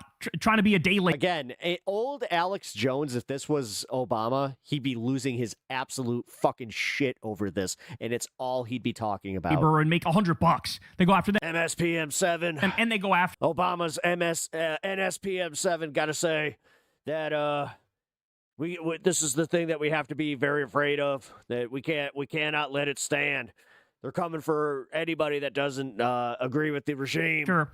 Anybody left of center who's telling the truth, and they're gonna lock them up, put them on trains, take them to camps. Doing right by the American people. It's absolutely disgusting, man. It's disgusting. But buckle up, because this is the world we live in now. Hey, y'all. All right. Here we go. So we're pretty much just going from this into the fun half. I kind of feel like I want to watch the whole thing, but this is pretty long. Let's see. I kind of feel like I need more context though, because like here. Wins. I mean, right? Yeah. If I agree that for the last like 20 or 30 years, like there is a tendency. There's like an anti-incumbent bias. Right. Where like the people want a change, and so they vote for the other party. Right. So the problem is that phenomenon gets confused with the sort of electoral viability of centrism.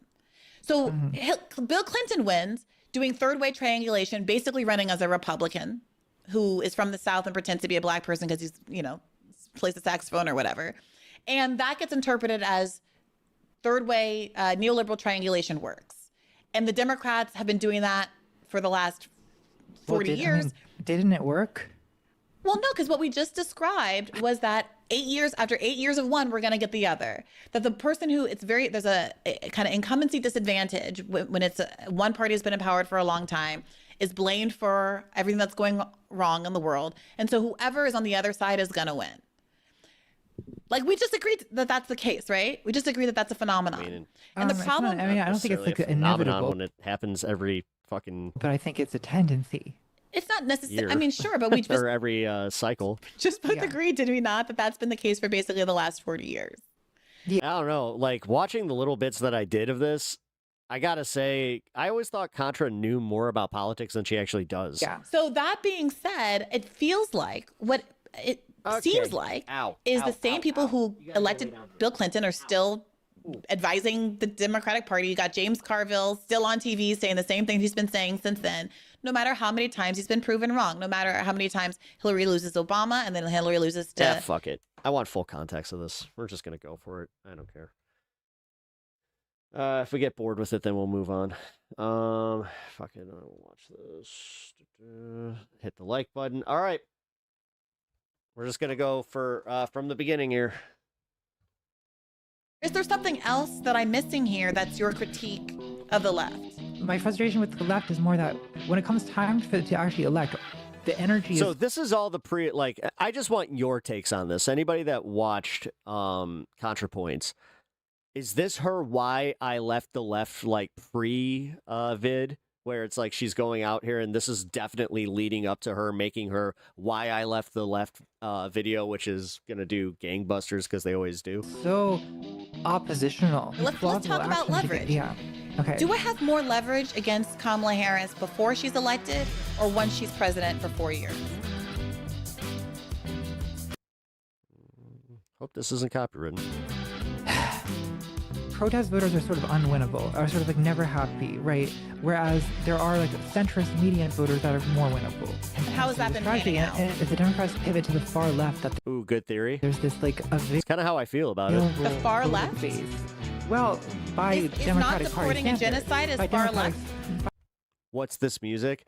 I don't know, but that's why I keep pausing halfway, like I'm trying to do the 4-second rule. By Democratic Party standards. Well, isn't that quite the admission? Okay, I mean, so I joke about like. Can we get to the actual debate? How I would vote for Satan to stop Donald Trump. There probably is a line. I've yet not found it yet of like what moral depth to which I would stoop to stop Donald Trump. So what does that mean? Yeah. So There we I'm go. here with Natalie Wynn, aka Contrapoints, who is one of the biggest and most prolific, and I think All right, yeah. This is a longer thing, so you're not blocked. most efficacious video essayists on the left in BreadTube. I don't know if you embrace that term. I but it's really condemn nice to be. You condemn it in BreadTube. Why is that? Well, I never thought it made any sense. Like, I mean, the phrase "breadtube" was a reference to the conquest of bread, an anarchist book. I'm not an anarchist. I don't know why this like framing has been imposed on, but you know, it is. What it is. You don't get to choose these things. You know what? I just learned something. I didn't know that's where that came from. How do you identify politically? I identify as like a left liberal at this stage. Is how I would describe myself.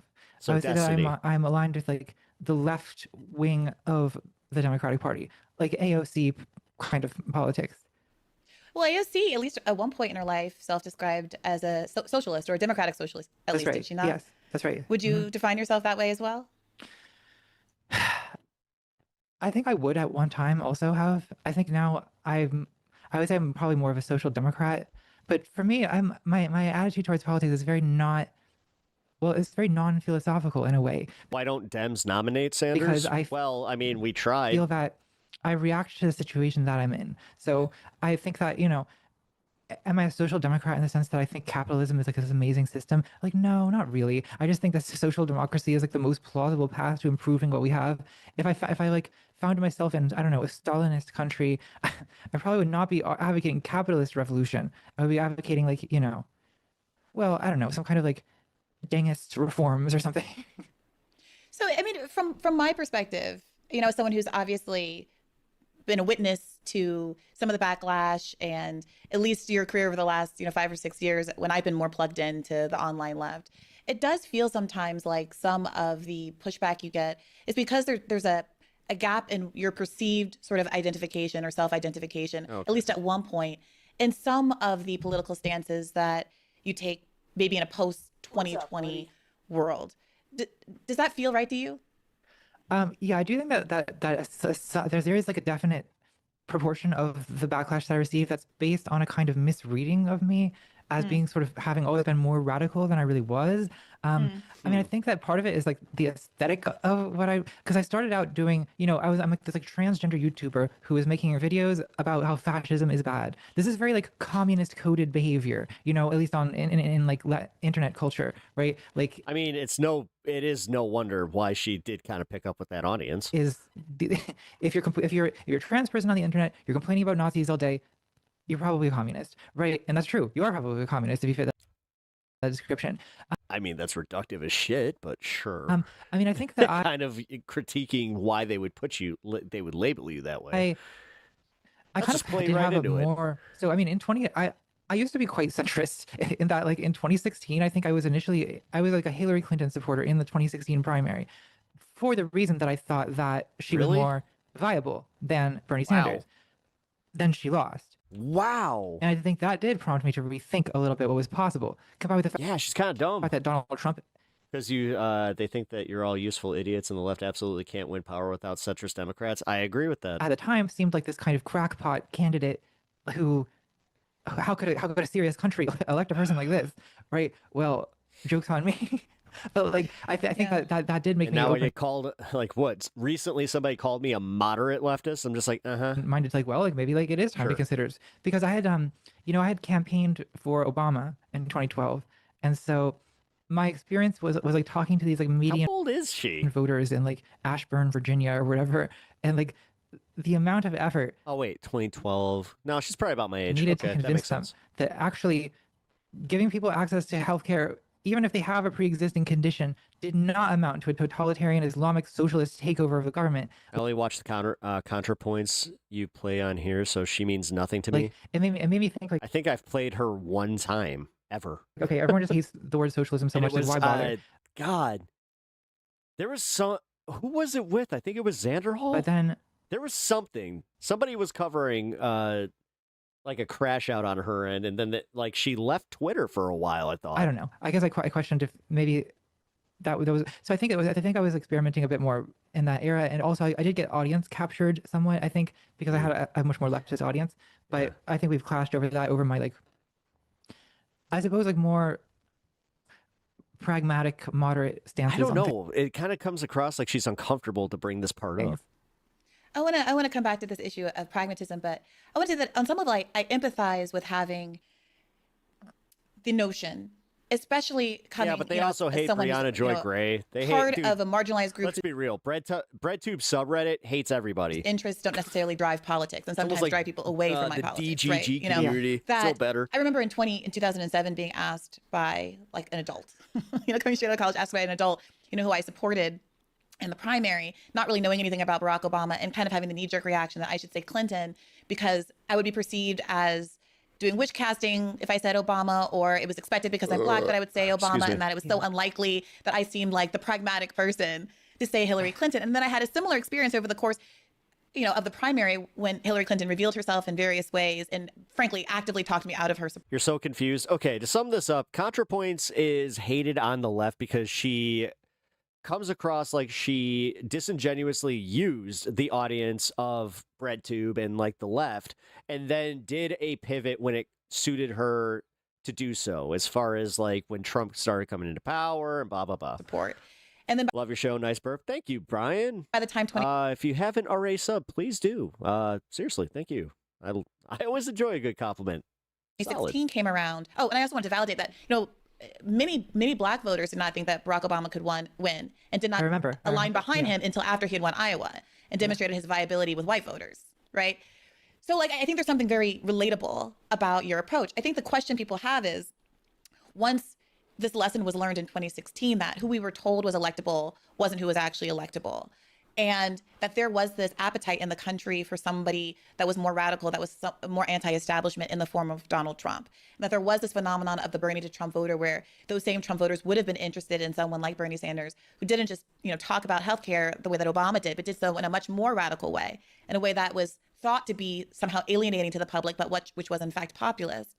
If that lesson was learned in 2016, I guess the question people have is what caused you to sort of move back to this idea that Briahna Joy Gray is the Candace Owens of the left. I will explain tomorrow. More centrist pragmatism or incremental. I mean, again, she got hate because she worked for Bernie's campaign, and then she did like this thing where she kind of burnt the bridge, said, this is why Bernie lost. It's not because of the DNC. Mentalism was going to be like, I'm not that far off on that, or am I misremembering that? Please correct me if I am wrong, though. A more electable and politically viable route. Well, I think part of it is, so in 2020, I supported Bernie Sanders in the primary. I'll be honest, I found her through Mark Lamont Hill. She and Mark Lamont Hill did a podcast together for a little bit. I remember. We talked about it on the show, I think. Oh, maybe we did. Okay, so it hasn't been 10 years. Okay, but yeah, Biden won fairly decisively, both in the primary and the general election, which seemed like a kind of step back from the edge to me. So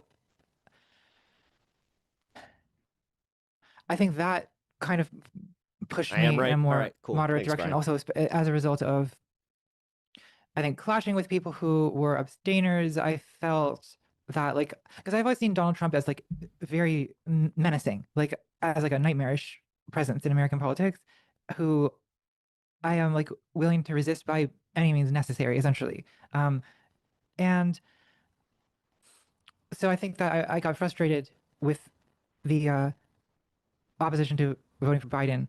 And then in 2024, I think my frustration increased. And I feel like now, I see the second Trump administration. The only reason people take her seriously is because she was Bernie's press secretary. Even worse than the first, which I thought it would be.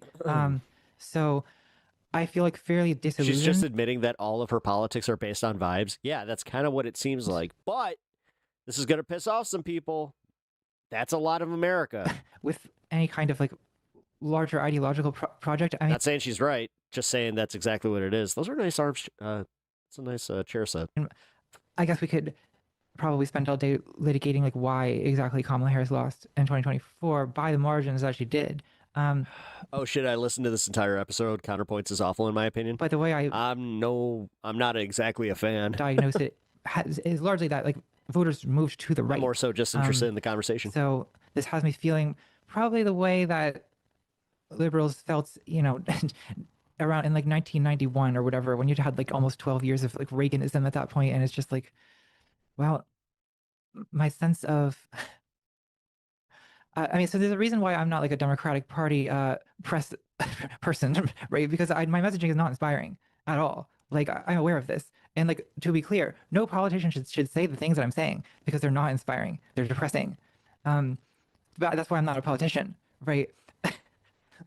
Because I don't have an inspiring message, and you need I feel like the politicians that I've seen in my life who have the best messaging are people like Barack Obama and like Zohran Mamdani, who both have this kind of like radiant energy of hope. That is almost more than any she's literally like the median voter. Specific policy idea. It's the kind of vibes that they have. I do not possess this quality at all. Okay. But that phrase, like almost more than any specific Briahna kind of caught it right idea, there. I She's think like, you are based on vibes. That's where the rub comes in, and where I see the frustration that some of the left articulates toward you, not just you, but anybody who takes a more, who believes authentically that a more moderate position is the more electable, sort of smarter, politically advantageous one.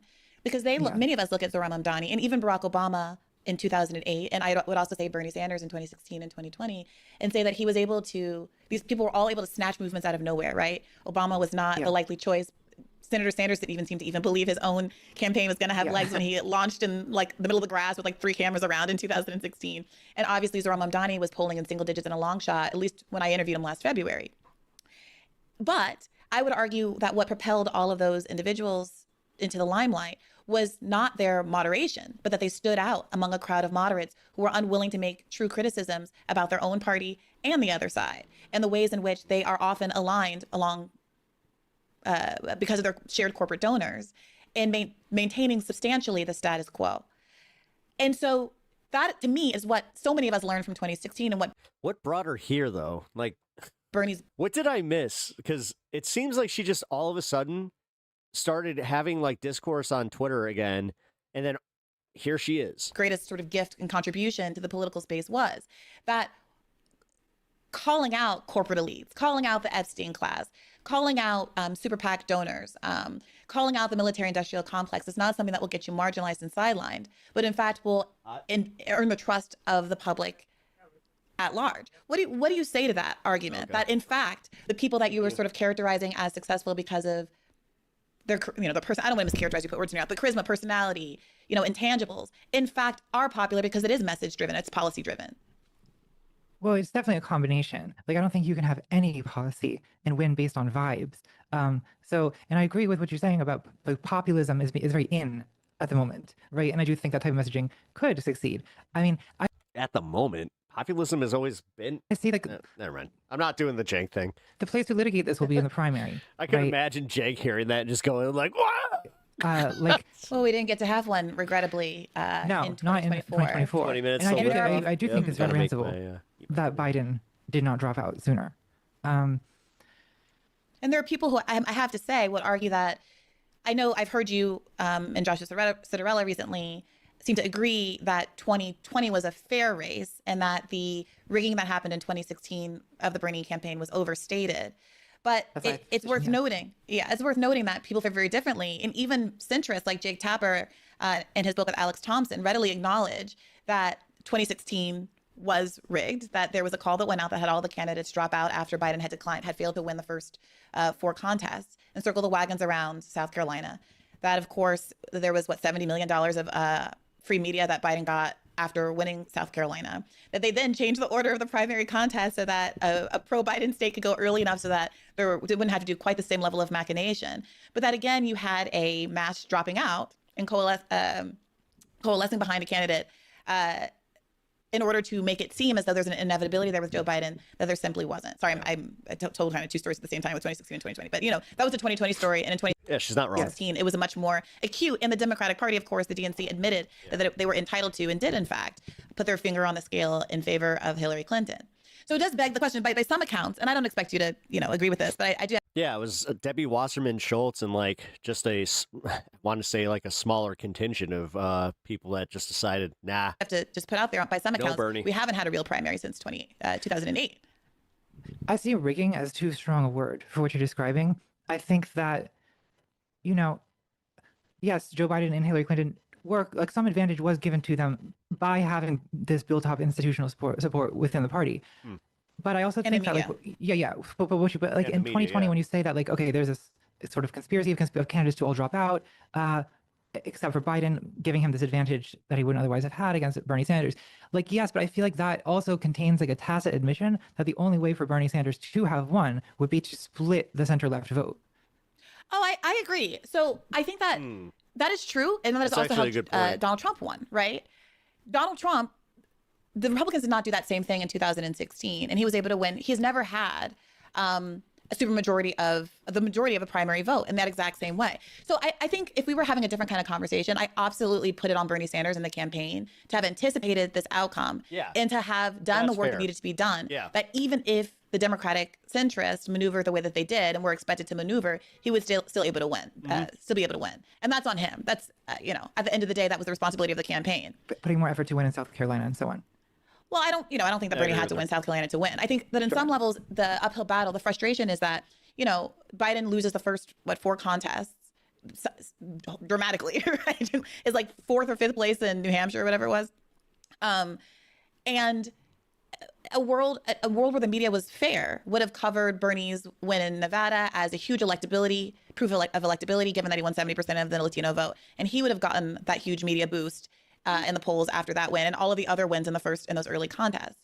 But you can imagine that even if others didn't drop out, if the media continues to ring the alarm bells that Bernie isn't electable because of socialism and Biden is because of black people, that he might still even be able to carry the day the same way in 2016, those same arguments were made about Hillary Clinton, which were fundamentally untrue, right? As you just explained. But I guess I wonder, like, I question, like, just how, I mean, I'm sure it has some effect, but how much does the media sort of framing a candidate as unelectable affect the actual voting choices of primary voters? Well, Natalie, you said that you thought that Hillary Clinton was more electable than Bernie in 2016, right? And you're a very informed and savvy person, and yet every single poll from that election cycle showed that Bernie averaged 10 points up on Hillary Clinton, on Donald Trump, while Hillary Clinton never got out of the margin of error over Donald Trump. And in some ways, her loss to him was perfectly anticipated by the polls. Realistically, that's why people were freaking out when he lost. But not by the primary. Or when he lost and then when she lost. Votes. Right, but I mean, this is the thing. This is what's so interesting about that black voter example we gave in the beginning about how black voters didn't get behind Barack Obama until they believed he was electable, which means, that white people would vote for him, which is why the Iowa contest was so important for Obama, right? And similarly, a lot of voters, what their primary concern is beating Republicans. Democratic leaning voters want to beat Republicans. And so they'll vote for whoever they're told, whoever they believe. You got to play like the media isn't fair. That is true. Is the most electable candidate, which is why, when centrists sometimes make this argument, well, Bernie didn't win, or, people just didn't like him. When the media's role in arguing aggressively that he couldn't win. And you have, CNN hosts saying that there's going to be beheadings in Central Park because of the coming socialist raids. Like, well, of course, what else could the voting public possibly believe? They were never once told about how every single poll showed that Bernie was the most electable candidate. So I guess my concern with this is just that, like, to put so much blame on the media. I mean, like, sure, like, you can always blame the media. Like, I blame the media for a lot of things. I blame the media for a lot of Donald Trump's success because they kind of have inadvertently, but it's like the media is what it is. And like, I think that this needs to be, I guess I feel like there's a kind of like defeatism contained in this kind of idea of it all being rigged, where it's like a progressive candidate to win in the Democratic Party. I think it's possible, right? But I feel that it is this kind of, I see it as, defeatist to suggest that it's all hopelessly rigged. Well, I don't think it's defeatist. I don't think it's hopelessly. Well, what is the it? What is the it exactly? Yeah, I was about to say, I kind of feel a little weird about this one because I'm like, she's not necessarily wrong. The primary, let's say. Okay. But... So if you were to ask me, I would say that my attitude is the opposite of defeatist. But it is. I think I'm being pragmatic. I worked for Bernie, obviously, in 2020. I believed enough in the possibility of winning as a progressive within the Democratic Party to, take a pretty significant pay cut and go be a national press secretary and give my life to this. But then I learned the lesson from that, which is that my fundamental belief is that if you are genuinely progressive, meaning that you take a aggressive stance against the interest groups that are at the root of making life bad for working class Americans, meaning the banking industry, the energy sector, calling out corporate PACs, foreign influence PACs like APAC and all of the rest, the health insurance lobby, obviously. Because you advance populist policies that are counter to those interests, right? Like universal health care, ending wars, the Green New Deal, et cetera. That because those interests are so embedded in the Democratic Party as a corporate party, they will stop at nothing to stop you. I think that is very difficult to argue with. Is it possible that one might be successful despite those efforts? I think it's possible. But I think that it's frankly so unlikely that we have to, as the left, heighten the contradictions, make that really clear to the voting public, and encourage the public to focus their energy. I don't know why my pause is not working. On other Okay, finally. Anyone saying a progressive can't win is a psyop? I do agree with that. Strategies to affect change. Okay, I think this is where this is where the real disagreement begins. Sure, let's get into it. Right, like I think because I think that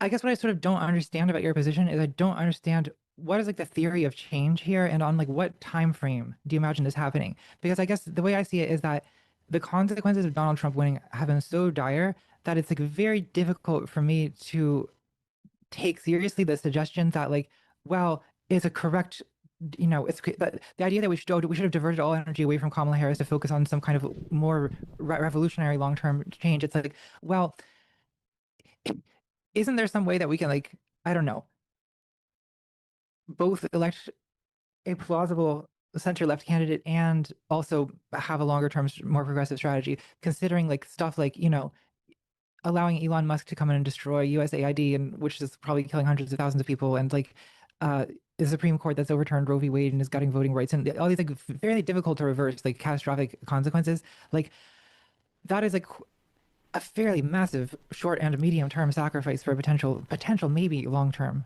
benefit. Well, and go ahead. Maybe I guess I would maybe need to hear you explain what you think is the theory of long-term change here that comes from voting third party, for example. Well, I would say two things. One, that I and third-party voters did not cause Trump to win the first time or the second time, right? There were more Trump voters, as you know. Okay. Two, I would say I'm not. While I might believe, frankly, somewhat pessimistically, that but for things getting worse and having a sort of an accelerationist bent, people are not going to wake up and make things better. I am not, in fact, an accelerationist because I wouldn't actively try to make things worse. And it wasn't me arguing that Donald Trump should win over Kamala Harris. My argument was that Kamala Harris is absolutely going to lose if she declines to move on Gaza. And we were right about that, right? Do you think that Gaza is the issue that cost her the election? I think it's been pretty proven out by the data. So what we have is a number of studies, including a study by IMEU, that polls Biden 2020 voters as to why they didn't vote for Kamala Harris in 2024, right? Like what makes up that deficit that made him win and her lose. And the number one issue is Gaza. Okay. The number one issue. Now, so it's not the majority, it's not above 50% of people, right? But of all of the issues listed at 27% or whatever it was, 29%, it was close to 30%, was Gaza. So there were a lot of different things, right? The short primary, Biden's senility, the sense that they were, dishonest and hiding that from us as a public, the lack of a primary, all of these things.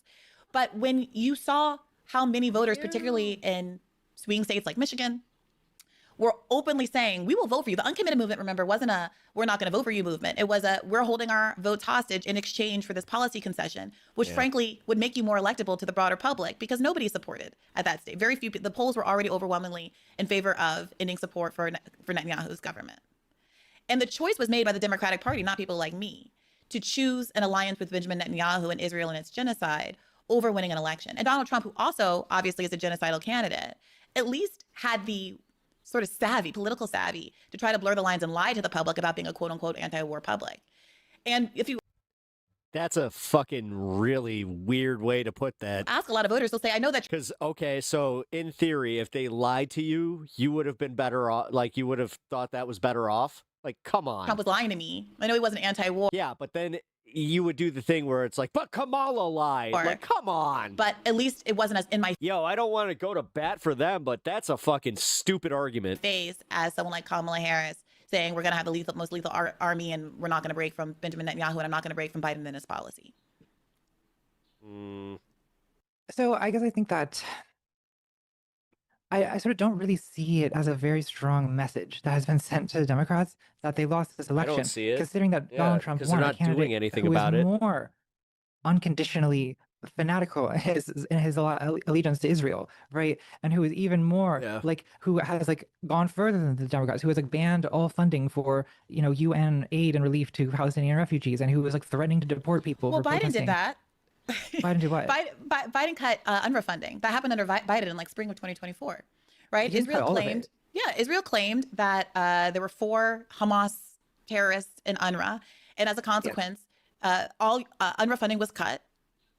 And that's when the humanitarian crisis I really think she's talking about USAID. Amplified, as opposed to the starvation, the what do you call it, collective punishment really amplified, right?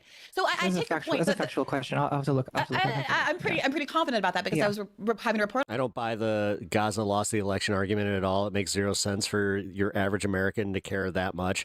The thing is, when they were polling people, you have to think of like who they were polling to. On this on a daily basis on Rising. I mean, listen, it was definitely a needle mover. Like Dearborn, Michigan, like that, they couldn't afford to lose that much of a vote. Like, but before, to be clear, I was fired. The fact that they lost all of the swing states, I don't buy that. Because of that exact kind of reporting, right? Reporting on the facts of what was happening in America's lockstep. And hey, Pep, what do you say to the people like Paul Zigo who think Trump and Kamala are two sides of the same coin, and we would have been had much of the same outcomes had Kamala been elected instead? I think that's a cheap, like, honestly, that's a coward's way out. Enabling of, and it's almost borderline like you might as well be Alex Jones at that point, where it's like the deep state's going to do whatever the deep state's going to do. There is no difference. Israel's genocide. I caught myself saying some shit like that, and then I realized I'm like, oh yeah, you know what? No. But the bigger point I would say is this. I can readily concede that there are many ways in which Trump is worse than Biden, obviously, and that Republicans generally. I believe much more in the idea that like moneyed interests definitely have them, but if you're gonna call that deep state, fine. Are worse than Democrats. I think the question, people in my who share my politics have the feeling that one party being worse than the other is an insufficient reason to vote for the lesser of two evils, when there is enormous latitude for the better party to simply stop being evil. And that the big trick of liberalism is convincing folks that you have to be at least a little bit evil in order to win. Honestly, I would argue that the biggest thing was they were trying to sell us on an economy that wasn't great. Even when and again, not having the primary really, really hurt people, and Kamala just not being a popular candidate. Opposite is true. Even when supporting Medicare for all makes you more electable, even when... And here's the thing that we can't forget. Even with her, unlikability and all that bullshit, Trump only won by like what, 1.2, 1 point something percent? Supporting Palestinian rights makes you more electable. Wasn't significant. Democrats are making choices not, in fact, based on electability, but based on what their corporate donor base wants them to do. And if we ever want both parties to stop slipping more and more in that direction, and for there to be any red lines in this... I'll catch you later, DA. And even over something as cataclysmic as a genocide, somebody has to say, you have to earn my vote at some point in this. So I would turn the question to me back around to you. On what timeline, at what point, is there ever going to be a litmus test among liberal Democratic voters that says this is a kind of evil that I will not succumb to, that I will not support with my vote? I mean, I see the place to litigate that isn't a primary, and I understand the frustration with not having primary in 2024. But that is the way this ought to work, and the way I expected. God, I'm actually agreeing with Contra way more than I thought I would. To work in 2028. But I think Do you think we're going to have a fair primary in 2028? I think so.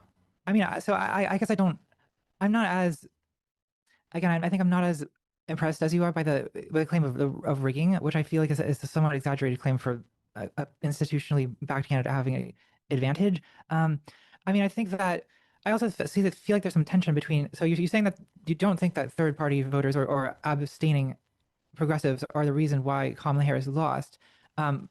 So in what sense is then Gaza the issue? Because again, it's like if you look at the map, it looks, and if you look at how many votes Jill Stein got, less than 1% versus the like significant electoral college and popular vote victory of Donald Trump, it looks too. Oh, that's right. I remember why I had a problem with Briahna Joy Gray's, because she was a Jill Steiner. I remember. I can't stand Jill Stein. I genuinely cannot stand her. It looks like voters shifted to the right, in other words. And so, why do you say that? Well, because on what?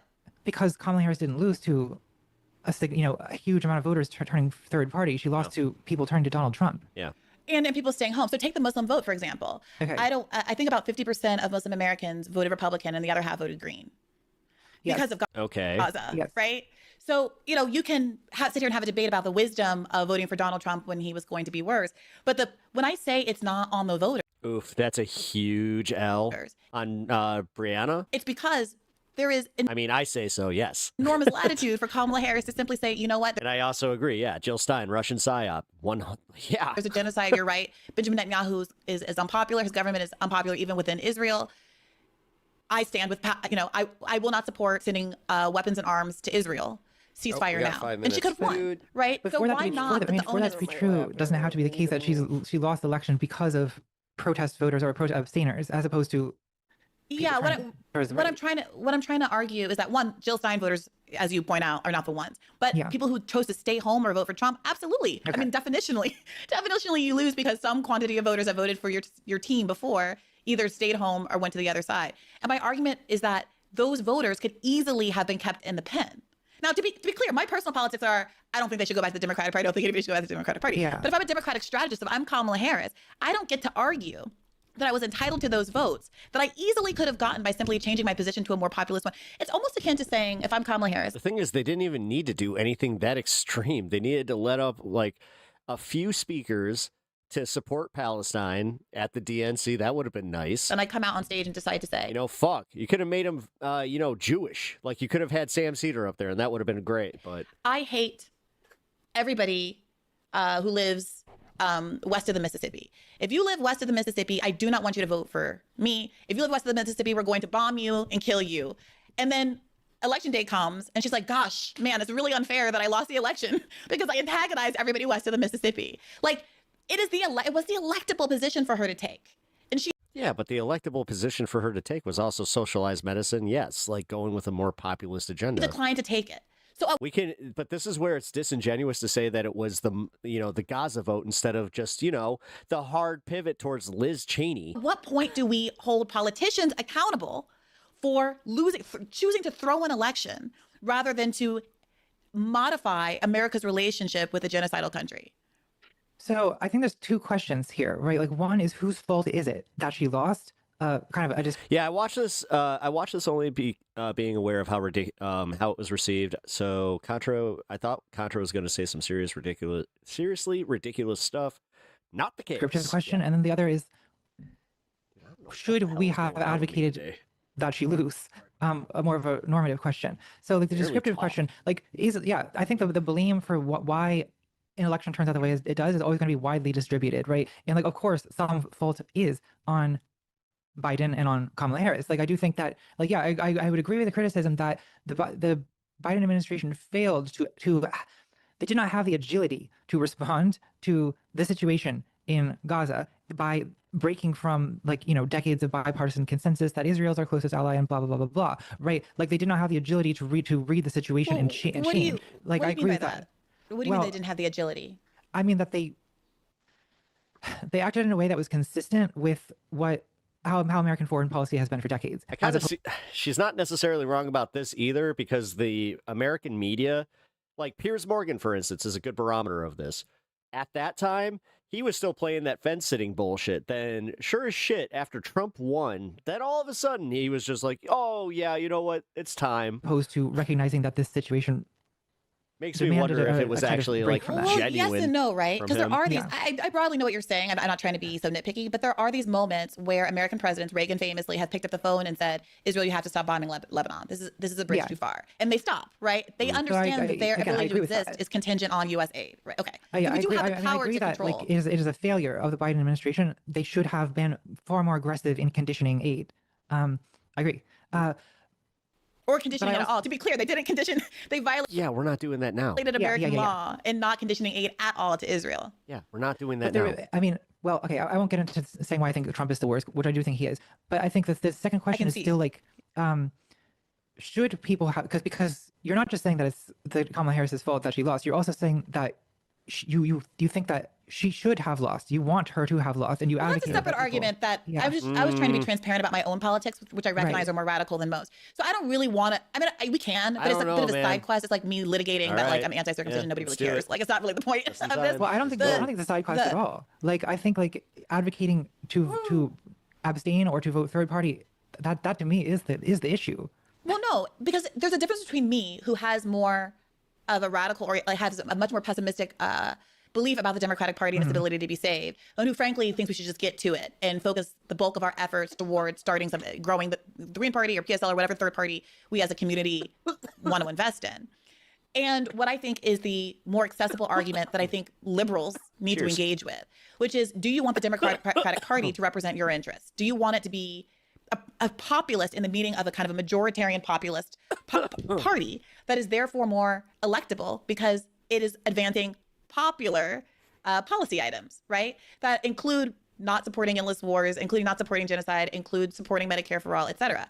And if you as a regular, mostly normie Democrat who supports those things, like 88% of Democrats who support Medicare for all, I think it's absolutely your obligation to say that I'm not going to give you my vote. It makes no sense when 88% of Democrats and almost half of Republicans support Medicare for all for you to be putting up even a single candidate in a presidential cycle who does not support Medicare for all. But that's exactly what we get every time. And it's an independent like Bernie who'll come along and be the one guy in the room who's willing to advocate for the obviously popular and electable thing. And if we're having an electability conversation fundamentally and a how to beat Trump conversation fundamentally, or J.D. Vance or Tucker Carlson, whoever it is that comes down the transom, then why wouldn't you enthusiastically be saying, oh my gosh, yes, we have to push these people into the electable position?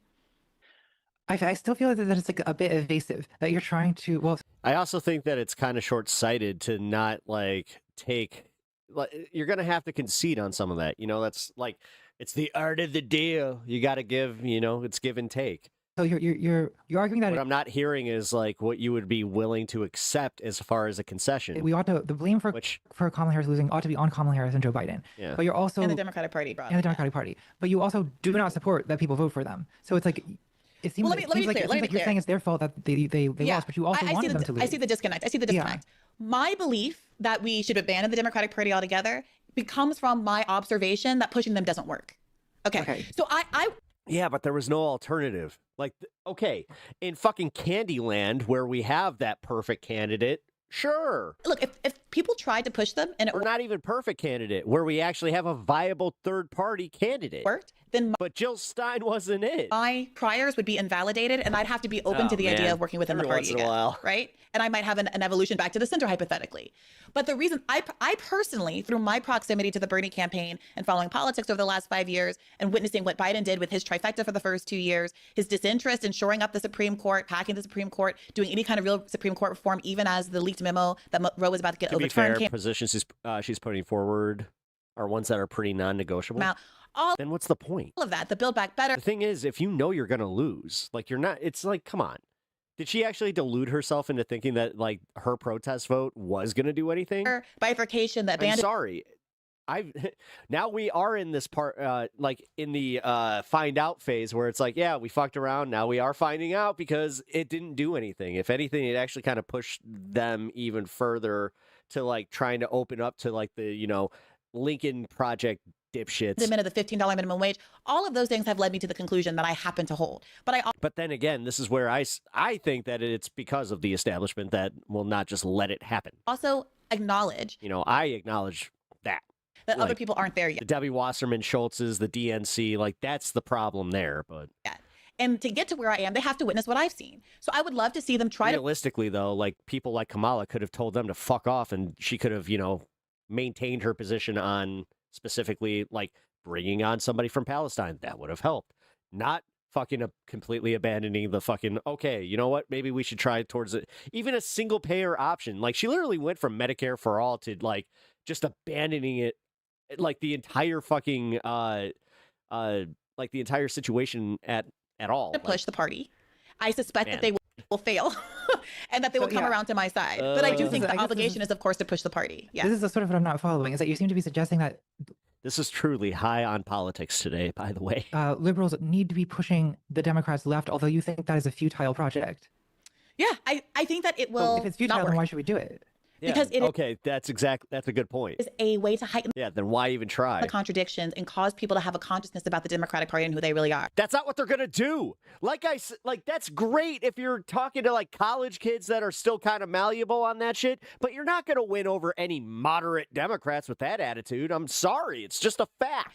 Oh well, we don't need them. Alrighty then, I guess. Republicans, here's the country. I don't know what to say. Consciousness that has I'm not even a fan of the Democrats, but at this point it is very defeatist. started to happen under Bernie Sanders, and it really blossomed because of Gaza. Because so many people who weren't that political, or maybe even were right-leaning and were anti-war in a right-leaning way, saw what was very obvious, which was that supporting supporting Israel was a losing proposition, and that no amount of warning signs would convince the Democratic Party that they should drop this issue or even pretend to drop the issue in the short term in order to win an election, and that the party fundamentally cared more about Israel.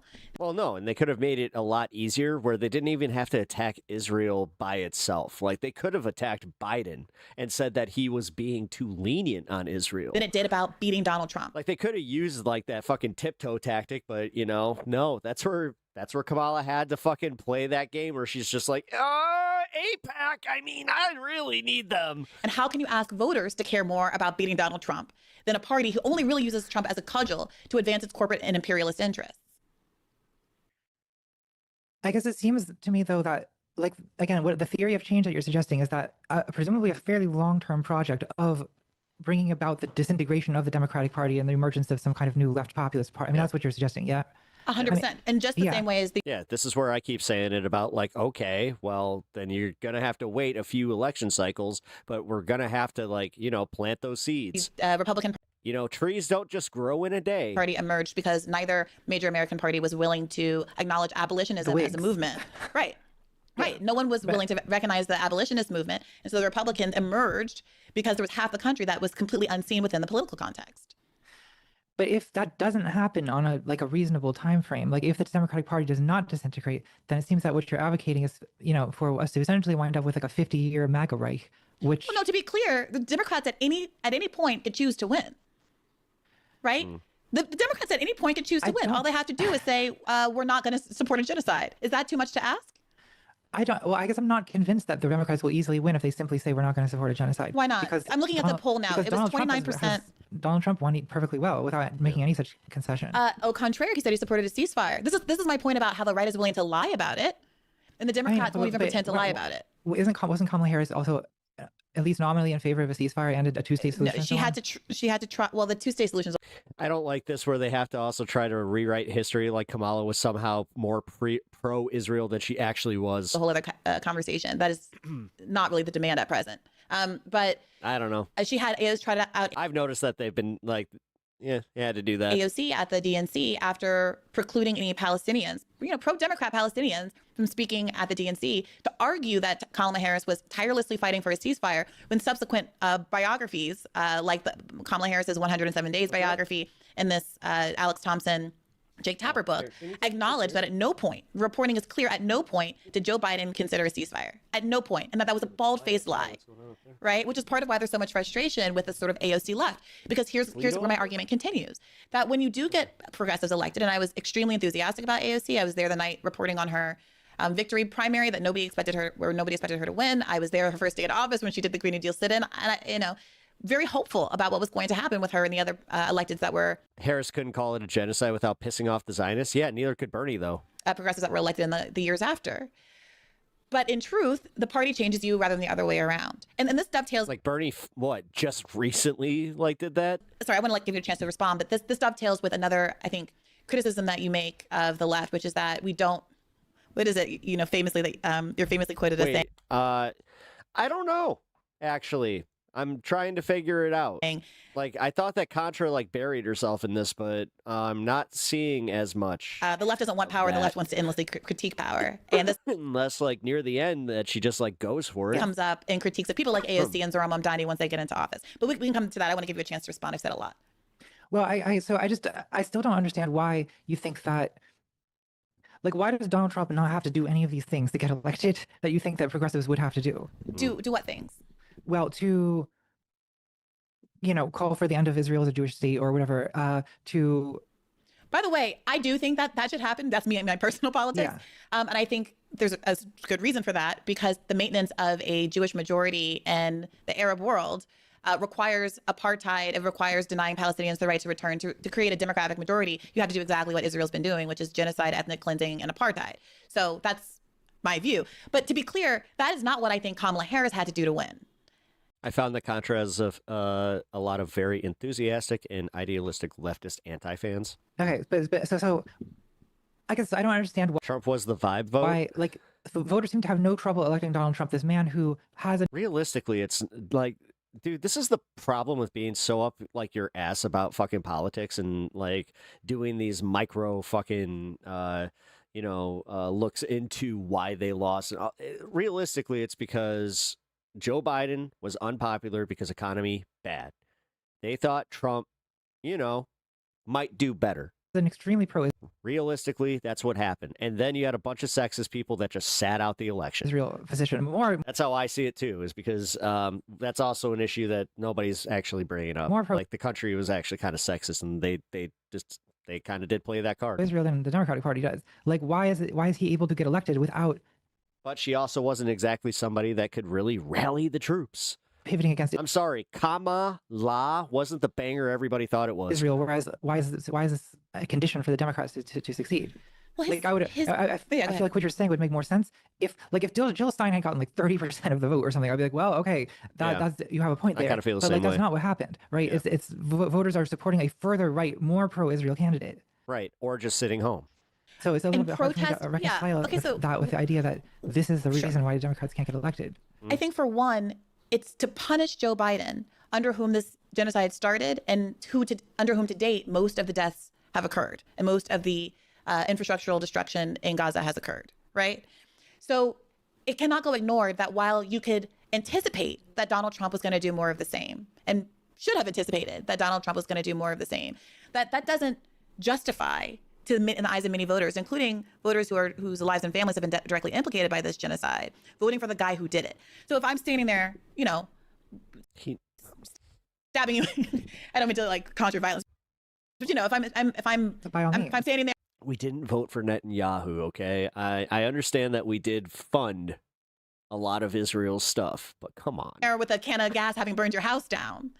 And I'm like, vote for me or the other guy. The other guy's going to burn your house down twice.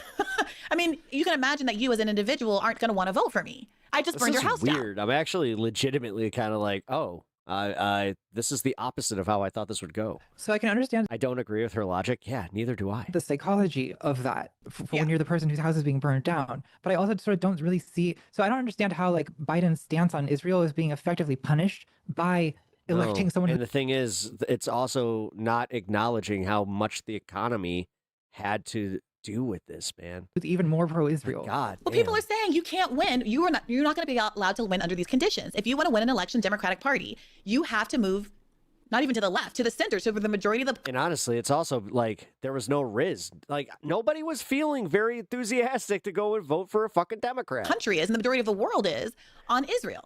because you understand, Natalie, that like in elections, there's a bunch of people who are always going to be Republicans. There's a bunch of people who are always going to be Democrats, and they're fighting for this center swing group of... Mister, I made sure to pronounce cats the last... swing voters. Yes. And anti-war sentiments, along with a lot of other sentiments.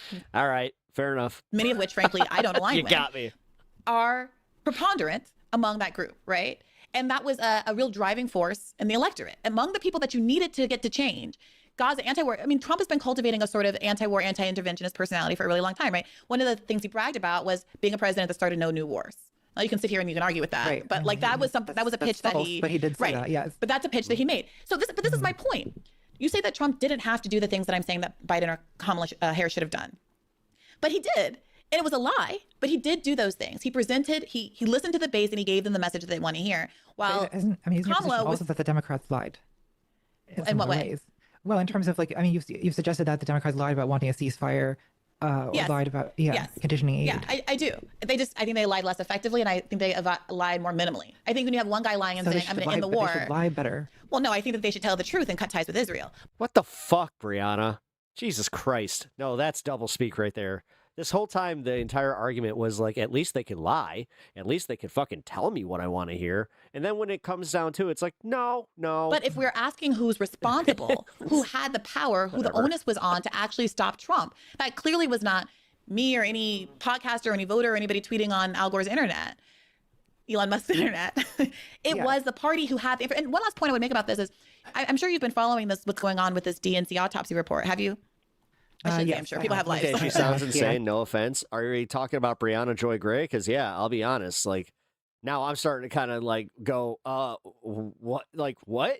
Like I said, I was not expecting to agree with Contra. I'm sure you've heard that the prevailing theory, which may not be true, but the prevailing theory is that the reason they don't want to, at least the autopsy report, is that it shows exactly what the IMEU study and other studies have shown, which is that the number one issue for Biden 2020 voters that didn't want to vote for Kamala in 2024 and didn't vote for Kamala in 2024 was ending Israel's violence in Gaza at 29%, followed by the economy, 24%, Medicare and Social Security at 12%, immigration at 11%. I just refuse to believe that because of literally the anecdotal evidence of everybody that I've talked to that voted for Trump. Healthcare at 10%, and on down the line.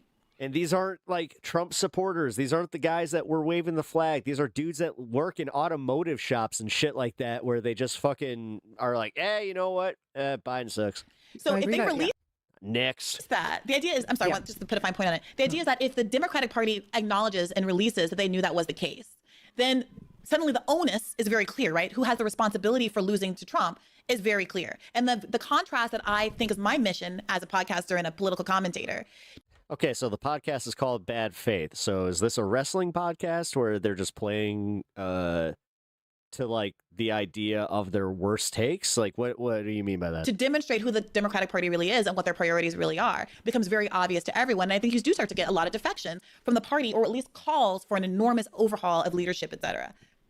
Well, so I want them to release the autopsy. I want them to do whatever it takes to get elected. If that means cutting off all aid to Israel, then they should. Can't you look up the autopsy? I thought I found it. Do that. I mean, I think it probably, in reality, is likely wrapped up with a bunch of other issues, like the fact that voters are upset about inflation, or about like vague concerns about like maybe my child might encounter a transgender book in school, and the Democrats are supposed to do something. That wasn't on the list, by the way. That isn't on this IMEU list at the very least. Nothing. Well, I hope it's not. Nothing but, cultural. Abortion policy was number 9, and at 9%, and I don't know was 5%, but nothing about transports, nothing about COVID. A lot of issues that I think folks thought were going to be determinative weren't, at least among these Biden 2020 to Harris 2024 voters. But can you see how it's like a little bit difficult for me to take your criticisms of what you think the Democrats ought to do to get elected when you're simultaneously saying that people should not elect them? Like your position is that people should divest from the Democratic Party. So like, because it's not in your interest for the Democrats to get elected based on your positions, right? You don't want them to win. What do you mean? Well, you don't want the Democrats to win, right? I think. Yeah, it was dudes voting with line go brr that voted for Trump without anything. To line went brr, the economy went brr. In an ideal world, given how hard it's going to be and how hard it already is for so many people, in an ideal world, I mean, I worked for Bernie for this reason. In an ideal world, a social democrat like Bernie Sanders gets elected. We get universal health care, a basic social democrat safety net, free education, and our little capitalist kingdom gets to tip along for another 100 years and save a lot of people from immiseration. I think that's what I was working for, along with so many other people in 2020.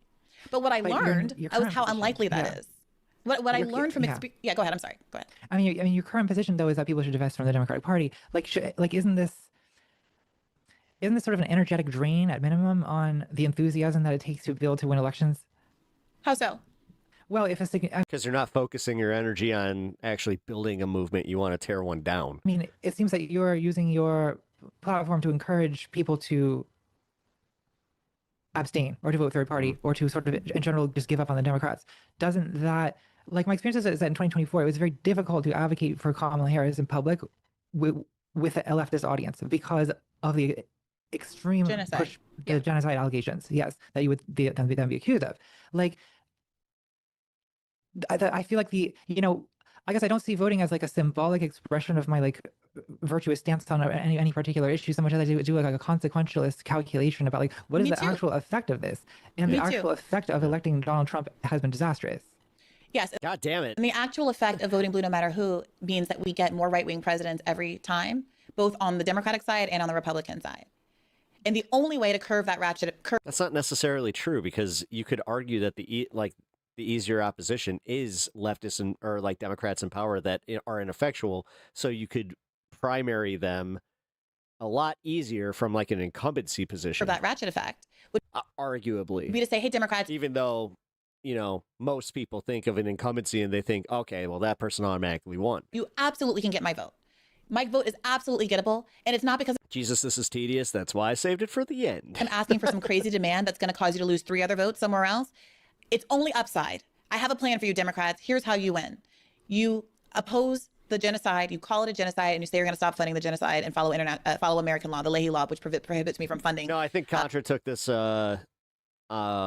ironically on good faith, thinking like, okay, so we're gonna you know, hash some of this stuff out. Maybe you'll learn a few bits on you know, her position, and I. Honestly, Briahna's just kind of using this to kind of hammer her position and just constantly and kind of be like, okay, so we can agree that this is exactly why they lost, right? It's like, no, it's just like, well, that if we can't agree on that, then maybe we can agree that this is why they lost. It's just like, well, not really. Like, these war crimes to begin You're right. with. It is tedious. And you can win. How can you argue against that? Because people have been making this argument my entire life. I mean, people argue What about Ralph Nader in year 2000. Oh, like what argument? the argument that today's Tuesday. By Shit. voting for third party, there's an opportunity to meaningfully shift the Democrats. No, but that wasn't what I just said, right? Move left. Well, what I just said is, hey, I'm a Democrat. This is what I was advocating for Democrats. If you want to be me, great. But if you're a Democrat, my argument is to say, and this is what the uncommitted movement was saying, my vote is up on offer. I want to give you my vote. I want to stop Trump. I want to give you my vote. And all you have to do is do this thing, which is going to make you more popular and more electable. And the Democrats said, no, I would rather lose than incur the wrath of my AIPAC donors or whatever else is at Lost track of time. the root of our By the way, I'm going on Dieter's show tonight. entanglement with Israel as a country, our military base that is the state of Israel. But in order for this like blackmail message to be effective, like doesn't it have to be the case that third party voters are the determining factor in swinging the election, which you just said that they are not? Not third-party voters. Like people who decline to vote for Kamala Harris are not third-party voters. Do the protest voters have the leverage to be taking the election hostage in this way? Well, they quite obviously did, and that's why they don't want to release, arguably, the autopsy report, right? They quite obviously did. And if that becomes... Well, okay, sure, but what's not speculation is that we know that 29% of people who didn't vote for Kamala Harris in 2024, but who did vote for Biden in 2020, said that ending Israel's violence in Gaza was the reason, right? So if you're the Democrats and you have this option, part of me wants to open one of these books and rifle through, because I remember at some point in, I can't remember if it's Original Sin or in 107 Days, I think it's Original Sin, there was reporting, and there's been ample reporting at this point, 2 years out, that internally, Biden understood, they understood how much this issue was hurting them. And they chose to ignore it. In fact, they chose to double down on it. Right? And I don't understand, like, at some point, Natalie, like at some point, I mean, is there anything that Democrats would do that you would say, if Donald Trump, if the 2016 version of Donald Trump were running against the 2024 Donald Trump? The thing is, why put all this energy into like being like, so is there anything you would do to not vote for? I mean, at this point, why aren't you just running for like MAGA? Like it's the same thing. I don't know, man. On the Democratic it seems weird. Would you say that we should vote for 2016 Donald Trump because his first term was better than his second term? Okay, I mean, so I joke about like how I would vote for Satan to stop Donald Trump. There probably is a line. I've yet not found it yet of like what like moral depth to which I would stoop to stop Donald Trump. So what does that mean? Yeah. So play that out for me. Everyone was always asking me to play out my plan.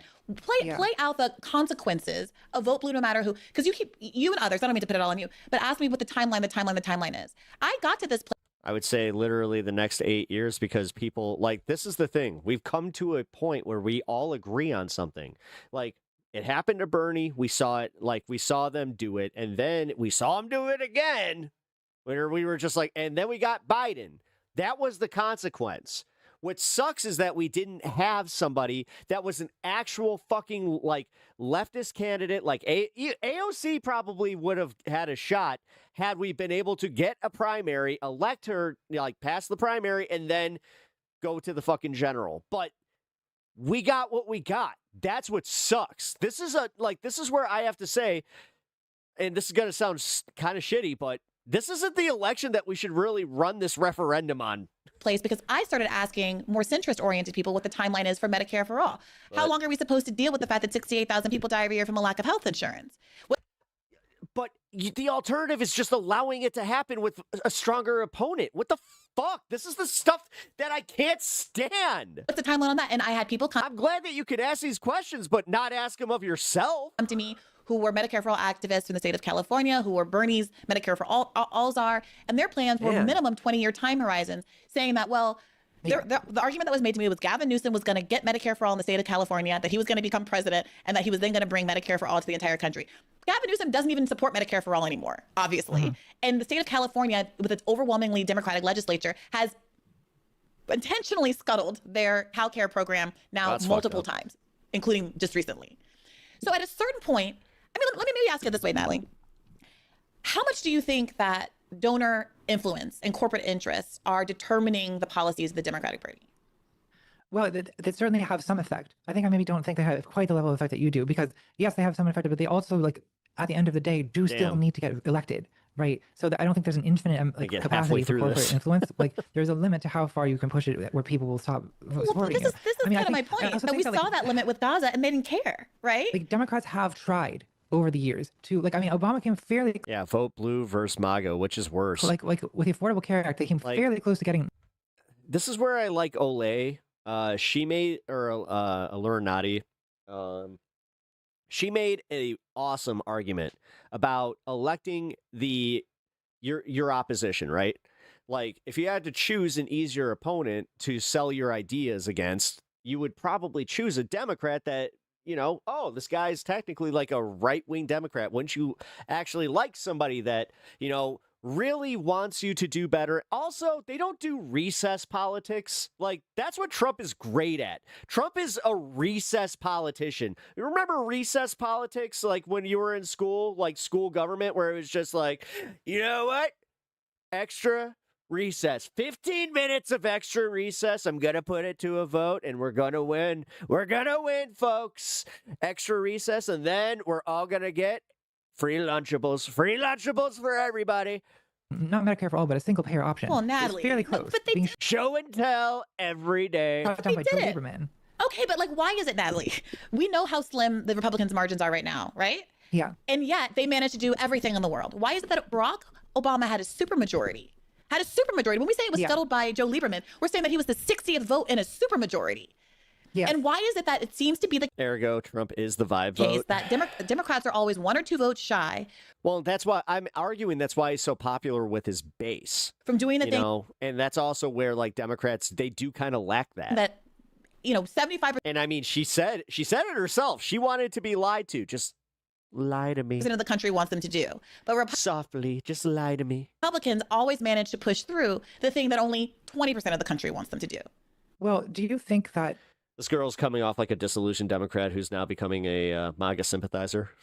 I mean, do you really think that, like, Nancy Pelosi, for example, didn't want single payer? Like, I think that she did. Yes. Like, I think that this genuinely I was. don't.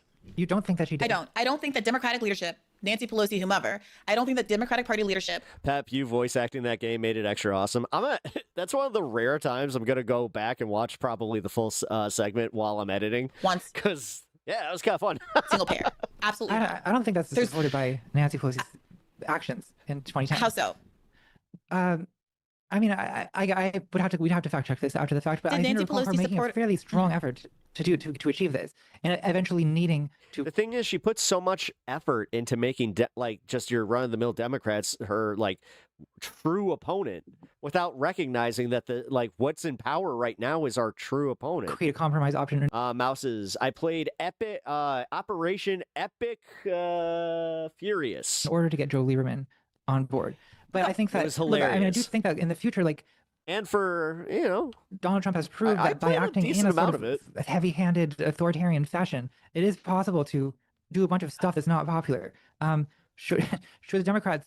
Well, I mean, I do consider it a serious defect of the Obama administration that he was so there is this mindset of we need to be bipartisan and we need to constantly reach across the aisle, and I hate all of that. Obviously, I think a major lesson of the Obama administration was we do not go high. Don't do that. And I think that I think Biden improved on that somewhat. There's room for still more improvement.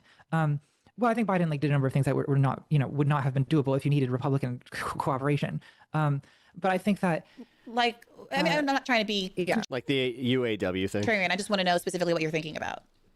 Well, I'm thinking about like Medicaid expansion and infrastructure bill, and it was more aggressive in getting some of these things done than I think Obama was. So he was in the infrastructure bill example where he had the leverage comes right from having the infrastructure projects that Republicans want, and because it was COVID and the country was shut down and everyone needed the country to get going for capitalism reasons, right? So we took all of that stuff that even Republicans wanted to vote for, bundled it with a bunch of stuff that were Democratic priorities because they were social spending priorities, and then broke those two things apart so that Republicans could get what they wanted without having to do all the Democratic. That was the Build Back Better bifurcation dance that even AOC called out, right?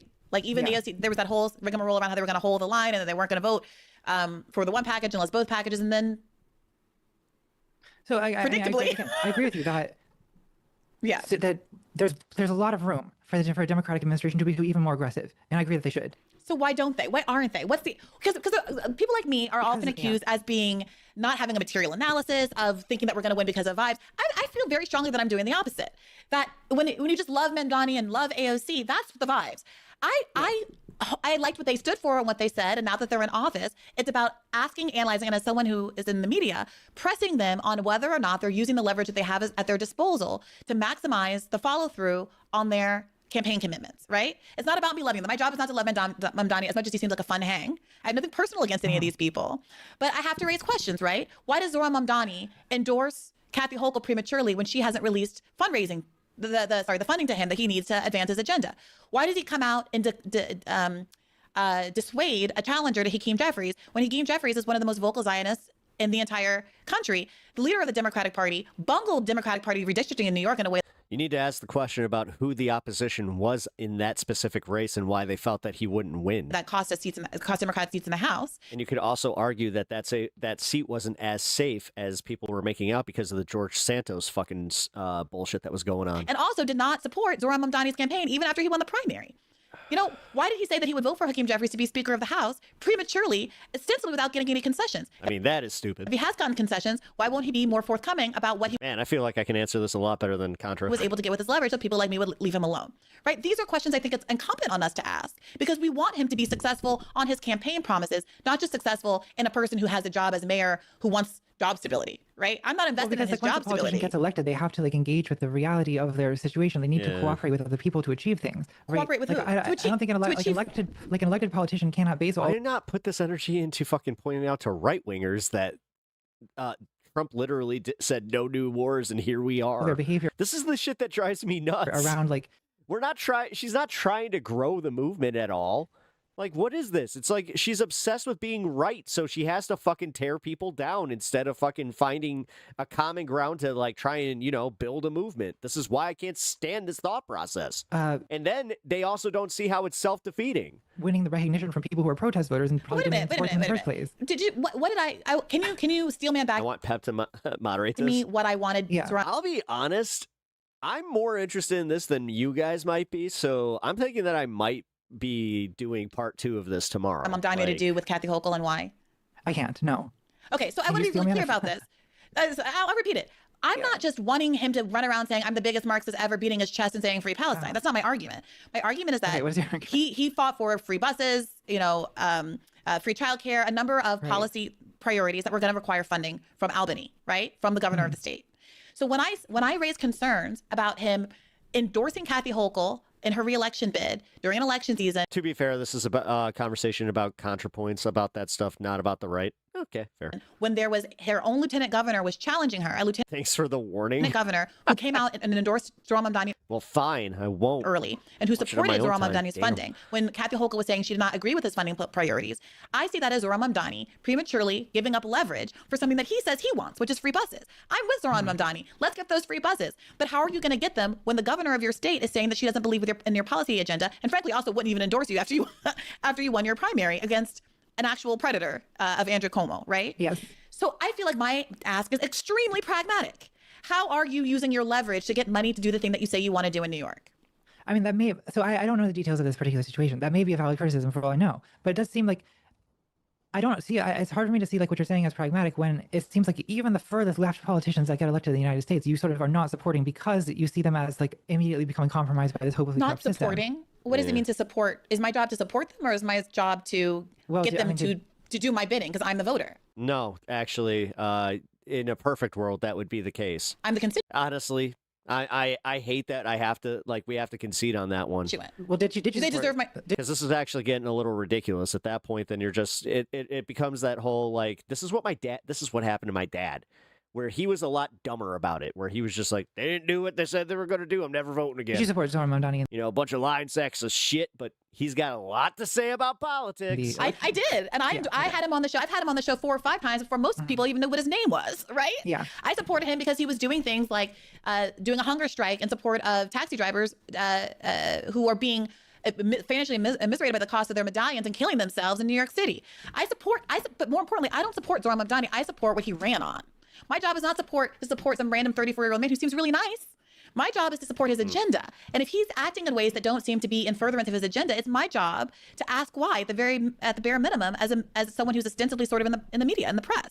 Well, and it's your right to ask that. But I do feel that like this is like we were talking about this kind of feud between people on the very but she goes like a little bit farther than that. far left of American politics, right? Where I mean, and you can sort of do this. You can do this when it comes to especially something like the mayor of New York City, where it's like, yeah, I mean, New York City is on the far left of the American political spectrum. But when it comes to like a national presidential election, like this type of thing is like so I don't know. Don't you? I see this as like so far on the left end of the spectrum as to like sort of not be relevant to winning like median voters.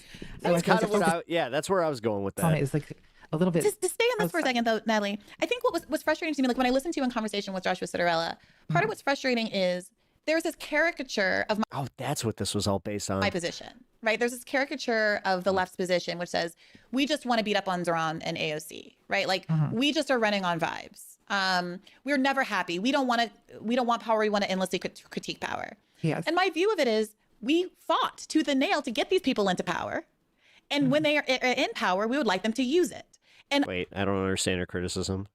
That was before your answer to those last two, so disregard those. I choose not to speak about liberals in this way because I don't know how constructive it is. And so many of them are kind of organically coming around to my position because of what they see the Democratic Party doing and not fighting and not being a resistance party. But no, it's not about saying Trump sucks. It's about kind of analyzing why he won is more so than opposed to like why the left or like why the Democrats lost, because not recognizing why they won is I could easily kind of a mistake. Characterize liberals as being exactly, and it's not all just because of the fucking referendum on the Democrats. What you claim the left is, which is not caring about power, right? Because Zoran and the it's weird. I don't want to stand up for the Dems at all. Like I recognize that they totally fucked up. They have power, but only caring about that so many times. Kind of abstractly sitting in. This is where like my art of war analysis comes here, where it's just like, okay, so Trump won.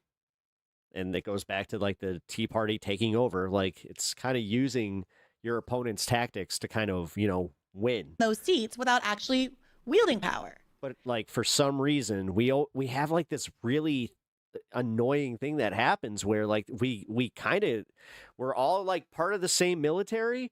And then once it comes to going to like to battle, against the orcs or whoever, then all of a sudden we start fighting each other halfway through. And that to me, that does kind of get annoying, but and honestly, I understand what that is. That's me just kind of reducing this to its, it's very frustrating because we should be on the same side, but I think there was this argument. Holy shit! Cartoonish caricature and an attempt to drain the substance out of the critique of the left that has us at cross purposes where I don't actually know that you disagree. Like when I outlined the specific critique of Zoran. Yeah, but the thing is, she's already seeing them as the enemy. That's what I'm saying.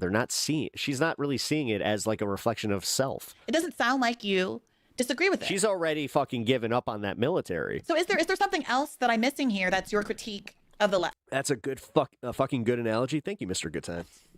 Well, so I think when you're critiquing specific things that Mamdani does. Guys, I just realized I got actually Biden start did, wrapping here. Yes, of course it's within reason to criticize your elected officials, and we all ought to do that. I agree, but I also think that what my frustration with the left is more that when it comes time to actually elect, the energy is so oppositional to like it's very difficult to build the kind of like momentum behind a candidate when it's so much.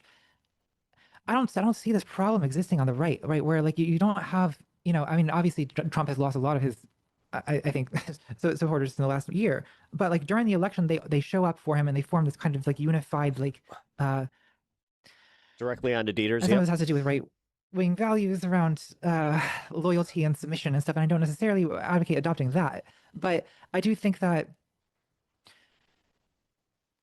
I mean, again, like you don't even support Kamala Harris during the election. It's not like you say like okay, well, we'll get her elected and then we criticize. It's that when you're not even you don't even want to get her elected, then that's where I see the criticism as being this like critiquing power thing. Okay, because it's like you don't. You're not. Let's talk about power. Let's talk about leverage. Okay. Do I have more leverage against Kamala Harris before? The thing is, no, because I can already answer this question, and it's because we've talked about this a lot. No, your leverage doesn't mean shit when you've already broadcasted that you're not going to support them regardless. That's the problem. You lose that leverage the second that you play that game. Before she's elected or once she's president? I'm sorry, man. Like, if you want to leverage the Democrats, then you actually have to play ball with them. For 4 years. All right. Yeah, I'm going to have to wrap there. All right, so I'm going to make sure I save that. Where are we at? 110. All right, 110. Literally, almost like, that was me agreeing with you. Do you recognize what I was paraphrasing? No. Oh, wait, shit. If you know, I didn't see your thing. If you know your enemy, then you know yourself. You will surely win. If you know your enemy, but not yourself, so, sometimes you will win. Yeah. Art of War. At the end of the day, what this comes down to is someone is lost and isn't in power trying to explain to you why that is actually good. Yeah. I mean, that's what's kind of weird to me, where it's just like, okay. Yeah, she was kind of trying to be like, yeah, this is why it's a good thing that the Democrats aren't here. It's like, not really. Because again, like, the people in power that we have to fucking kind of, get out of power are the right wingers, which they seem to have a pretty strong base. But we will obviously talk about this a little bit more. But I do have to head over to Dieters. I hope you guys enjoyed the show. Here is the link. You guys are going to have to follow the link because for some reason it's not letting me do the thing. Okay, so all right, guys, but I do appreciate you being here. I will be live tomorrow at 2 p.m. Central, so come hang out for that. And yes, go over to Dieters and watch my interview. I will see you guys tomorrow. Bye. Who the heck is PepTalks?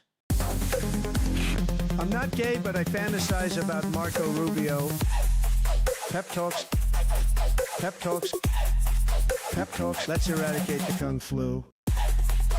I'm literally coming. PepTalks. PepTalks. Who the heck is PepTalk? They want our women. They want our children. PepTalks. Sometimes no means yes. Grab them by the PepTalk. Grab them by the Marco Rubio. Obama is a racist. PepTalks. I'm literally coming. I'm literally coming. PepTalks. We found weapons of mass destruction. My fellow Americans, it has been confirmed today from PepTalks that we are indeed all high on politics.